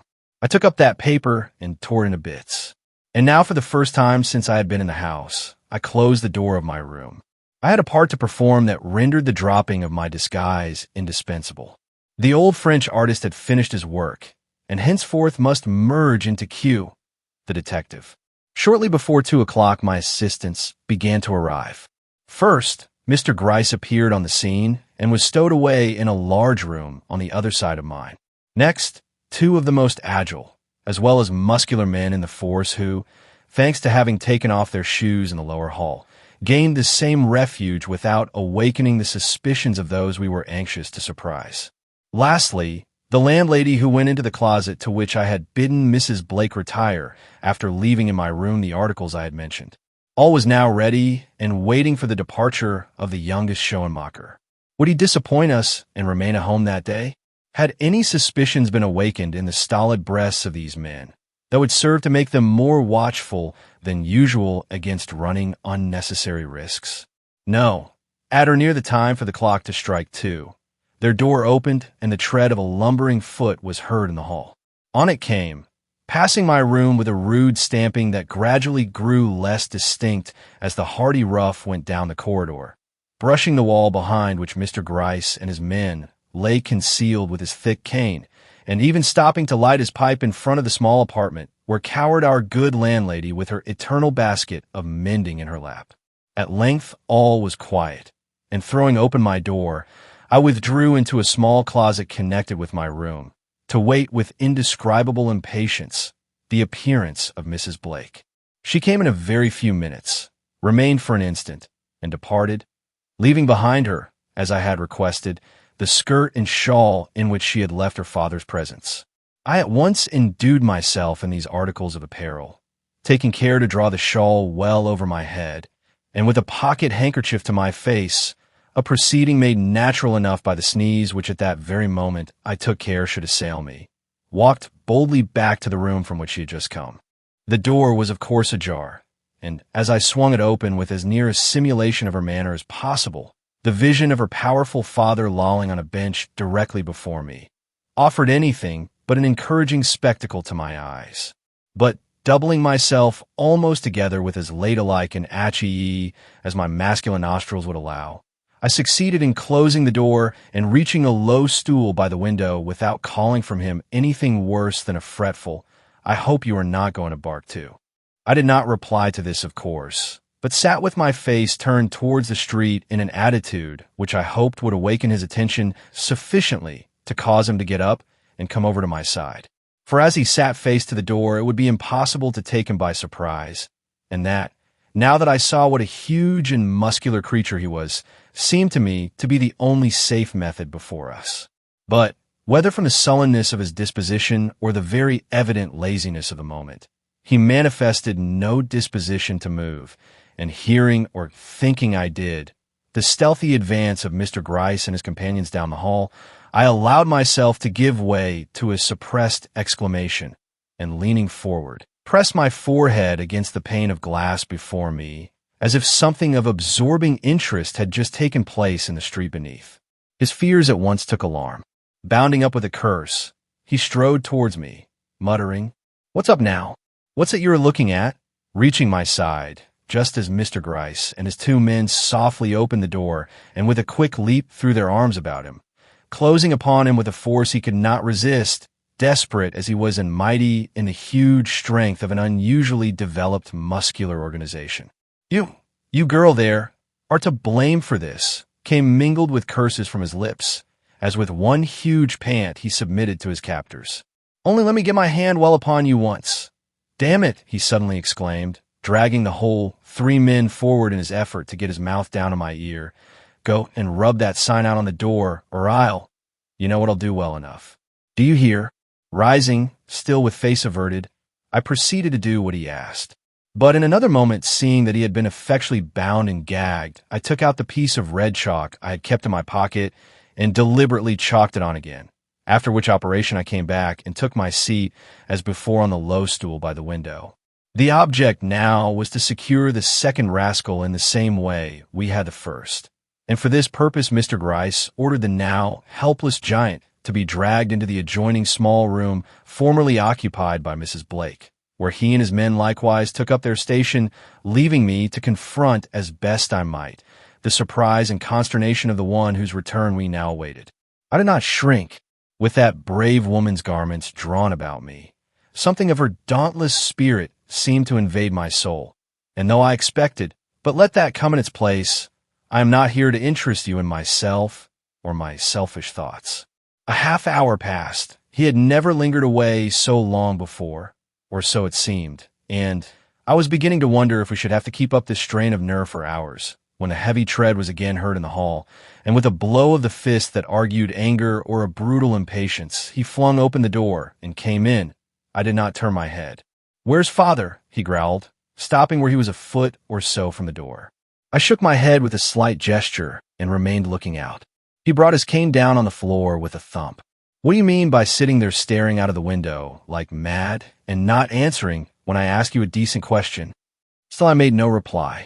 Provoked beyond endurance, yet held in check by that vague sense of danger in the air, which, while not amounting to apprehension, is often sufficient to hold back from advance the most daring foot. He stood glaring at me in what I felt to be a very ferocious attitude, but made no offer to move.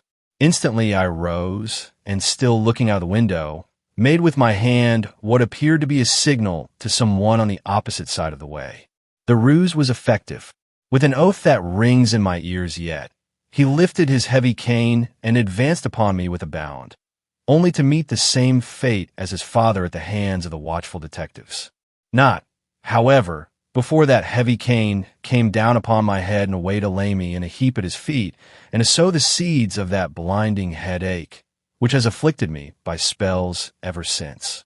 But this termination of the affair was no more than I had feared from the beginning, and indeed it was as much to protect Mrs. Blake from the wrath of these men as from any requirements of the situation I had assumed the disguise I then wore. I therefore did not allow this mishap to greatly trouble me, unpleasant as it was at the time, but as soon as ever I could do so, rose from the floor and, throwing off my strange habiliments, proceeded to finish up to my satisfaction the work already so successfully begun. Chapter 18. Love and Duty. Dismissing the men who had assisted us in the capture of these two hardy villains, we ranged our prisoners before us. "Now," said Mr. Gryce, "no fuss and no swearing. You are in for it, and you might as well take it quietly as any other way. Give me a clutch on that girl. That's all," said her father. "Where is she? Let me see her. Every father has a right to see his own daughter." "You shall see her," returned my superior, "but not till her husband is here to protect her." "Her husband? Ah, you know about that, do you?" growled the heavy voice of the son. "A rich man, they say he is, and a proud one. Let him come and look at us lying here like dogs, and say how he will enjoy having his wife's father and brother grinding away their lives in prison." "Mr. Blake is coming," quoth Mr. Gryce, who by some preconcerted signal from the window had drawn that gentleman across the street. "He will tell you himself that he considers prison the best place for you." "Blast you! But he what?" inquired I, as the door opened and Mr. Blake, with a pale face and agitated mien, entered the room. The wretch did not answer. Rousing from the cowering position in which they had both lain since their capture, the father and son struggled up in some sort of measure to their feet, and with hot, anxious eyes surveyed the countenance of the gentleman before them, as if they felt their fate hung upon the expression of his pallid face. The son was the first to speak. "How do you do, brother-in-law?" were his sullen and insulting words. Mr. Blake shuddered and cast a look around. "My wife," murmured he. "She is well," was the assurance given by Mr. Gryce, "and in a room not far from this. I will send for her if you say so." "No, not yet," came in a sort of gasp. "Let me look at these wretches first, and understand if I can what my wife has to suffer from her connection with them." "Your wife," broke in the father. "What's that to do with it? The question is, how do you like it, and what will you do to get us clear of this thing?" "I will do nothing," returned Mr. Blake. "You amply merit your doom, and you shall suffer it to the end for all time." "It will read well in the papers," exclaimed the son. "The papers are know nothing about it," I broke in. "All knowledge of your connection with Mr. or Mrs. Blake is to be buried in this spot before we or you leave it. Not a word of her or him is to cross the lips of either of you from this hour. I have set that down as a condition, and it has got to be kept." "You have you?" thundered in chorus from father and son. "And who are you to make conditions? And what do you think we are that you expect us to keep them? Can you do any more than put us back from where we came from?" For reply, I took from my pocket the ring I had fished out of the ashes of their kitchen stove on that memorable visit to their house, and holding it up before their faces, looked them steadily in the eye. A sudden wild glare followed by a bluish pallor that robbed their countenances of their usual semblance of daring ferocity answered me beyond my fondest hopes. "I got that out of the stove where you had burned your prison clothing," said I. "It is a cheap affair, but it will send you to the gallows if I choose to use it against you." The peddler. "Hush!" exclaimed the father in a low, choked tone greatly in contrast to any he had yet used in all our dealings with him. "Throw that ring out of the window, and I promise to hold my tongue about any matter you don't want spoke of. I'm not a fool. Nor I, was my quick reply, as I restored the ring to my pocket. While that remains in my possession together with certain facts concerning your habits in that old house of yours which have lately been made known to me, your life hangs by a thread I can any minute snip in two. Mr. Blake here has spent some portion of a night in your house, and knows how near it lies to a certain precipice, at foot of which, Mein Gott, father, why don't you say something? Leaped in cowed accents from the son's white lips. If they want us to keep quiet, let them say so, and not go talking about things that— Now look here, interposed Mr. Gryce, stepping before them with a look that closed their mouths at once. I will just tell you what we propose to do. You are to go back to prison and serve your time out. There is no help for that. But as long as you behave yourselves and continue absolutely silent regarding your relationship to the wife of this gentleman, you shall have paid into a certain bank that he will name a monthly sum that upon your dismissal from jail shall be paid you with whatever interest it may have accumulated. You are ready to promise that, are you not? He inquired, turning to Mr. Blake. That gentleman bowed and named the sum, which was liberal enough, and the bank. But, continued the detective, ignoring the sudden flash of eye that passed between the father and son, let me or any of you as hear of a word having been uttered by you, which in the remotest way shall suggest that you have in the world such a connection as Mrs. Blake, and the money not only stops going into the bank, but old score shall be raked up against you with a zeal which, if it does not stop your mouth in one way, will in another, and that with a suddenness you will not altogether relish. The men, with a dogged air from which the bravado had however fled, turned and looked from one to the other of us in a fearful, inquiring way that duly confessed to the force of the impression made by these words upon their slow, but not unimaginative minds. Do you three promise to keep our secret if we keep yours? Muttered the father with an uneasy glance at my pocket. We certainly do, was our solemn return. Very well. Call in the girl and let me just look at her then, before we go. We won't say nothing, continued he, seeing Mr. Blake shrink. Only she is my daughter, and if I cannot bid her good-bye, let him see his child, cried Mr. Blake, turning with a shudder to the window. I wish it, added he. Straightway with hasty foot I left the room. Going to the little closet where I had ordered his wife to remain concealed, I knocked and entered. She was crouched in an attitude of prayer on the floor, her face buried in her hands, and her whole person breathing that agony of suspense that is a torture to the sensitive soul. Mrs. Blake, said I, dismissing the landlady who stood in helpless distress beside her, the arrest has been satisfactorily made, and your father calls for you to say good-bye before going away with us. Will you come? But my, Mr. Blake, exclaimed she, leaping to her feet. I'm sure I heard his footstep in the hall. He is with your father and brother. It was at his command I came for you. A gleam hard to interpret flashed for an instant over her face. With her eye on the door, she towered in her womanly dignity, while thoughts innumerable seemed to rush in wild succession through her mind. Will you not come? I urged. She paused. I will go see my father, she murmured, but suddenly she trembled and drew back. A step was in the hall, on the threshold, at her side. Mr. Blake had come to reclaim his bride. Mr. Blake. The word came from her in a low tone shaken with the concentrated anguish of many a month of longing and despair. But there was no invitation in its sound, and he who had held out his arms stopped and, surveying her with a certain deprecatory glance in his proud eye, said, You are right.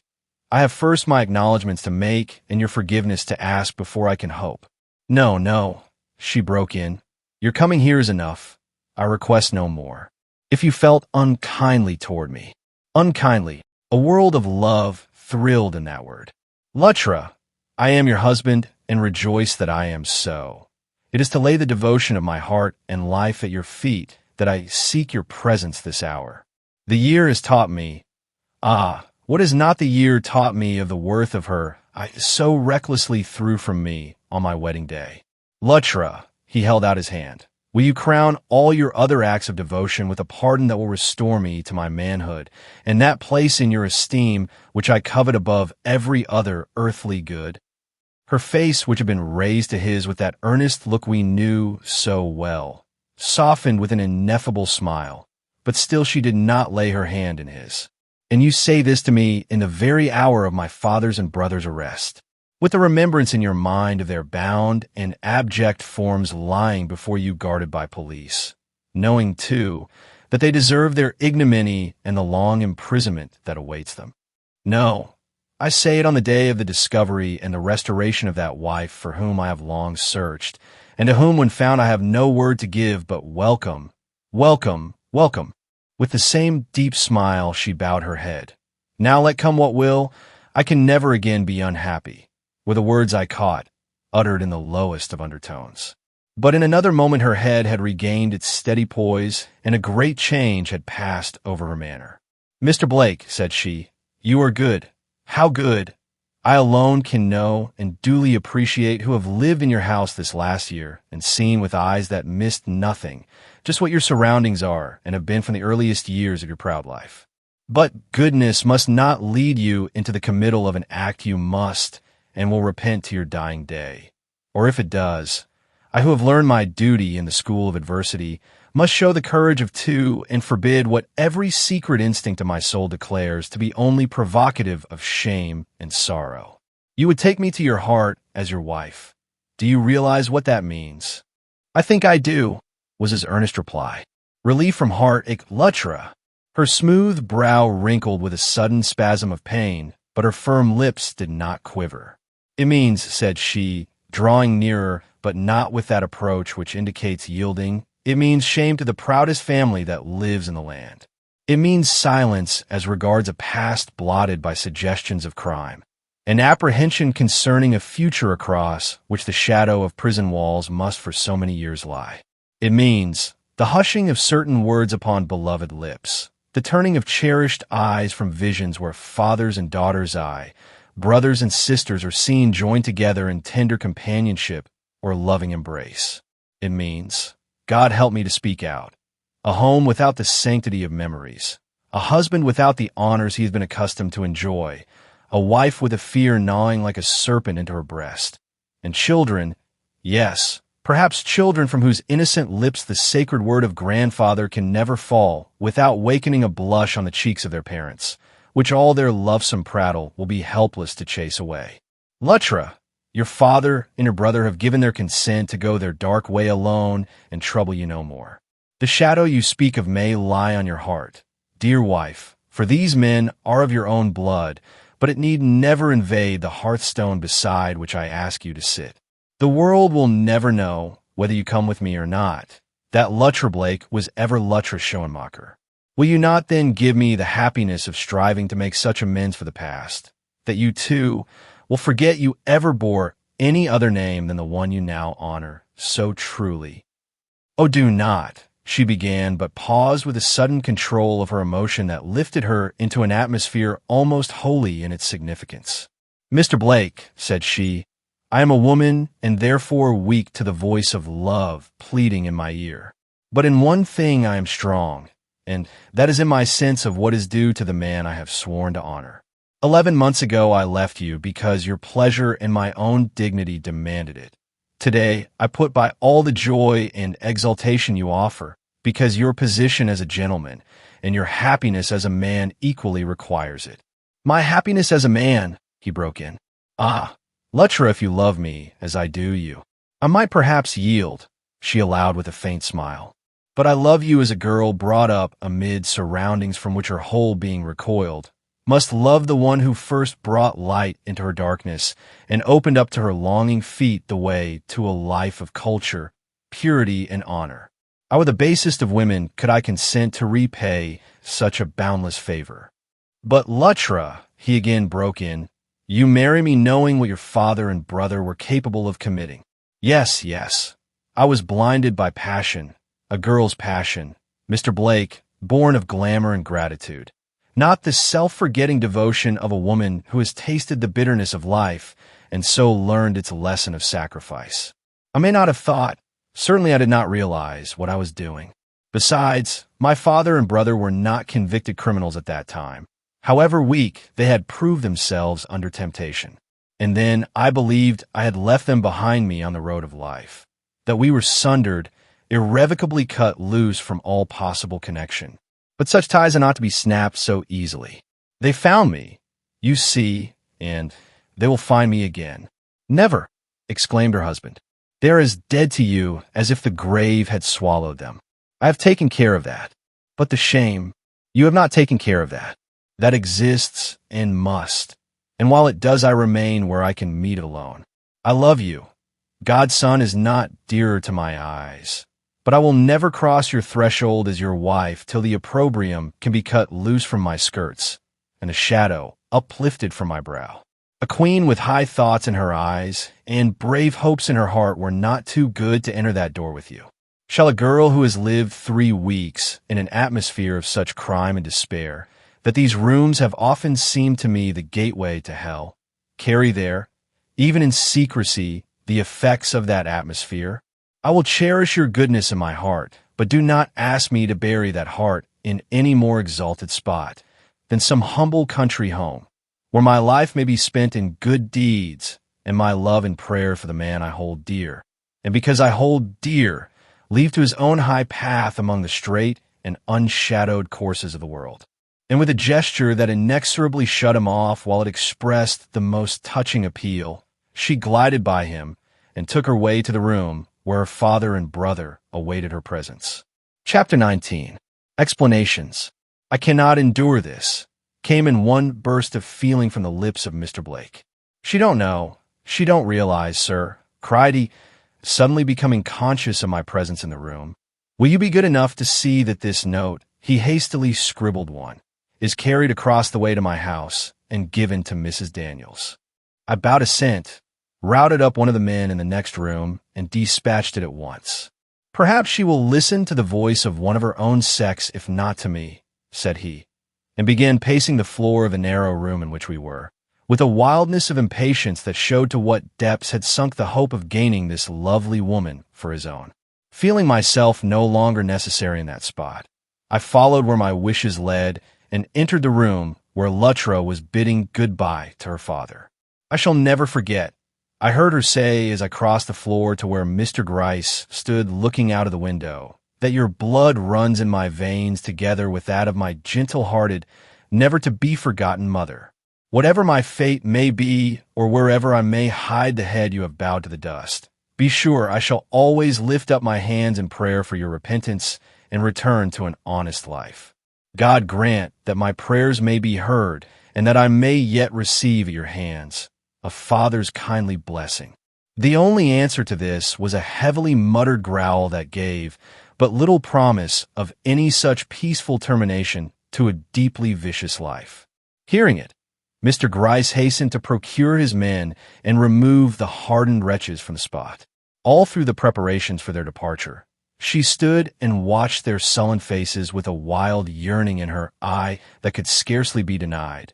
But when the door finally closed upon them, and she was left standing there with no one in the room but myself, she steadied herself up as one who is conscious that all the storms of heaven are about to break upon her, and turning slowly to the door, waited with arms crossed and a still determination upon her brow, the coming of the feet of him, whose resolve she felt must have, as yet, been only strengthened by her resistance.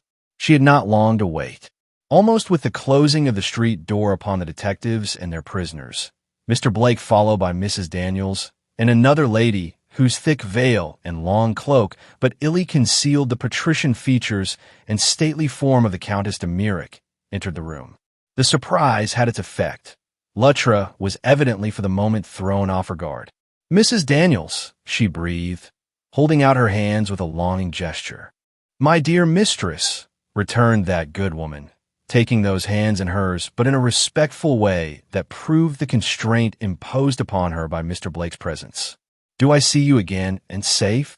You must have thought I cared little for the anxiety you would be sure to feel," said that fair young mistress, gazing with earnestness into the glad but tearful eyes of the housekeeper. "But indeed, I have been in no position to communicate with you, nor could I do so without risking that to protect which I so outraged my feelings as to leave the house at all. I mean the life and welfare of its master, Mrs. Daniels." "Ah, what is that?" quoth Mr. Blake. "It was to save me. You consented to follow them?" "Yes. What else would have led me to such an action? They might have killed me. I would not have cared, but when they began to utter threats against you. Mrs. Blake, exclaimed Mrs. Daniels, catching hold of her mistress's uplifted hand and pointing to a scar that slightly disfigured her white arm a little above the wrist. Mrs. Blake, what's that? A pink flush, the first I'd seen on her usually pale countenance, rose for an instant to her cheeks, and she seemed to hesitate. It was not there when I last saw you, Mrs. Blake. No, was the slow reply. I found myself forced that night to inflict upon myself a little wound. It is nothing, let it go.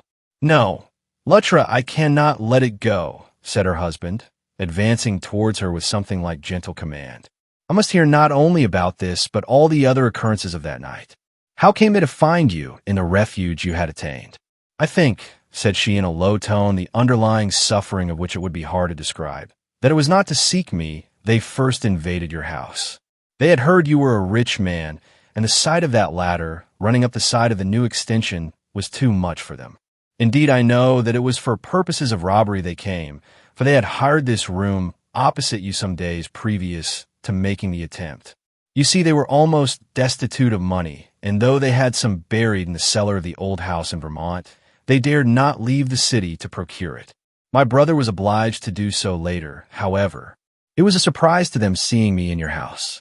They had reached the roof of the extension and were just lifting up the corner of the shade I had dropped across the open window. I always open my window a few minutes before preparing to retire, when I rose from the chair in which I had been brooding, and turned up the gas. I was combing my hair at the time, and so of course they recognized me. Instantly they gave a secret signal I, alas, remembered only too well, and crouching back, bade me put out the light that they might enter with safety. I was at first too much startled to realize the consequences of my action, and with some vague idea that they had discovered my retreat and come for purposes of advice or assistance, I did what they bid. Immediately, they threw back the shade and came in, their huge figures looming frightfully in the faint light made by a distant gas lamp in the street below. "What do you want?" were my first words, uttered in a voice I scarcely recognized for my own. "Why do you steal on me like this in the night and through an open window 50 feet from the ground? Aren't you afraid you will be discovered and sent back to the prison from which you have escaped?" Their reply sent a chill through my blood and awoke me to a realization of what I had done in thus allowing 2 escaped convicts to enter a house not my own. "We want money, and we're not afraid of anything now you are here." And without heeding my exclamation of horror, they coolly told me that they would wait where they were till the household was asleep, when they would expect me to show them the way to the silver closet, or what was better, the safe, or wherever it was Mr. Blake kept his money. I saw they took me for a servant, as indeed I was, and for some minutes I managed to preserve that position in their eyes. But when in a sudden burst of rage at my refusal to help them, they pushed me aside and hurried to the door with the manifest intention of going below, I forgot prudence in my fears and uttered some wild appeal to them not to do injury to anyone in the house, for it was my husband's. Of course, that disclosure had its natural effect. They stopped, but only to beset me with questions till the whole truth came out. I could not have committed a worse folly than thus taking them into my confidence. Instantly the advantages to be gained by using my secret connection with so wealthy a man for the purpose of cowering me and blackmailing him seemed to strike both their minds at once, slow as they usually are to receive impressions. The silver closet and money safe sank to a comparatively insignificant position in their eyes, and to get me out of the house, and with my happiness at stake, treat with the honorable man who, notwithstanding his non-approval of me as a woman, still regarded me as his lawfully wedded wife, became in their eyes a thing of such wonderful promise they were willing to run any and every risk to test its value. But here to their great astonishment I rebelled. Astonishment because they could not realize my desiring anything above money and the position to which they declared I was by law entitled. In vain I pleaded my love. In vain I threatened exposure of their plans, if not whereabouts. The mine of gold which they fondly believed they had stumbled upon unawares promised too richly to be easily abandoned. "You must go with us," said they, "if not peaceably, then by force." And they actually advanced upon me, upsetting a chair and tearing down one of the curtains to which I clung. It was then I committed that little act concerning which you questioned me. I wanted to show them I was not to be moved by threats of that character, that I did not even fear the shedding of my blood, and that they would only be wasting their time in trying to sway me by hints of personal violence. And they were a little impressed, sufficiently so at least to turn their threats in another direction, awakening fears at last which I could not conceal, much as I felt it would be policy to do so. Gathering up a few articles I most prized, my wedding ring, Mr. Blake, and a photograph of yourself that Mrs. Daniels had been kind enough to give me, I put on my bonnet and cloak and said I would go with them, since they persisted in requiring it. The fact is I no longer possessed motive or strength to resist. Even your unexpected appearance at the door, Mrs. Daniels, offered no prospect of hope. Arouse the house. What would that do? Only reveal my cherished secret, and perhaps jeopardize the life of my husband. Besides, they were my own near kin, remember, and so had some little claim upon my consideration, at least at the point of my not personally betraying them unless they menaced immediate and actual harm. The escape by the window, which would have been a difficult task for most women to perform, was easy enough for me. I was brought up to wild ways, you know, and the descent of a ladder 40 feet long was a comparatively trivial thing for me to accomplish. It was the tearing away from a life of silent peace, the reentrance of my soul into an atmosphere of sin and deadly plotting. That was the hard thing, the difficult, dreadful thing which hung weights to my feet and made me well-nigh mad. And it was this which, at the sight of a policeman in the street, led me to make an effort to escape. But it was not successful. Though I was fortunate enough to free myself from the grasp of my father and brother, I reached the gate on street only to encounter the eyes of him whose displeasure I most feared, looking sternly upon me from the other side. The shock was too much for me in my then weak and unnerved condition. Without considering anything but the fact that he never had known and never must, that I had been in the same house with him for so long, I rushed back to the corner and into the arms of the men who awaited me. How you came to be there, Mr. Blake, or why you did not open the gate and follow, I cannot say. The gate was locked, returned that gentleman. You remember it closes with a spring, and can only be opened by means of a key which I did not have. My father had it, she murmured. He spent a whole week in the endeavor to get hold of it, and finally succeeded on the evening of the very day he used it. It was left in a lock, I believe. So much for servants, I whispered to myself. The next morning, continued she, they put the case very plainly before me. I was at liberty to return at once to my home if I would promise to work in their interest by making certain demands upon you as your wife. All they wanted, said they, was a snug little sum and a lift out of the country. If I would secure them these, they would trouble me no more. But I could not concede to anything of that nature, of course, and the consequence was these long weeks of imprisonment and suspense. Weeks that I do not now begrudge, seeing they have brought me the assurance of your esteem and the knowledge that wherever I go, your thoughts will follow me with compassion, if not with love. And having told her story and thus answered his demands, she assumed once more the position of lofty reserve that seemed to shut him back from advance like a wall of invincible crystal. Chapter 20. The Bond That Unites. But he was not to be discouraged. And after all this, after all you have suffered for my sake and your own, do you think you have a right to deny me the one desire of my heart? How can you reconcile it with your ideas of devotion, Lutra? My ideas of devotion look beyond the present, Mr. Blake. It is to save you from years of wearing anxiety that I consent to the infliction upon you of a passing pang. He took a bold step forward. Lutra, you do not know a man's heart. To lose you now would not merely inflict a passing pang, but sow the seeds of a grief that would go with me to the grave. Do you then, she began, but paused blushing. Mrs. Daniels took the opportunity to approach her on the other side. My dear mistress, said she, you are wrong to hold out in this matter. And her manner betrayed something of the peculiar agitation that had belonged to it in the former times of her secret embarrassment. I, who have honored the family which I have so long served, above every other in the land, tell you that you can do it no greater good than to join it now, or inflict upon it any greater harm than to willfully withdraw yourself from the position in which God has placed you. And I, said another voice, that of the Countess de Mirac, who up to this time had held herself in the background, but who now came forward and took her place with the rest.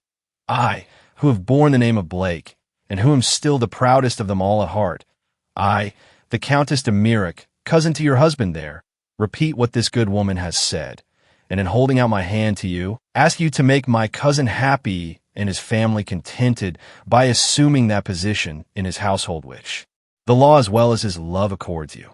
The girl looked at the daintily gloved hand held out to her, colored faintly, and put her own within it.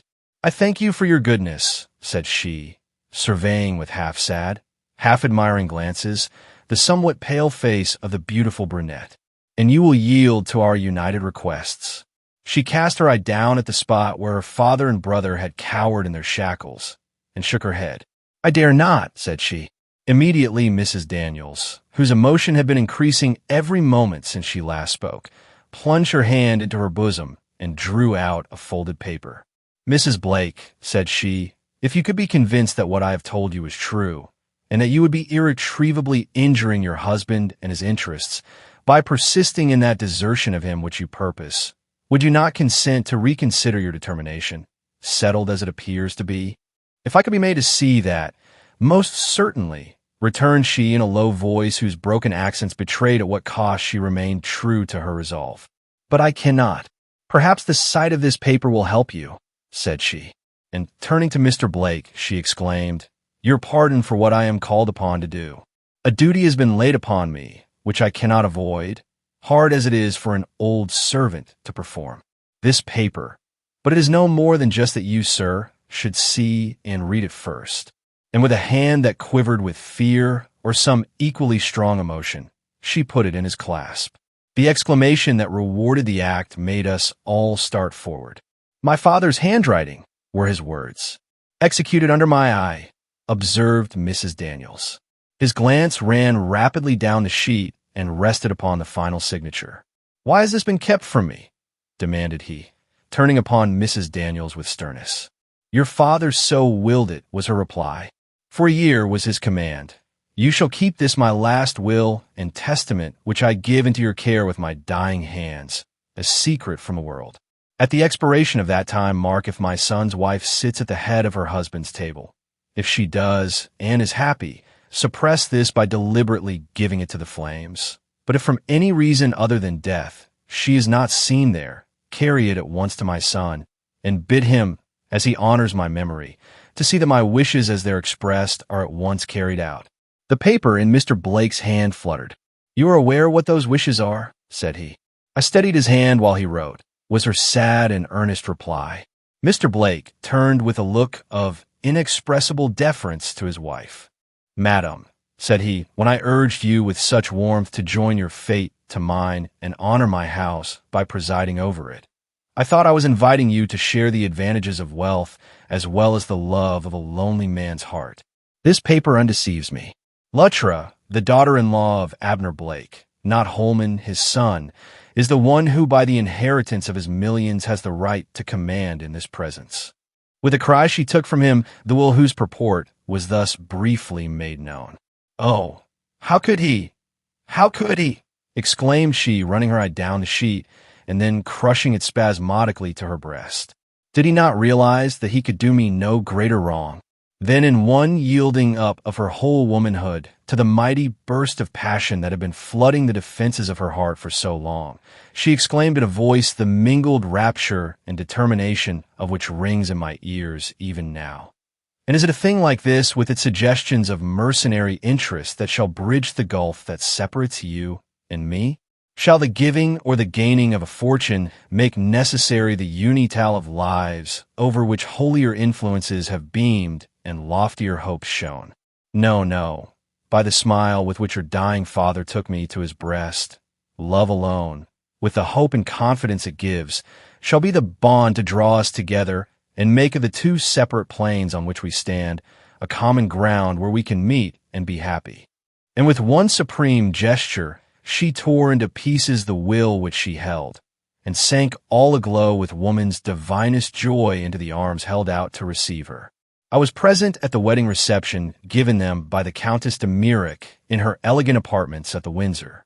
I never saw a happier bride, nor a husband in whose eyes burned a deeper contentment. To all questions as to who this extraordinary woman could be, where she was found, and in what place and at what time she was married, the Countess had apt replies whose art of hushing curiosity without absolutely satisfying it was one of the tokens she yet preserved of her short sway as Grand Lady in the gayest and most hollow city of the world. As I prepared to leave a scene, perhaps the most gratifying in many respects that I had ever witnessed, I felt a slight touch on my arm. It came from Mrs. Blake, who with her husband had crossed the room to bid me farewell. "Will you allow me to thank you," said she, "for the risk you ran for me one day, and of which I have just heard. It was an act that merits the gratitude of years, and as such shall be always remembered by me. If the old French artist with the racking cough ever desires a favor at my hands, let him feel free to ask it. The interest I experienced in him in the days of my trouble will suffer no abatement in these of my joy and prosperity."